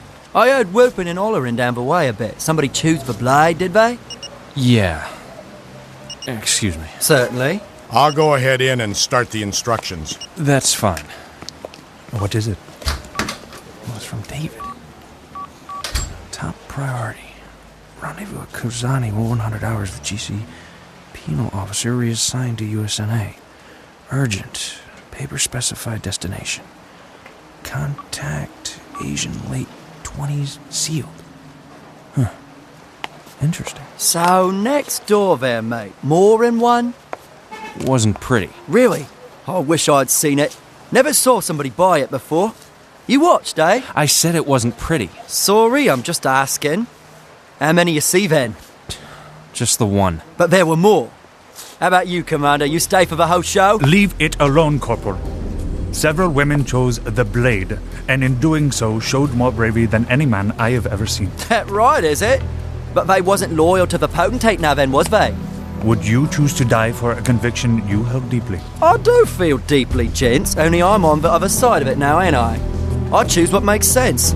Man rises from the dead, he's got my vote. Apparently, he didn't get theirs. Apparently not then, apparently not. So, gents, you seem a mite bit worked up about this. How about it then? Carpathia get your vote? Wouldn't he?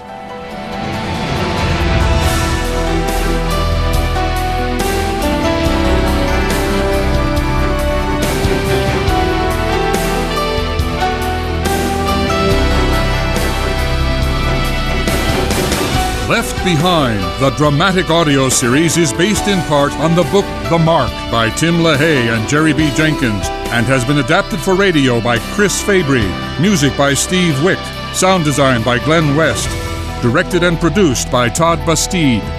Left Behind, the dramatic audio series, is a production of Gap Digital and Tyndale House Publishers. Thank you for listening.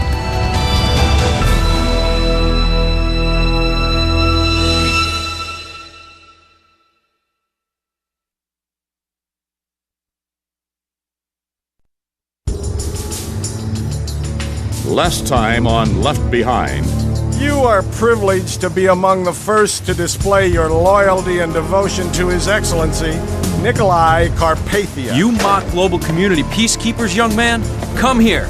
Come with me. You think you can get away with that? You'll learn respect. Tell Lucas, thank you for leading me to Jesus. I see him.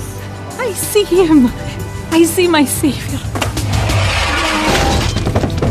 Long live Carpathia.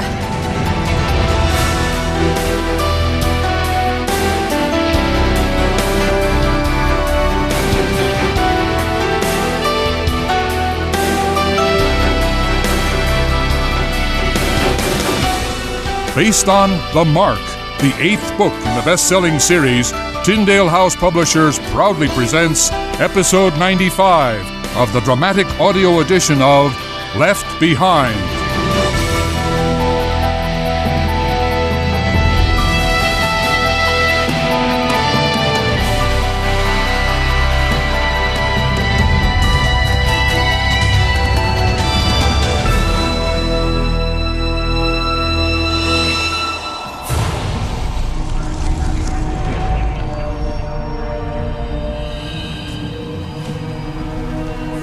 Pretty ugly work, huh? More so than I anticipated. Who would have guessed those women would be so thick-headed, so to speak? Time for a showdown, though. Meaning? In this building, we've got the husbands of the women who died. We're about to find out who's tougher. I find it interesting that you've got religious dissidents and with the hardened criminals. Not my call. I got one job here. But don't you agree the mix in this building is a little odd? Let me ask you something, Jensen. Have you ever talked to Nikolai Carpathia? It's been a long time. Oh, well, I have. And he sees the dissidents as every bit as dangerous as the criminals. Murderers and people of faith. People of the wrong faith? an intolerant faith. Listen to yourself. You just sent more than a dozen women to their deaths because they don't share Nikolai Carpathia's faith. And you call them intolerant?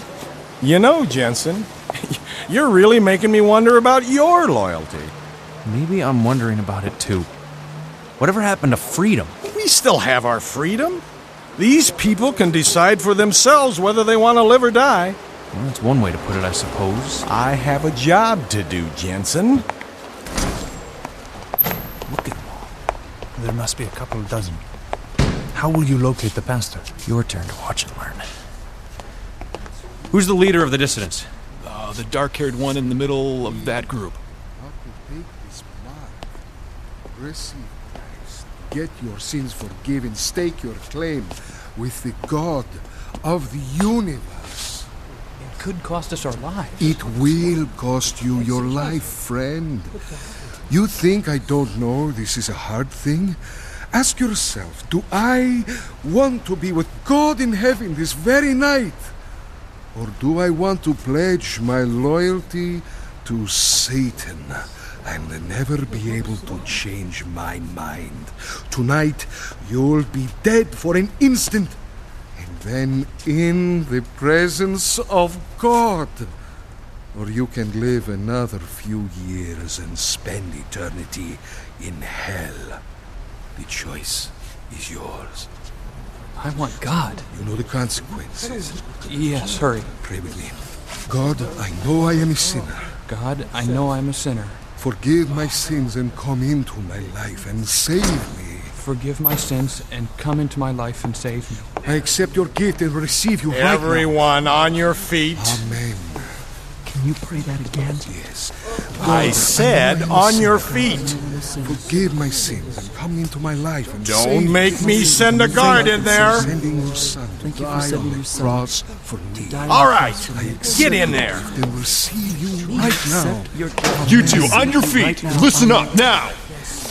Gentlemen, you have a unique opportunity to show your allegiance to the global community and our risen potentate, Nikolai Carpathia. I need to know if any of you will be rejecting the mark of loyalty so we can get you in the right line now. Is there anyone... Yes. Put me in the other line. You're rejecting? Yes, sir. You understand the consequences? Yes.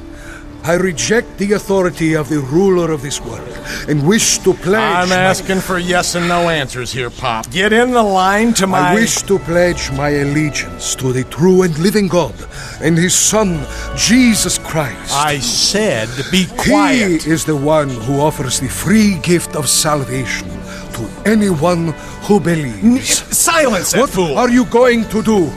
Kill me twice? Oh, that I could die twice for my God. Who else will stand for the true God? Me too! Over here, I want in that line! Count me in as well. I just became a believer tonight, right here. Do it, man, it's true. God loves you. Silence! I was arrested because I was worshipping with fellow believers. God will never leave you or forsake you. Guards! Do not resist. We'll be out of our misery soon enough. May the very men who beat us listen to our report before it is too late. God loves you. Don't be deceived by the... Don't resist, brothers. Just speak the truth. I will authorize my people to shoot to kill. Now get to my left if you are accepting the mark of loyalty to the global community, and get to the right if... There is one God and one mediator between God and man. The man... Jesus Christ. Silence that man! And wash away my sin. Nothing but the blood of Jesus. Guillotine line first. Move! And shut them up! Nothing but the blood of Jesus. You, stand up. Master Demeanor. Jesus is risen. Christ is risen, indeed. That makes me white as snow. No other fount I know. Nothing but the blood.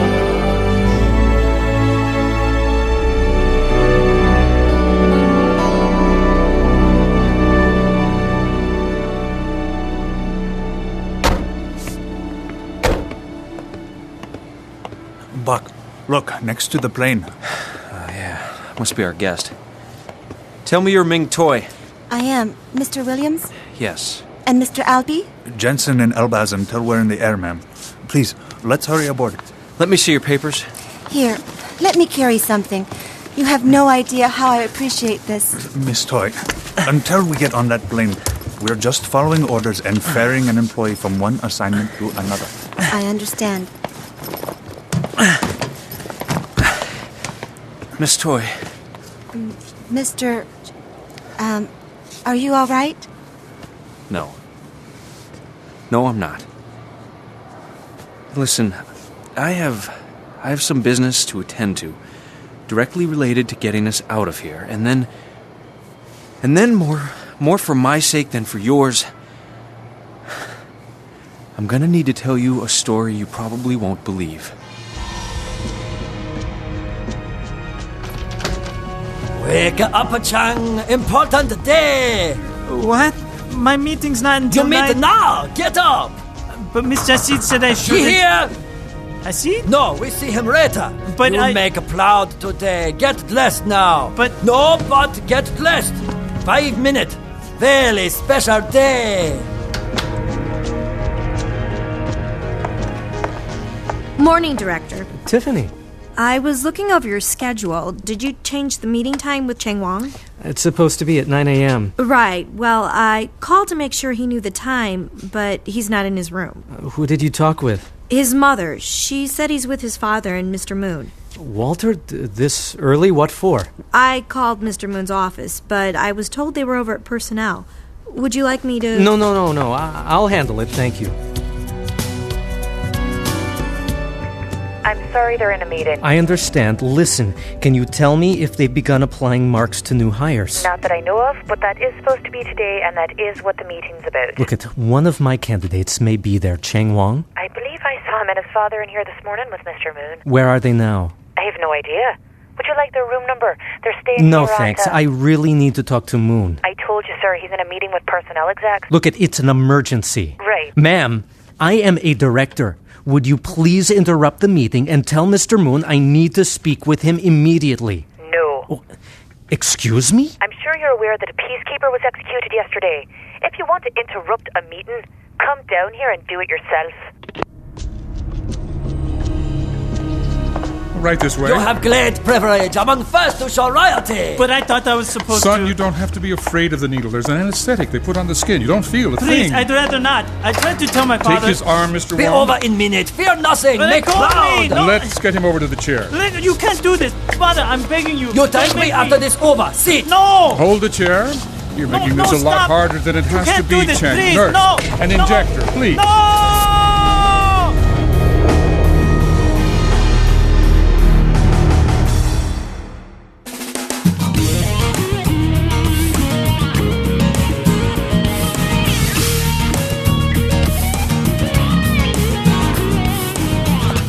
The conference room's empty. Just a moment, please. Ask them to hold. This is important. No, he's not. Can I give him a message? Director Hasid, you just hung up on it. I'll report you for this. You better get me fired before I get you fired. Now, where is the meeting? I don't know, but my guess would be the basement of Building D. That's at least 10 minutes from here. Why didn't you tell me? Don't answer that. Now, why would they be in Because D? that's where they're setting up the Loyalty Mark Application Center. Personnel Department. I don't believe this. Oh, Director, you might want to take this call. It's your assistant. Tiffany? Hey, just got a call from Walter Moon. Where is he? I'm sorry, he didn't say, and I didn't think to ask. What Want me did to find him? Yeah, what did he want? He said he would be delivering your 9 o'clock personally. That he and the candidate's father were most excited about your interest. You know the drill. What was he doing with Moon this morning? No idea, sir, but I'll find out if you want. Find Moon and call me back on my cell. How did you get in here? Oh, sorry, Director. What's all this for? You're pretending you don't know because... But why such a big space? I thought they were just doing new employees first. The rest of us will be next. Might as well have everything in place, right? I can't wait. Have you seen Security Chief Moon this morning? He was here just a while ago. With anyone? Couldn't say for sure. Some guys from personnel? And anyone else? Yeah, but I wasn't paying much attention. Suppose you've heard the rumors, though. Rumors? You poor managers miss all the gossip. Well, I hear that Moon's in line for Supreme Commander. You don't say. I like him. I think he'd be good at it. Excuse me. Yeah? Director, Moon's people say he's in with Carpathia. Alone? I don't know. I didn't ask. Did they happen to say whether Walter is still bringing Chang at 0900? Yes. Oh, really? Honest. Is Chang with him and Carpathia now? Sorry, no idea. All right, I'm on my way back. By the way, thanks. We'll see you back here soon, Director. Hello? Mr. Wong, David Hasid, can I speak with Chang? He's not available right now. He see you at 9, yes? That's right. Is he okay? Better than okay. Very excited. Mr. Moon, come get us. We see you at 9. You're coming too? I come too. Sure. Why not?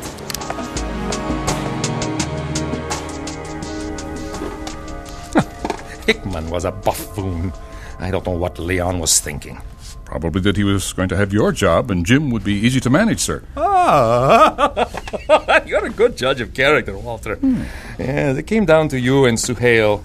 He has an impressive resume, but he's rather new to his current position. And how do you work with a Pakistani? I just don't understand those types. Well, who can you trust these days, Walter? Now, listen, I don't know how you stand on pomp and circumstance, but I don't want to make a big deal of this. I just want to announce your appointment and not get into a lot of ceremony. Perfect. I don't want to take any attention from you, sir. Walter, how are we coming with the GCMM? Sir, the moral monitors have been in place for a long time. I get input from them every day, and I know Suhail counts on their intelligence briefings. Mr. Moon, surely you caught my drift recently when I spoke of mobilizing a great enforcement throng from every tribe and nation who would be able... Of course, Potentate. I'm working with Chief Akbar now to don't believe it.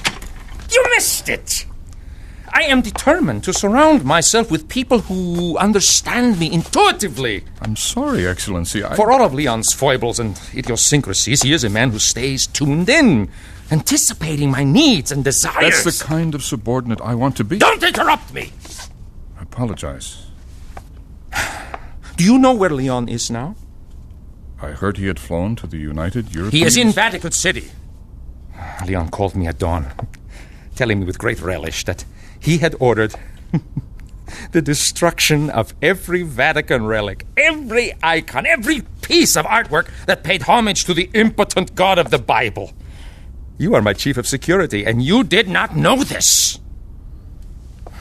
I'm going to make you Supreme Commander, but you have to get in step.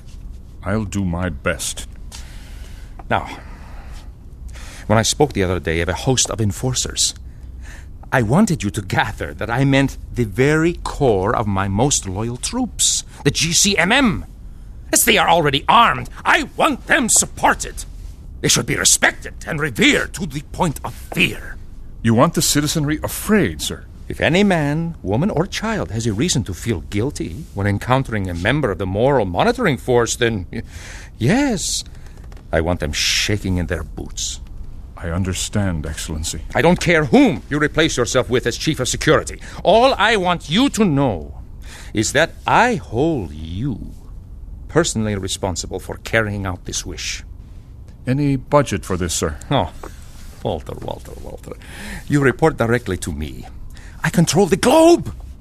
Politically, militarily, spiritually, and economically. I have a bottomless sea of resources. Spare not one nick in your effort to make the GCMM the most powerful enforcement juggernaut the world has ever seen. Yes, sir. Oh, have fun with it. Enjoy it, Walter. But don't delay. Are you lifting the embargo against displaying military-style strength in the form of tanks, fighters, bombers, etc.? Etc. You're catching on, Walter. Very good. I want to crush resistance in Israel before it even arises. Now, from whom should I expect opposition in Jerusalem itself? Other than the Judahites, the Orthodox, sir. The devout, religious Jews. Oh, now, Walter. I ask you, how dangerous will the funny-looking men with their beards and their little braids and their skull caps be once they have seen 100,000 heavily armed troops there to protect me and those who worship me? Not very. Not very indeed, Walter. Not very indeed. Now then, good day to you. Thank you, Excellency.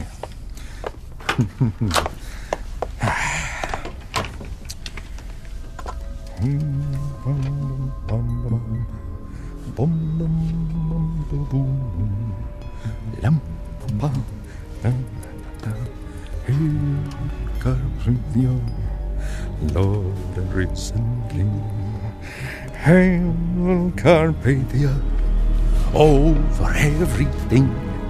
We worship him until we die, our much beloved Nikolai. Hail Carpathia, Lord and risen King. That was good. That was good. That was very good.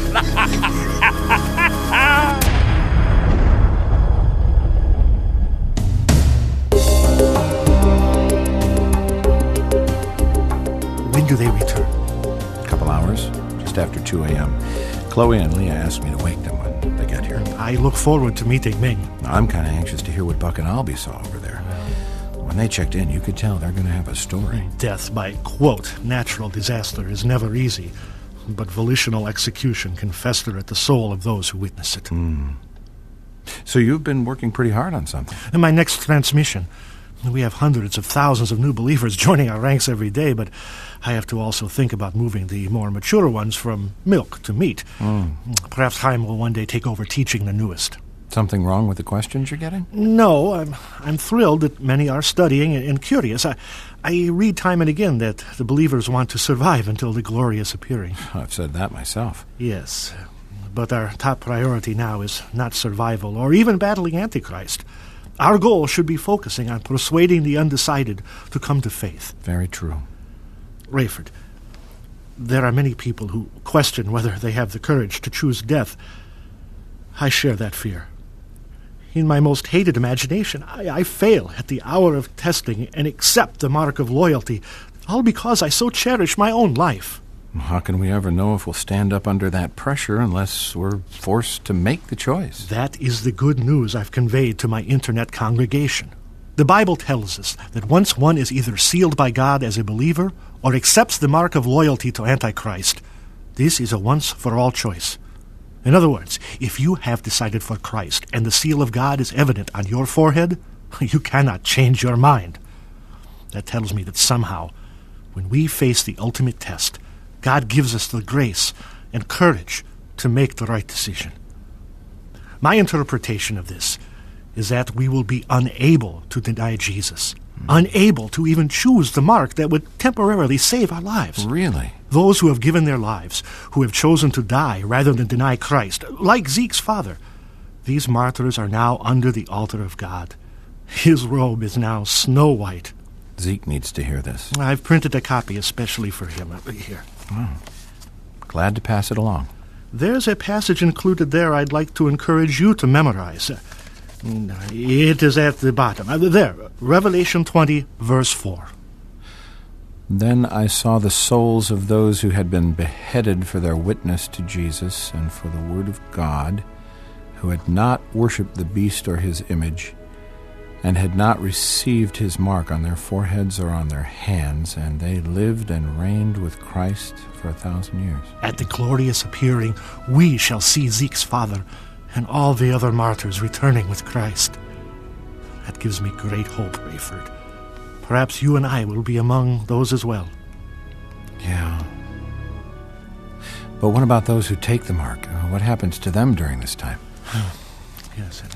In Revelation 14, John quotes an angel, saying with a loud voice, "If anyone worships the beast and his image, and receives his mark on his forehead or on his hand, he himself shall also drink of the wine of the wrath of God, which is poured out full strength into the cup of his indignation. He shall be tormented with fire and brimstone in the presence of the holy angels and in the presence of the Lamb, and the smoke of their torment ascends forever and ever, and they have no rest, day or night." Well, you don't have to be a Bible scholar to figure that one out.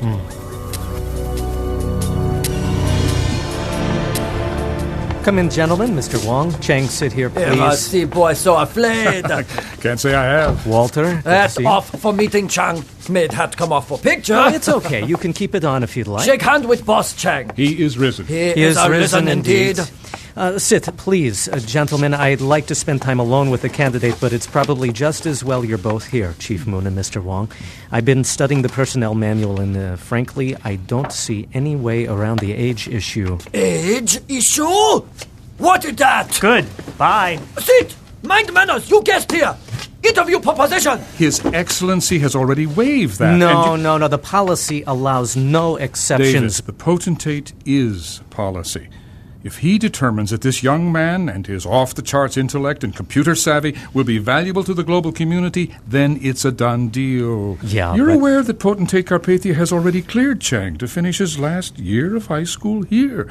Of course, then we offer college classes as well. I was under the impression the school here was for the benefit of the children of employees, I don't think Walter. the teachers care who the students' parents are. Tell Mr. Wong what you're envisioning for Chang, David. Yes. I envision him finishing high school in China and at least beginning his career anywhere but here. What? David, what the... Look at him, slouching. He's wearing a baseball cap. He may be GC material someday, but... Sit up, boy! You know better! You shame me! He doesn't want to work here. He's young, he's immature, he's just not ready, gentlemen. I don't doubt his credentials or his potential, but let him work out the kinks on somebody else's money. Now, let's not be hasty, David. The boy's just been through a bit of a trauma. He was scared, but he went through with it, and he's clearly still a little shaken, so why don't we cut him a little slack? What are you talking about, Walter? He upset, he flattened of neither. He didn't want injection. Scream, cry, try to get away, but we held him down. Injection? Why did he need an injection? Bio cheap! One of us to get it! He part of global community now!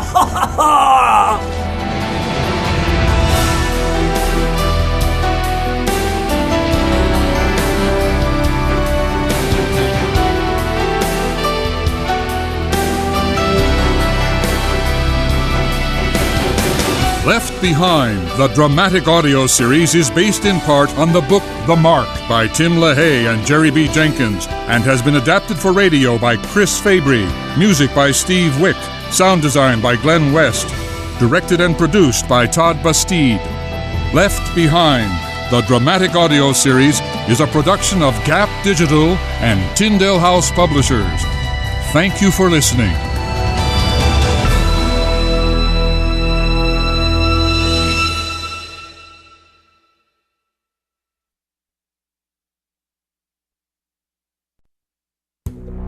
Last time on Left Behind. Rayford, there are many people who question whether they have the courage to choose death. I share that fear. Put me in the other line. You're rejecting? Yes, sir. Spare not one nick in your effort to make the GCMM the most powerful enforcement juggernaut the world has ever seen. Injection? Why did he need an injection? Please, Nurse, no! an no! injector, please. No!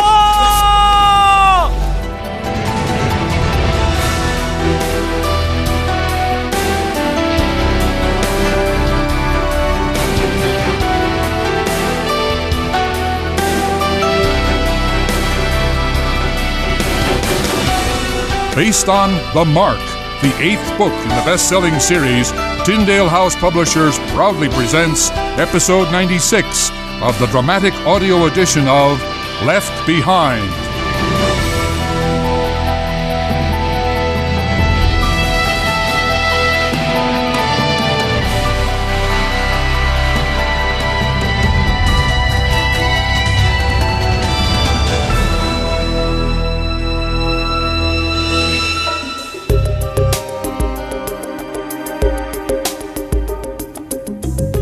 He took the mark when? This morning. Photographer came in and everything. When the first unit was plugged in and ready to go, they tested it and then made him the first recipient within headquarters. Hung-ha! Hung-ha! Very good, very good! I'm not sure the picture's much good, though. The boy wasn't that happy about it. Well, that's something, huh? I think he's glad to have it over with. If he's honest, he'll admit it didn't hurt a bit. I proud. Son will be soon, you see. But he ready for work now. No age problem, no score problem. This is press for him. Well, global community maybe, but not my department. Don't be ridiculous, David. We just explained his attitude. You and I both know there's no better place for him. Well, then you take him. I don't want him. I don't have the energy. Well, gentlemen, good to see you all again. David, sit down. Let us give you a few minutes with Chang. Let him win you over. And I suppose you'll go running to the potentate if I don't agree. This is no way for us to conduct ourselves in front of outsiders. Absolutely right. I'll take this straight back to the top. So get with the program.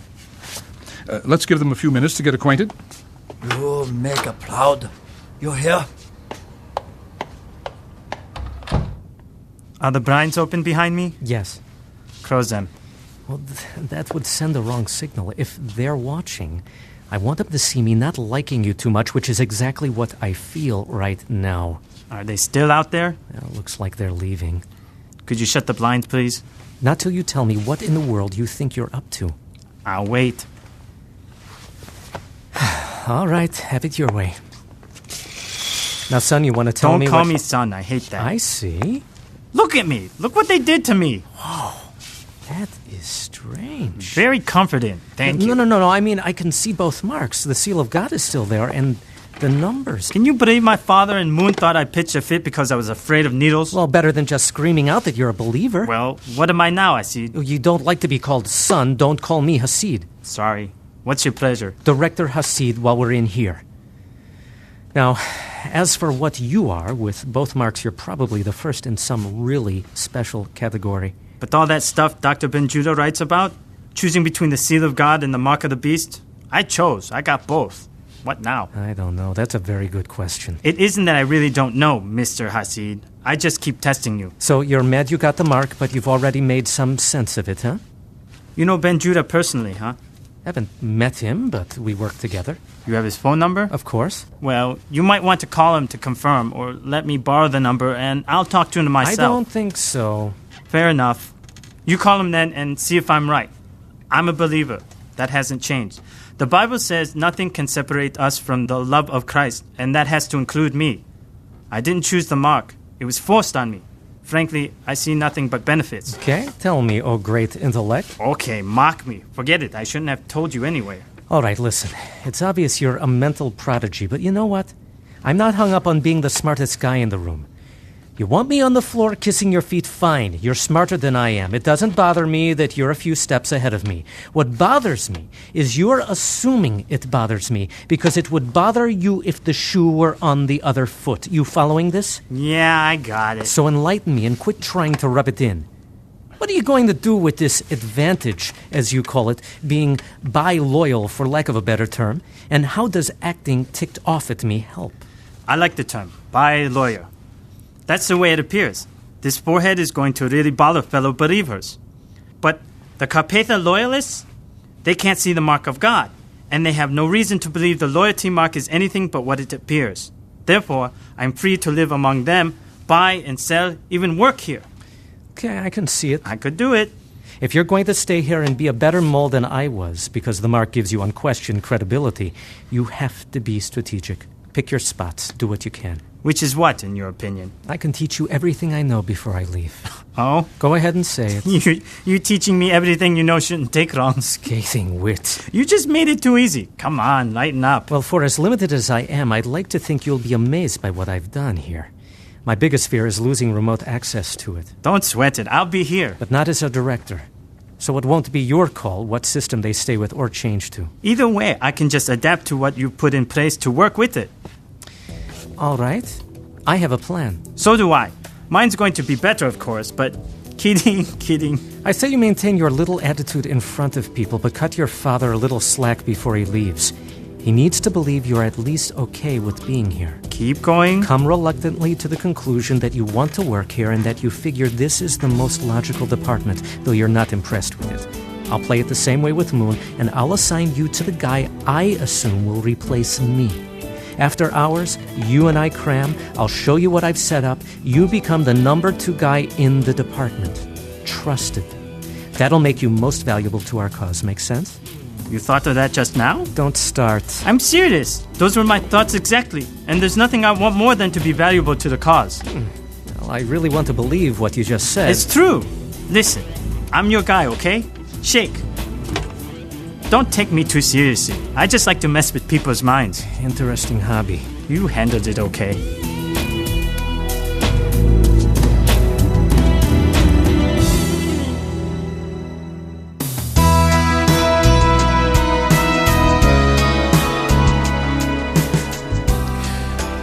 After that story, Buck, I think it's important that we remember our extended family. Yeah, right. In Greece, only Lucas remains.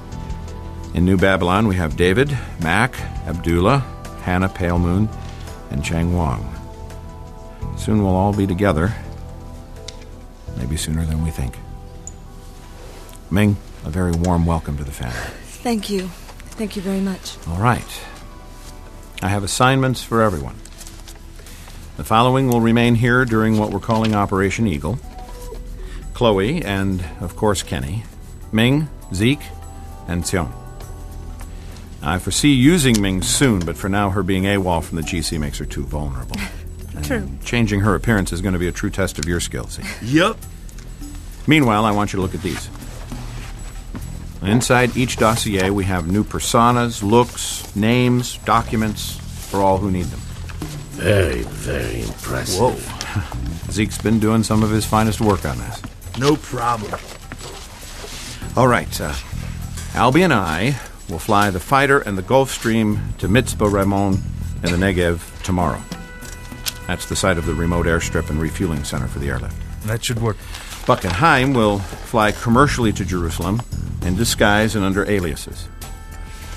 Haim, Chloe has booked you into the King David Hotel. You'll continue using the name Tobias Rogoff. Understood. That'll be your mission center as you wait to confront Carpathia when he enters Jerusalem. Now, Buck, you'll go to Tel Aviv to be our eyes and ears there, and then back to Jerusalem for Carpathia's return. Okay. Hattie and Leah, you'll fly commercially to Tel Aviv and begin to process the volunteer vehicles and drivers. Leah will use a rented vehicle to rendezvous with the New Babylon team in Jordan at Resurrection International. She'll bring them to the airlift site, and they'll fly back to the States with Albie and myself at the conclusion of the airlift. Questions? Just 1,000 or 2,000. But is it not time for my teacher, who ought to be respectful of his elder, by the way, to reveal the city of refuge? Soon everyone must know where the fleeing saints are headed after they have reached the airlift location in the Negev. Yes, Chaim, you have devoted yourself to your studies and deserve to know where you will lead the people. It is a city you have known about all your life. You have no doubt heard many stories about it, and it would not surprise me to learn that you have actually visited. It is one of the most famous ancient cities in the Middle East. Some call it the Rose-Red City. Beta? One and the same. I should have known. It will be difficult for us to get into, let alone a pursuing army. Yes, in fact, God will make it impossible for them to get in. He has special obstacles planned, the likes of which have not been seen since the days of the first Exodus.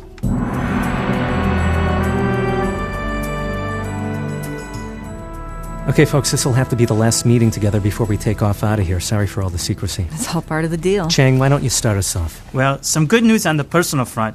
I've been assigned my permanent quarters. My parents headed back to China 2 days ago, so I'm officially on my own. Yes! Uh-oh. Kid's got his own place. There goes the neighborhood. Oh, I'm really very quiet. Besides, Mr. Hasid hasn't had time yet to come show me how to hook up my stereo. Cute, Chang. David, the kid's yanking your chain here. Yeah, he's adorable. We'll miss him. Anyway, the new computer Mr. H installed is, well, pretty impressive. The firewall is as close to impregnable as I've ever seen.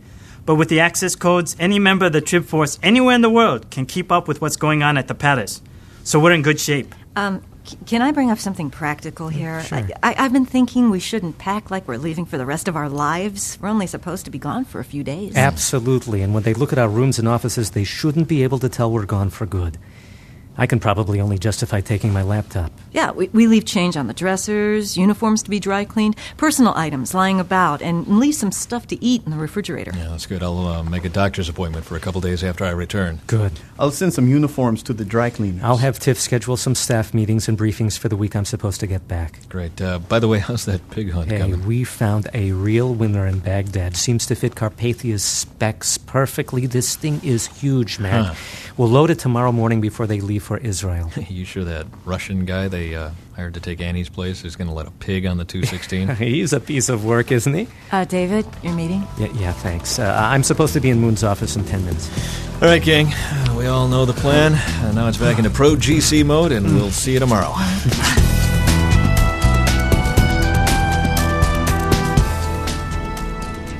Sir, in light of the upper management change, should I keep my Israel-related plans? And what were those plans, Director? Well, Mac and Abdullah were to pilot the Phoenix to Tel Aviv, where Potentate Carpathia and his VIPs would inaugurate the first public loyalty mark application site. We understand he has a couple of days of meetings there first. Right. He and Reverend Fortunato have extended sessions with sub-potentates and their religious representatives. Yeah, we'd planned for Mac and Abdullah to fly back here and pick up one of the Quasi-2s transporting a supply of biochips back to Tel Aviv. I can tell you right now that I would not want to see that changed.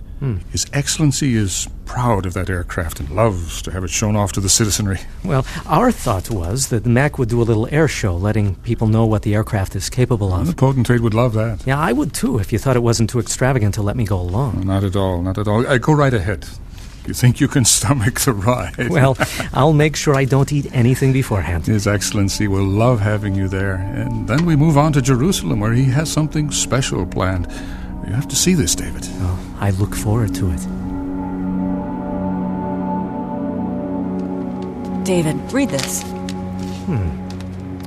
Oh, a special note from our Russian friend. Following repeated efforts by the acting cargo chief to dissuade Ms. Pale Moon and her insistence that approval comes straight from Director Hasid, this plane is, in my opinion, overloaded by at least 20%. Well, this is great. This bill of lading is not countersigned by said director. Cargo crew will not be responsible for the airworthiness of this craft. We couldn't have written it better ourselves. I like it. There we go. When we all go down, the investigation begins and ends with the Russian. He'll be the grieving hero who wishes we would have listened. Yeah, while millions of nicks worth of plane and cargo goes down because of human error. Yeah, my human error. Oops. I'm so proud of you. You kill me on my first assignment for you. Oh, I'm sorry. It's all right. I catch myself using death references all of the time as if I can't remember or I don't want to remember.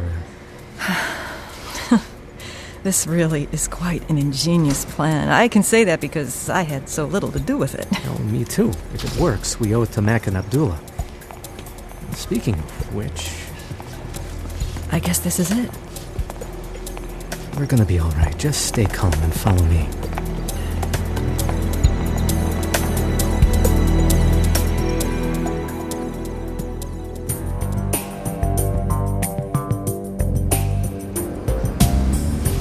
Okay, Smitty. Since we got the Q2 on stage, we might as well make her dance. Meaning? Yeah, well, just to let you know, we're going to rotate at V2, but then we're going to go ahead and bounce her back onto the runway once or twice. After that, we'll climb out soft, just enough to clear the fence at the end of 2-7. Give old Vladimir something to think about. Thanks for telling me ahead of time. Sure. Wednesday 2 Heavy, you're aware that the acting cargo chief has filed an overload notice? Roger that, Babylon. Noted in the manifest. Roger, Q2 Heavy, clear for takeoff. Winds 21 at 6, contact departure 121.7. Roger, we'll call departure at 121.7. Q2 Heavy, good day. All right, sit back and relax, kids. First, a couple play bumps, then next stop, Jordan.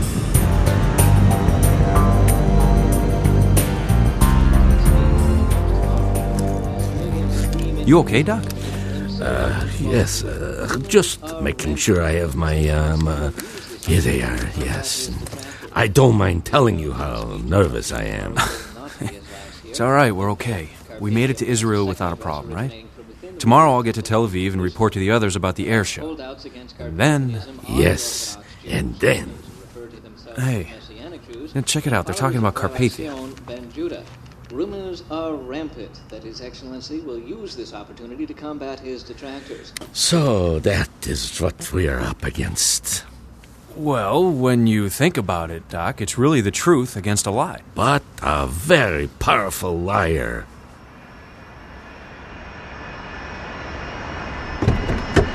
We overheard you haggling with the cargo chief. That was some pretty fast talking there, little lady. The heroes. Mac McCullum, pleased to meet you.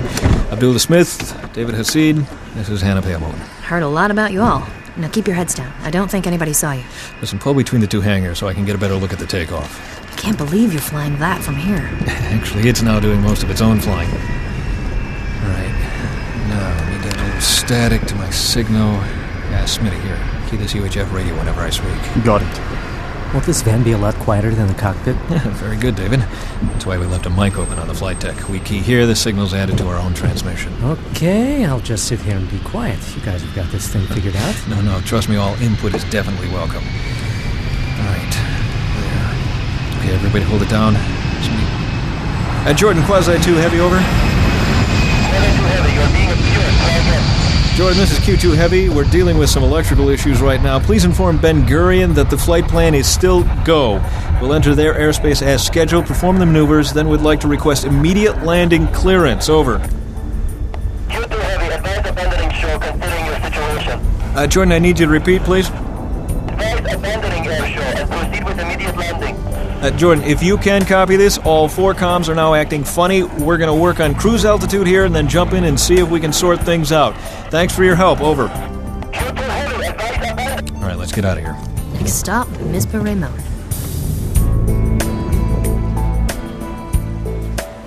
Quite a sight here, Ray. It's crazy. All people. They're already lining up to take the mark and the equipment's not even here. Can you get out of there if you need to? I'm okay. I parked the rental car a few blocks from here. How's Hyde? I don't know. He's pretty antsy. Doesn't know how he's going to pull this off, and frankly, I don't either. Well, you should see the plane in about... Hey, here comes the big guy and his entourage heading to the staging area. Good. Right on time.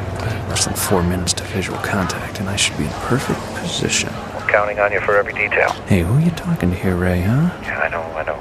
You know if the plane's on schedule? Well, that's what they're telling me. There's just a little concern about the flight management system since there's no chance to personally monitor it. A malfunction could kill innocents. Hey, well, if it lands in front of the stage, I'd be one of them. My point exactly. The MAC has communicated with Moon's people by phone, letting him know that they have a malfunctioning radio, but that they're staying with the plan. All right. Hey, how are things where you're at? It's amazing. These people are virtual strangers, and yet they show up and cooperate. What about the GC? So far, we think we're undetected. Of course, that won't last long. Carpathia's at the stage. I'll check back when the plane gets here. Got it. 10 sub-potentates and myself feel so welcome. I want you to know that since I've had 3 days of the most wonderful sleep ever, I have a renewed vision and energy for improving our world. Future generations will view this as the turning point in the history of humankind. And now, I give you the new head of our perfected religion, the Most High Reverend Leon Fortunato. Ladies and gentlemen, would you pay homage to our leader, our Lord and our God?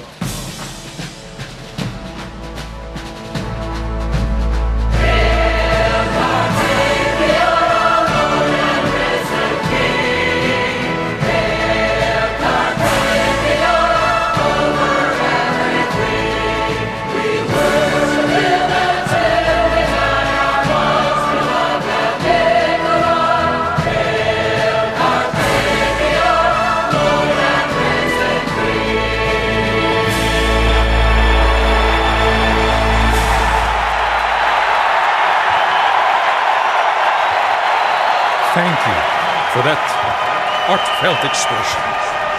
And now, approaching on the horizon, you can see a miracle of aviation technology, the Quasi-2. It not only brings equipment to facilitate the loyalty mark on citizens, but it also will give you chills as you view a brief display of its capabilities, ably demonstrated by my own pilot, Commander of the Phoenix 216, Captain Mac McCullough. Yeah. You know who this is? Yeah. Listen, we're watching on TV. The camera angle is deceptive, though. Is that thing as close as it looks? It's right overhead. Overhead where? Where are you in relationship to the stage? 300 yards east, across the street. Across the street? Yeah. And it's directly overhead? Yeah, it just did a left turn out over the shoreline. It's rolling. It's heading toward the water. Whoa, cow, it almost hit. I swear it was 10 feet from the surface. Yeah, that's okay. We planned that. I'm just worried we might have lost the GPS track and moved the whole program east. All right. It's straight over Carpathia now. Good. Okay. Now, right turn to 210 degrees. Turn back to the sea. And afterburners in 3, 2, now. Sharp turn north. It's climbing straight up. Slowing. Okay. There's definitely something wrong. It's slowing down. That's a hammerhead. That's good. But still, I think you should get out of there, Buck. I'm just not sure we're far enough west. No, I'm okay. It's heading toward the water, I think. It's going straight down. Right. And it's picking up speed. Engines are spooling up. Is it gonna pull up? Not supposed to. How far away? Whoa, we just hit! It's maybe a mile. It's maybe about 3/4 of a mile. It hit the beach, Mac. It is not in the water. Repeat, Q2 is not in the water. I'm heading back to Jerusalem. I'll check in from there. For some reason, it's not working. I can get the live feed, but not the... route the live feed to another raid. You shouldn't have to, but I want to hear the playback. Are you using the right decryptor? Hang on. The resource allocation table posted an error. I'll just restart that and... Okay, got it. They were on board the 216. This is where they talk about the crash. My best people today. Hasid, McCullum, the other pilot. Smith, sir. Yes. I want to know what happened to that plane, Walter. The technology failed us. We looked bad in front of the world. Very poorly done. Yes, sir. Or perhaps... Perhaps what, Excellency? Perhaps it was not an accident. Well, no matter what the case, we must know what happened on that plane today.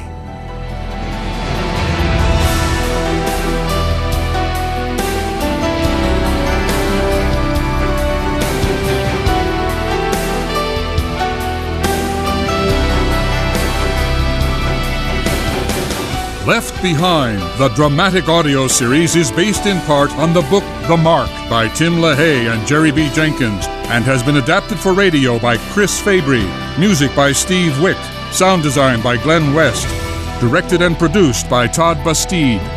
Left Behind, the dramatic audio series, is a production of Gap Digital and Tyndale House Publishers.